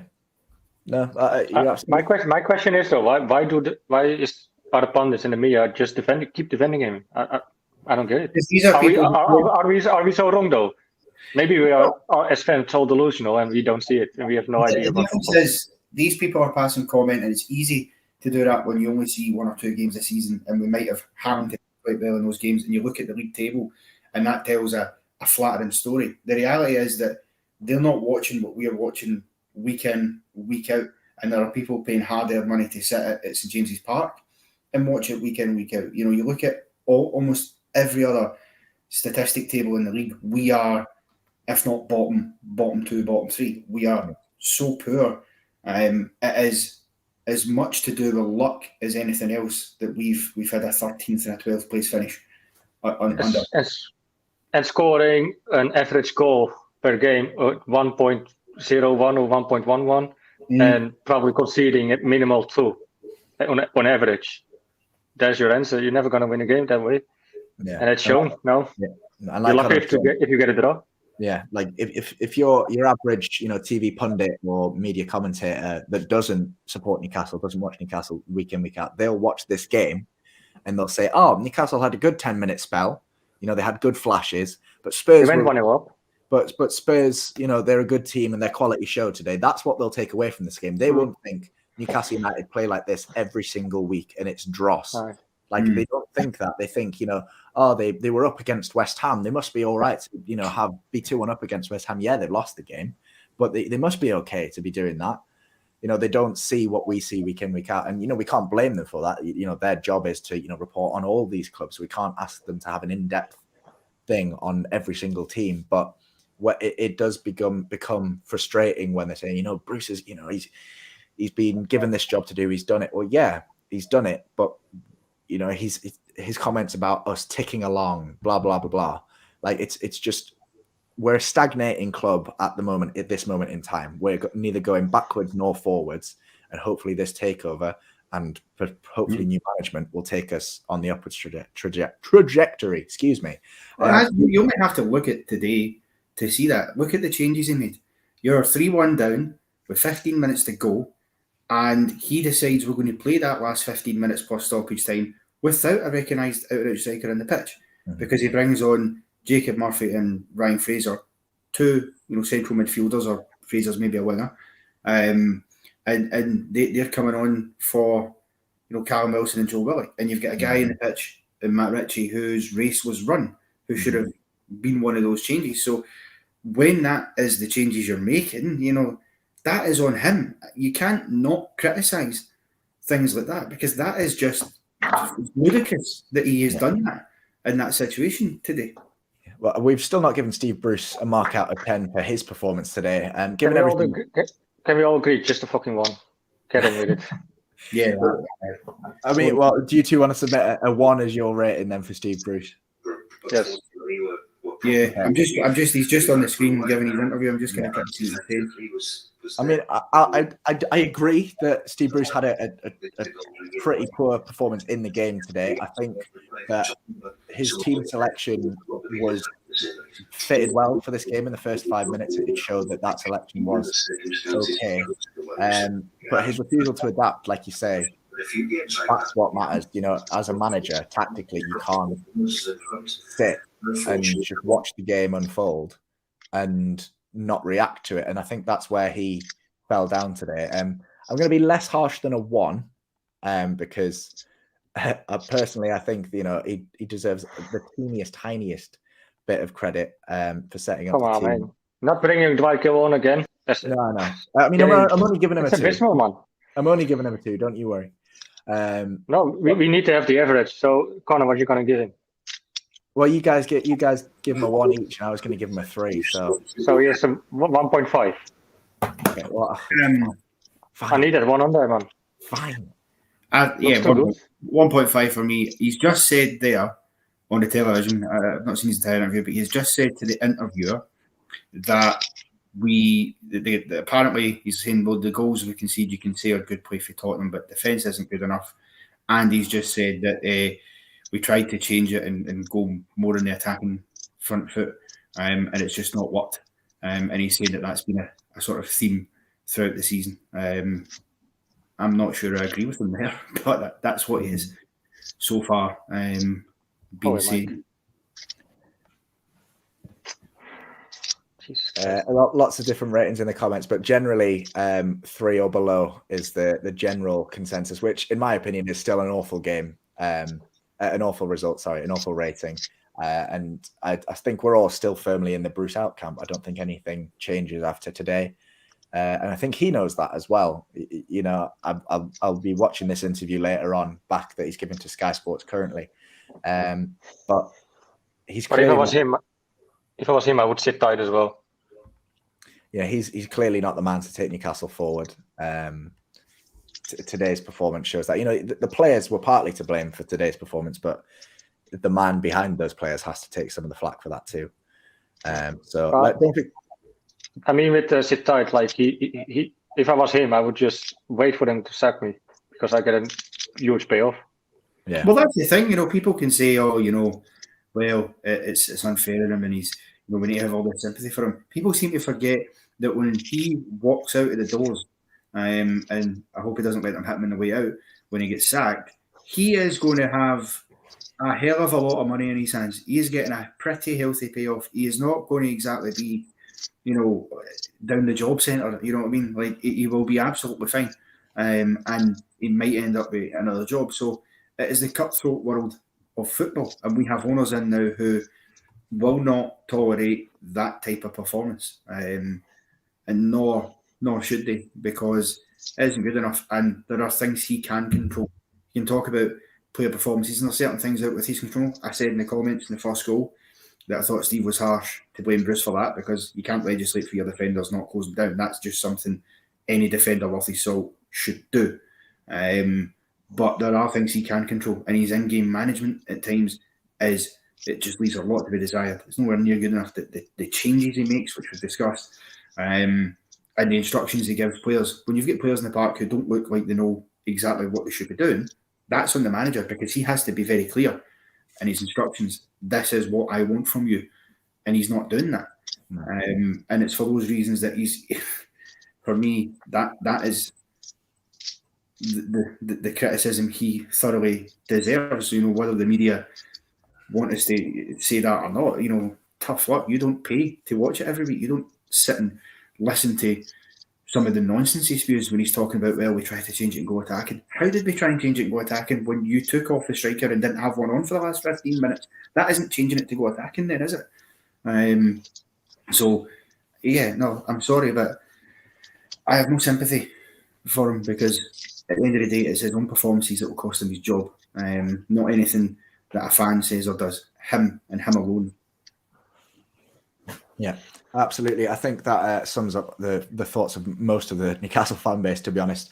That's about all the time we've got on Scoring the Players. So we'll wrap it up there. Steve Bruce with a 1.5 to top it all off. Thanks to everyone that's chipped in with their ratings in the comments down below. If you haven't already, drop a like on the video and subscribe to the channel. We're less than 100 subscribers off that 29k mark. So please, please, please do us the favor and subscribe to the channel. And thanks so much for everyone that's been here from the very start of the live stream with myself and Brandon as well. Unfortunately, not the result we wanted today, but we'll move on. Hopefully, we see a change in management sooner rather than later, a change in attitude from the players and a change in results as well. It's finished 3-2 to Spurs. We'll have the live fan reaction up next. If you want to get involved, like I can see Dylan and Andrew waiting in the wings to come on, go to the comments, find the pinned comment from the channel and follow that link if you want to voice your opinion and come on with the lads. We will also have reaction from the stadium with Lee and the lads who've been at the game for the first game under the new owners. So stay tuned for that. I'm going to head off now and leave these guys to take control and have a chat to all the fans waiting. But thank you so much for everyone that's been a part of this so far, and get involved in the comments as well. Keep commenting, and we'll move on to the live fan reaction. So I'll stick around for a couple minutes, and we'll quickly say goodbye to Connor, and we'll bring you back in shortly. And we'll move on to the fan reaction show. So, Brandon, if you change the titles, that would be legendary. And then we'll get it's already done. Legend. Hey, he's on the ball, is Brandon. Always is. Always is. We'll bring in our first fan. Andrew's been waiting since the start of the scoring the play. Scoring the Andrew in first. Oh, I think it's connected. You know what? He's been sat there waiting patiently. Now his connection's gone haywire. Can you hear us, Andrew? Hello. I think that's it. Oh, he's there. Hello. There Can you hear us? Got you. Sorry, I think it was my internet. Sorry, lads. Anyways. No worries. There might be a bit of a delay on that. But you're here. That's all that matters. What did you make of today's performance then, all in all? First 5 minutes, mate, it was like a fairy tale, wasn't it? We get a goal. You're thinking, here we go. And then normal services resumed, doesn't it? Unfortunately. Jamaal Lascelles not pressing or closing down at the box. One goal. That's what happens when you give good players space. And I think it set the tone for the rest of the game, personally. Yeah, I think Kane will give a very well thank you to Jamaal Lascelles for getting him on the score sheet again. I'll restart there. It was just a shame it couldn't have affected the game a little bit more. Yeah, absolutely. We'll talk a bit more about that, but I'll bring Connor back in because I know he's only gone off temporarily. But I'll say goodbye for now, lads, and thanks to everyone that's come on so far. But yes, Jamaal Lascelles costing us that first goal and set the tone for the rest of the game. Really didn't help us, did it, Brandon? Not at all. Not at all. Hi, Connor. How are you doing? How are we, Andrew? Good, Connor. You? Not too bad. Not too bad. Still a smile on the face because there is a brighter future ahead. That is the thing to focus on. Long game. It's going to be a long way until January, isn't it? I mean, if you keep playing like this, do you see us pick up any points somewhere along the lines? Because we don't have we have a quite heavy schedule as well, Andrew. What we've got Man City, Liverpool, and a few other good teams coming up soon. So dead easy, mate. We'll just pull one of them. Yeah, Chelsea. We'll just pull one of them out, mate. It's fine. You've got to say on today's defensive show, we've got the worst defense in the league, and it's clear to see that we have. As soon as we go forward and we lose the ball again, same culprits losing the ball. I'm not going to mention his name because I get hammered for it. But yeah, it happens time and time again. We missed Miggy a little bit, I think, in the second half. So the second half for me was terrible. First half wasn't too bad, but I think if he'd been on the bench, I know he'd been away with international duty, but even if 70% fit, Miggy Almiron's better than Jonjo Shelvey in that state. So it's on a miss, mate. I keep looking at the league table and I keep putting my pen on which game we're going to win, and I can't decide on which game. And I've been all the way to the 2nd of February. I think it was the 2nd of February fixture before I've actually picked one. So that tells you a story. I actually think if we go into after the transfer window, it might be very well possible that we need still 30 points to stay up. I totally agree. It's not unthinkable. Yeah, no, I think you're absolutely right, especially. And is that doable? No, I think you're right. The current form, that is a real concern. Quick question, Andrew. You were talking there about the bench. What did you make of those substitutes from Steve Bruce in the second half? I mean, he made one of them before the 60th minute for a change, but. Well, I agree with you what you said a few minutes ago about how we didn't have a recognised striker on the pitch after he made his subs. But one thing I will say about Joe Linton today, is every single ball that went up to him, he must have won 8 out of 10 of them. It was on his chest, it was on his shoulder, it was on his knee. And I think the only reason that he went up top was to try and get people around. That's why Fraser and Murphy came on, to try and get people around him for when he was winning a ball. He wasn't just having to play it inside rather than he had more options. But the problem was we never went long after that. We went short because Shelvey came on. So I agree with you entirely in the sense that we should have just kept this. We should have brought Gale on, possibly. Fraser's offered nothing all season. I don't think he deserves to get brought on. I think Gale probably deserved it. Did he really get a chance, though, so far? Since signing for Newcastle? Fraser... Has he earned it? I mean, my argument would be, has he earned it, Brandon? I'll be honest. We've seen quite a bit of Fraser come off the bench. The games he started, he's never done anything. So, for me, is he worthy more than Gale or Murphy? No, that's probably not. No, I think so. I think because my changes there in that situation would have been to bring Jamaal Lascelles on for Richie and bring on bring on Gale for Callum Wilson. I just think they would have been the changes that would have made the most logical sense. I think Fraser. Richie had to be taken off. Yeah, he was dead. I said that about 66, 67 minutes in, you could see just with the camera panned out, you saw him in the defence just sort of strolling. He looked like a guy who was, right, let's get him off. His performance hasn't been great.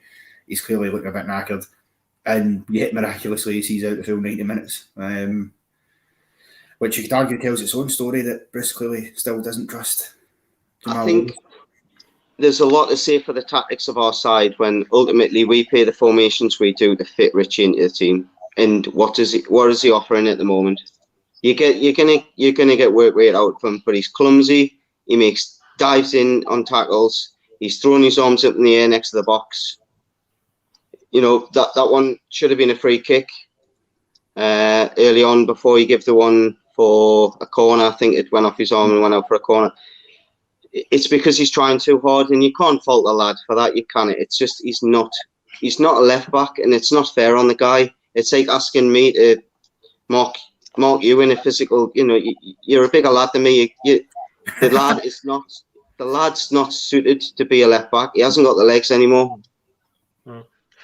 I think it's fair to say, besides Jolinton's, though, I think, Gordon Ramsay always would say, we looked very bland today. Nobody really wanted to fight for today. Looked like it. They probably would have, I don't know. But they didn't show it. They didn't fight for the club or even their career. Besides of Jolinton. Someone else I can't really think of. Maybe Darlow, but... Willock at times. I think the press at the start of the game was pretty good. You've got to argue that the first 15 minutes we pressed them well. We got caught out if they played around with a few times, but at least we were pressing. That's the difference. You're going to get played around at times. Even Man City get played around at times when they press. But the intent went the second half. The intent just went. It was a case of we'll sit behind the ball. Sorry, Brandon, go on. You can't expect to press for 15 minutes and then think you win the game. I mean, exactly. Maybe it's a fitness. I don't know, or why we stopped doing Belief. that. Maybe as well. Players gambling when you do win the ball. Do you think they maybe got a little bit lazy after the 1-0 immediately? So, or did they got a little bit cocky, or I don't know. Complacent. Yeah, because I think, in that situation, you could visibly see us drop off. And as I've been saying, Spurs for me didn't really even get out of second gear, which was the real worrying thing about it in that first half. But I think players themselves don't tend to just take it upon themselves and decide, right, we're now going to fall back into this more defensive line. So without having seen him on the screen, I can only imagine at some point, for whatever reason, maybe it was to conserve energy, they've been instructed to drop off a little bit and try and keep a hold of the 1-0 lead, and then if you can get a counter goal. But to me, that's when you're in the ascendancy and you've got the control we had in the game, because we were controlling the tempo that first sort of 5, 10, 15 minutes. You have to capitalise on that. And I don't know. I mean, it can't be a real lack of fitness, because there wasn't a lot of our players on international duty. There was 1 or 2, obviously, but the bulk of that squad would have still been, on the training ground and working on that. So I think it is just complacent. I really do. In an atmosphere where the crowd are so behind you and everyone's up for it, and you've scored so early on, it's like the dream start. You couldn't have got the crowd any more behind you at that stage if you try. To almost just get a bit complacent and think, okay, we've kind of job done a bit, we can take the foot off. Not against teams like Spurs. You just can't do it. The Shelvey sending off's a perfect example. I'll write down his first booking's just petulance, and his second booking is because he's not up to speed. Simple as that. Yeah. Andrew, before we move on to the other fans who wants to come on, is there something else you still want to have from to say, or would you want? No, mate. I would like to just say that the fact that we're captain isn't closing down at the edge of the box and isn't getting the rest of his defenders to do it in the second half when we've already learnt a lesson, kind of tells you that we're defensively we've got issues and we need to sort them out. So I think honestly Fernandes would have done a better job than Jamaal Lascelles today, and it's your club captain, but I don't know whether it's just me. I don't know whether you two agree, but it's the basics of defending. You've got to get out when someone like in what's he 65 million pound. You've got to get it. You've got to put, even if you just put yourself in front of him, you're not going to get to him. You're going to put him off, and he might play a pass to the side. For me. Would you take the armband off him and put it on someone else just now? Would you wait until you brought another player in, or? I would take it off him, but the problem is Connor. My argument is I couldn't tell you I'd give it to at the moment, but I just don't think he's ASM maybe. He seems to drag the team with him. He loses it too often and shoves his hands in the air and stops running. As much as he's a maverick, and that's what you pay your ticket price for. I've said it before. He's not a captain. When Dubravka's fit, you could argue he'd probably get it. He's been captain in the past, I believe. But what about Wilson? No, because he's not fit enough. He's not going to be in the side long enough to be a captain. Right. He doesn't have prolonged periods in the sides to be a captain, and he's going to be in the treatment room when they're training. So, what's the? We wish he went, and it's not his fault. Let's get it right. I'm not having a pop at Wilson there. That it's not his fault that he's injured. People with pace like that, like Kieran Dyer, like Laurent Robert, Jermaine Genius, where they have bursts of pace, they get injured because the muscles react differently. It's not his fault, but you can't have a player like that as captain. Fair enough. Andrew, thank you for coming on, mate. All the best, guys. I'll probably see you next week, and we maybe have a chat on soon again. I'll send you a few more messages, mate. All right. Cheers, man. See you today. Everyone, that was Andrew who came on the Fan Reaction Show. Thanks for him for coming on. We still have some places in our waiting room. So if you want to join, click the comment, the pinned comment in the chat, and you might have to wait a little bit, but you definitely will come on if you join. We're gonna go to two people for the Fan Reaction, Dejan and Dylan. Matt, if you can do that, please. Cheers, mate. Hello. How are you doing that? Okay. Yeah.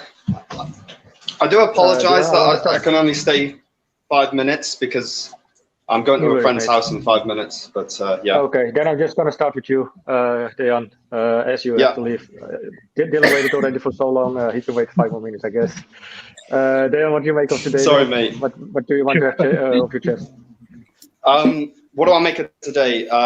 Kind of more of the same, like pathetic, really pathetic, and a waste of time. I mean, I got my hopes up. I think like everyone else, and the atmosphere was kicking in the first 5 games when we scored initially, and it was a bit of a fairy tale scenario. But I always kind of fear with Newcastle when we score early on, because you've then got 88 or 85 minutes left of the game, and it's like you can't just switch off. You need to keep playing. Like there's still a full match to play. So yeah, it was good that we managed to get the first goal, but then I was a bit worried after that. And what I would say about today, I think the only positive that we can take from it is if it means that Bruce gets sacked in the morning, then I'll take it. And another thing is, like, in a way, I think it's good that the new owners have seen the team play that way. The way the team has been playing for the last 2 years under Steve Bruce, basically, because it means that they're under no illusions, having watched that, as to the state of the team. And I really hope they've watched that game. They've watched the way that we played, and I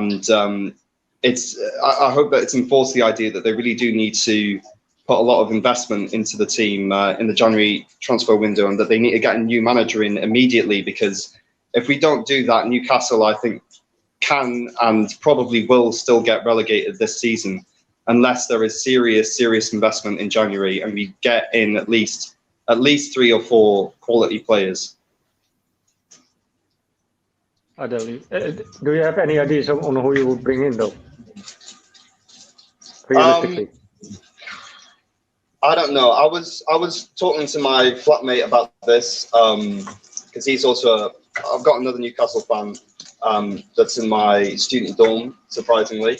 But I would honestly get Jetro Willems back, because I think he's shown that he's played for us previously, and you can maybe argue that he's not the best defensive fullback out there, but I just think because we've seen him play for us in the past, and he's been reasonably successful.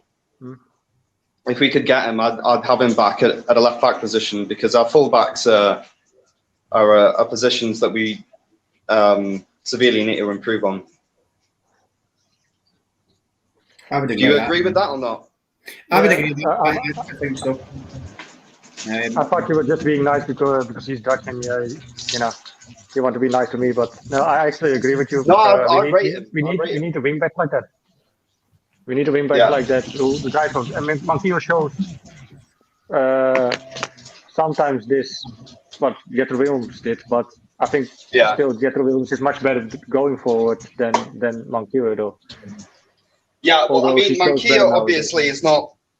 Mankio is not a long-term player, I don't think, for Newcastle. But I would honestly still keep him past January, because I think he has shown improvements from the player that he was in the past, and he's getting forward up the pitch more. I mean, a couple of weeks ago he scored a goal, and this week he got an assist. So I can't be too critical of Mankio at the moment. Right, I agree, mate. Dan, thanks for coming on. I know it was short. You have to leave. Thank you. Have fun at your mate, and we'll see you later. Probably maybe next week. All right, thank you. Yeah. Dan. Cheers. Dylan, now you're back, mate. Finally. Now it's your time to shine. Tell us. New era, same story, really. But Jesus Christ, if that's Bruce's kind of way of impressing, if you want to say, the new owners with their first-hand view there, and I'm sorry, but he's failed that miserably. Granted, I think he had no chance even if we won, but he said there when they took over that he wants to show them what he can do firsthand, but unfortunately today wasn't the day, and hopefully he won't have another day to show it either. Yeah, that was a job interview for Bruce today, and he's failed miserably to put forward any argument he might have been able to make to try and convince them to let him stay. I think he's blown completely out of the water with that performance today. Do you think, Dylan, if Bruce gets the sack in the next 48 hours, let's say that, do you think any manager would be able to change it right away in the next games or next couple of games following up?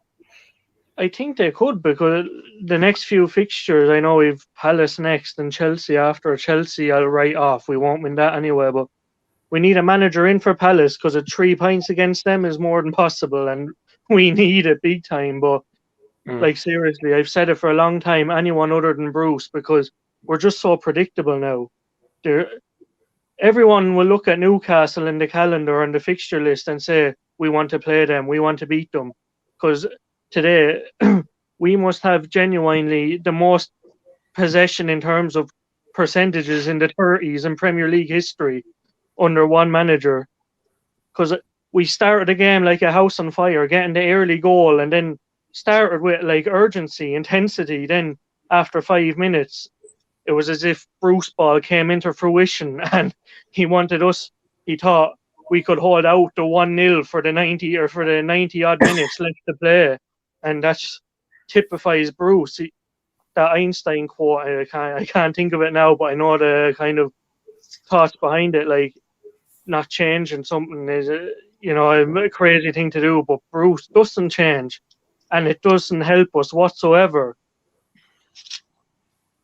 But what would be a likable manager for you to bring into the club, realistically? I think now a realistic option is Eddie Howe, because we're not going to get Conte now. We're not going to get Mancini, all these managers. Of course we're not. But I want a manager that has us, because we have attacking talent, like Wilson, Saint-Maximin, Willock. Willock hasn't been good this season, but he showed us last year how good he is. Almiron, if he was given an advanced role, can do brilliant things. We have the attacking players, but we have such deficiencies in midfield and defence. It's kind of, that's holding us back, and that's what Bruce kind of plays more into us. The way he has us playing has them 2 positions exploited more than anything, because we give the opponent so much of the ball. Do you think if we in the end bringing Eddie Howe, do you think he will accept though? Because he might be thinking like, I'm not here for the long term.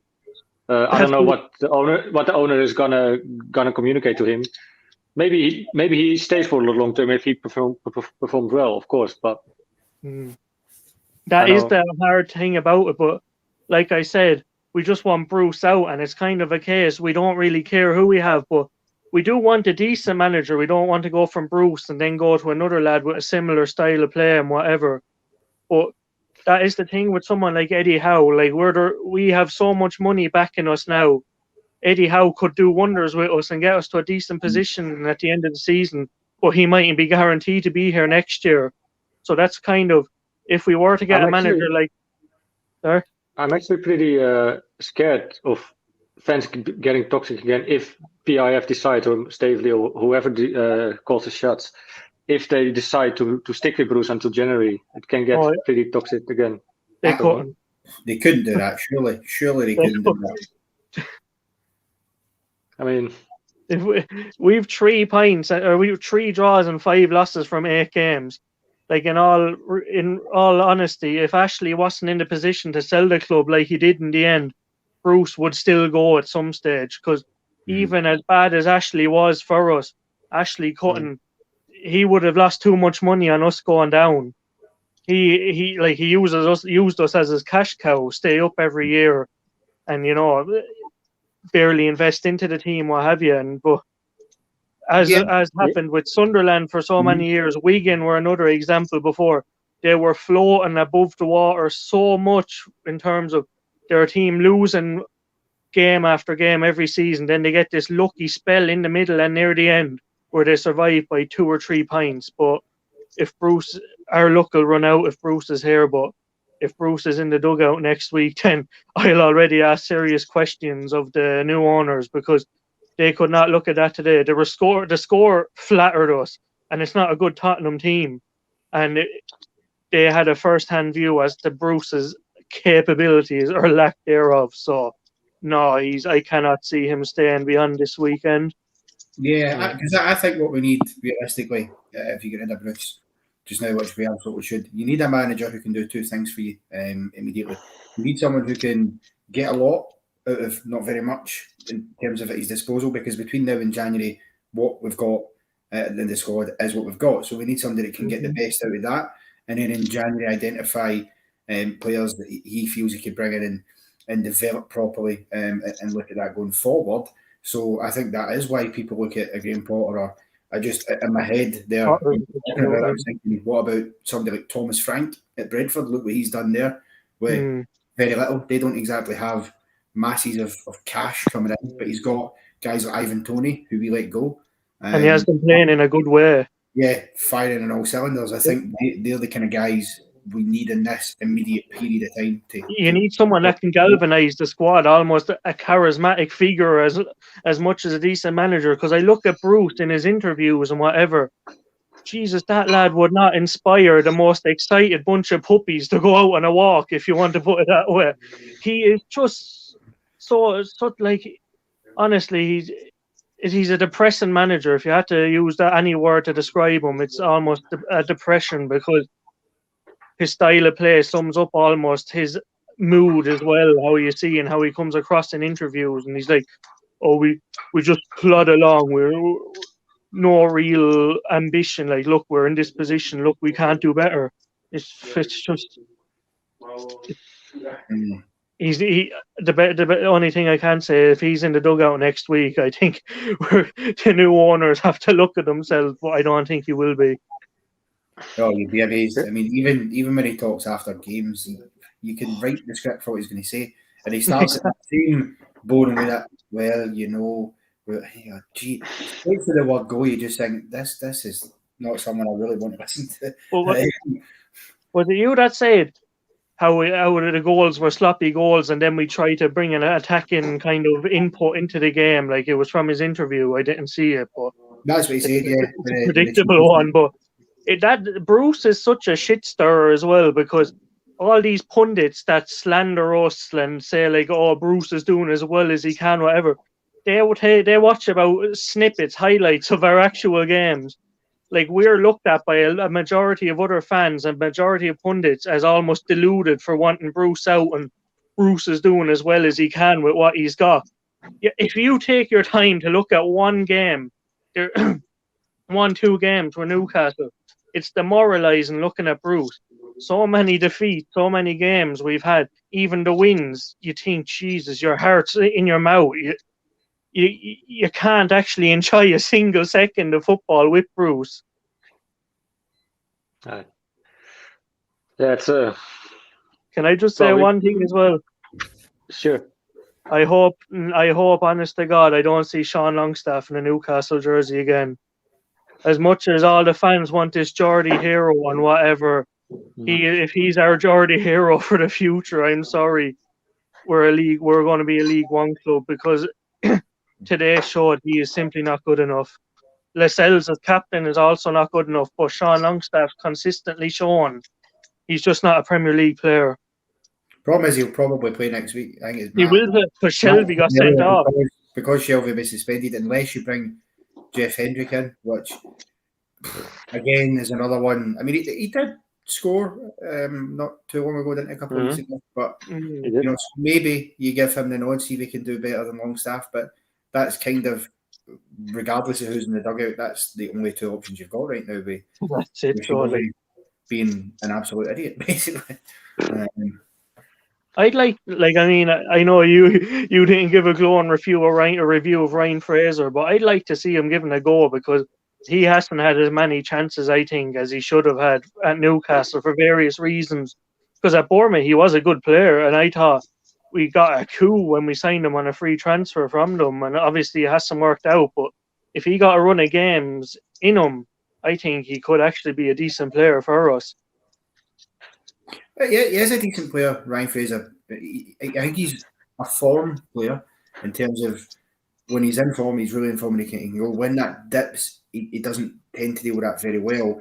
What I would say about today, and I get touched on, is the fact that one of the problems he has is he's been brought on to replace Callum Wilson as the striker. So you're kind of thinking, well, that is not his position for a start. He's a winger, if anything else, but he wasn't really able to play that kind of role because he was actually more in the central midfield role when he came on, which, again, comes down to where Bruce has decided to play him. But I wouldn't have a problem with Ryan Fraser getting a run of games under his belt and seeing what he can do, because he is an explosive player and he's got a good turn of pace about him. So he's certainly not a bad shout to give an opportunity to. No, but I think Almiron is another good shout in midfield as well, because we have Hayden there. Another one that I think will go back straight into the team is Fabian Schär. Yeah. Whatever Bruce has against him, and he's one of our best players. Like for the last 2 or 3 seasons, he's been here, and like whatever Bruce has had kind of against him is just baffling. But look, a lot of what Bruce does is baffling anyway. So. Well, we'll all figure it out next week again. See how it's going to play out. Who's in charge? Who's going to play? I mean, it will be all up in the air. We'll have to wait. Dylan, I want to thank you. We're going to bring in Elliot as he's the last one waiting, and we're almost 4 hours and 50 minutes in. So I'm getting close to the end of the stream. Yeah. Dylan, thank you for your wise words, so to say. Thanks for waiting in the background for that long. Appreciate it. You having you on always, and I'll probably see you again next week on the watch along or on the fan reaction. Sorry. Cheers, mate. I hope you still enjoy your night, though. Thanks for coming on. Matt, we're going to bring in Elliot as our last guest. Hi. How are you doing, Elliot? How are we doing, Elliot? Sorry. I was emotional when the takeover went through on Thursday. I know you did. You messaged me, actually. I really appreciated your message. So thanks for that, mate. But what did you thought about today?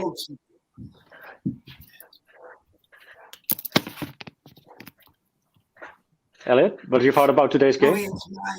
It's my camera issue. Oh, you have an issue? It's like technical issue. We can hear you good though, Elliot. So new words about that. Emotional when the takeover went through. I can understand it's not an overnight process with these new owners from Saudi Arabia, Amanda Stavey and the Rubin brothers. I was a bit pissed off with the newspapers reports they were going to sack Steve Bruce, but I think they want to pick the right manager. I actually agree. I think they do. They don't want someone temporarily. I think they want someone. Brandon, they want to take their time and appointing a new manager because we've had 14 years of hell. Shit. Under Mike Ashley. It's not an overnight process. I'll give a brief summary of the game when I saw it on Sky Sports. I thought an excellent start from Callum, man of the match, to get St. James's Park rocking. It must have been rectifying, bouncing the roof off. Excitement. Then Tottenham scored 1-1. I want to send my respects to the support who collapsed in the stands. We all suspected cardiac arrest. We wish them well. We wish we hope he comes out on the right side of things. But we don't know at this stage. We're just praying for a recovery. We pray as well for him, Elliot. But we heard later on the Newcastle tweeted that he has been stabilised, so that is a positive. I think we can take. I've seen that on the tweets earlier today. But we the owners need to get Bruce sacked urgently. I can't be going to the match, to the Palace game, thinking Bruce is still there. He needs to be shit. He needs to be. The shit from the past needs to be gone. There needs to be a fresh face in the dugout. And I absolutely hoped. And from Thursday night, about 10 days ago, I absolutely hoped the raw emotion of excitement. But it's a building process. Like Amanda Davies said, it will take 5 to 10 years. Our object is to survive and get some decent quality players in January when Brooke is gone. There was talk of Graham Jones, of being manager in the short term. Can I ask you, Brandon? And sure. I don't know your name in the middle of the screen. Connor. Hi. I don't know your name. That's fine. His name is Connor. Yeah. Who would you like to see as manager in the short term? I kind of like Eddie Howe though. We need him out the door, out off the Palace game, and I will be really pissed off if Cabbagehead's there. But I can understand the owners were in the stands. Yeah. They will have gone, this is not the manager for us, because Amanda's been watching the team for the last 4 years. And she will have thought, we can't use plan A because Rafa's got a job at Everton. But who do we want? This is a dilemma and it needs to be sorted ASP pretty damn quick. I think it depends how quickly you want to do it. I think it depends how quickly they want to do it. If they want to look at someone that they can literally bring in the door tomorrow morning, then yeah, I think Brandon's right way. Eddie Howe, he's the easiest and most obvious option that you can get in the door straight away. If they are willing to be more patient with it and risk that Bruce would have to maybe be in charge for another game or two, then maybe you look at a Graham Potter, because those negotiations would be more difficult because you've got to negotiate compensation with Brighton.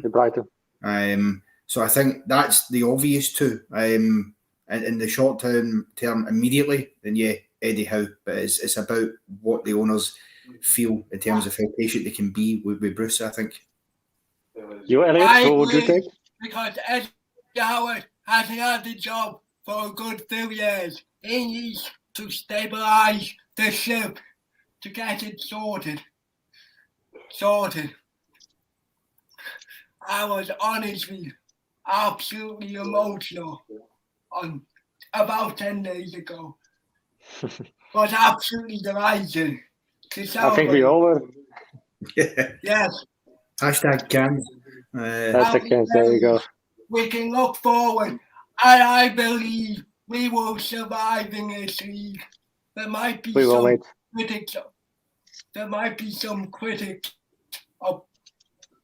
from some small sections of fans thinking we've lost today, we're going down. That's not the case. It's a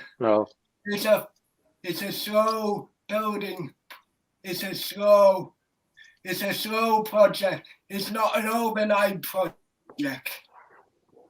I totally agree with you, Elliot. I totally agree. Elliot, thank you for coming on the show again. It's always good to have you on, and you speak with a lot of heart and emotion. We know that, and we love it. We love you to have us around us. Sorry. I want to wrap up the live stream though now. The fan reaction, as it's 4 hours 23 minutes in. I'm getting tired. Everyone who have been watching, there's Matt again. Thank you for staying with us. If you went here for the whole 4 hours, we all appreciate you guys. People who like the video, thank you so much. Matt, do you want to close the live stream? Connor, thank you as well, mate. Pleasure as always. Sorry, trying to speak with my mic muted there. Just echoing everything you've got to say, Brandon, there. Thanks, everyone that's taken part in the video, watched the video right from the start. Coming up to 4.5 hours live now, which is some feat for us. Doing the video, but also you guys watching at home. Thank you to every single person that's commented, watched, liked, and most importantly, subscribed to the channel as well. We're nearly at that 29k mark. So if you've enjoyed any of our content today, make sure you hit that subscribe button. Massive thanks to Steve, who came on the channel earlier. Thank you to Brandon, who's been here for the long haul, and Connor, who's been here as well. Massively appreciate you guys coming on. Thank you to everyone on live with the fan reaction. Elliot at the end there, speaking with a lot of heart, a lot of passion, and everyone else. I won't name them because I'll end up forgetting everyone and offending someone. But it's been a pleasure. Do you guys have anything to say before we wrap it up? Yeah, don't forget to watch the videos that come out very shortly. So stay tuned with us. You'll have if you subscribe, put the bell notification on. You will get a notification when these videos are out. So you don't miss anything that you don't want to miss it, because you have the live reaction straight from the ground. So hang tight with us and please subscribe so we can get to 29k. Yeah, Lee and the gang will be live. Well, bringing you live reaction from the stadium. I imagine it'll be a bit spicy because the emotions were quite high today. So stay tuned. They'll be uploaded hopefully later on this evening. So it's goodbye from us for now, but it's not goodbye for the end of today. Stay tuned for all that content. Thanks again to everyone. Subscribe if you haven't already. Don't forget, we've got NFTV Extra, our sister channel. Subscribe to that as well. And yeah, stick around this evening for the rest of the content. But for now, take care, everyone. And hopefully the next time we see each other, we'll have a new manager and a new mentality and maybe some 3 points in the bag. But for now, take care, everyone. Look after yourselves. And I'll catch you in the next one. Take care.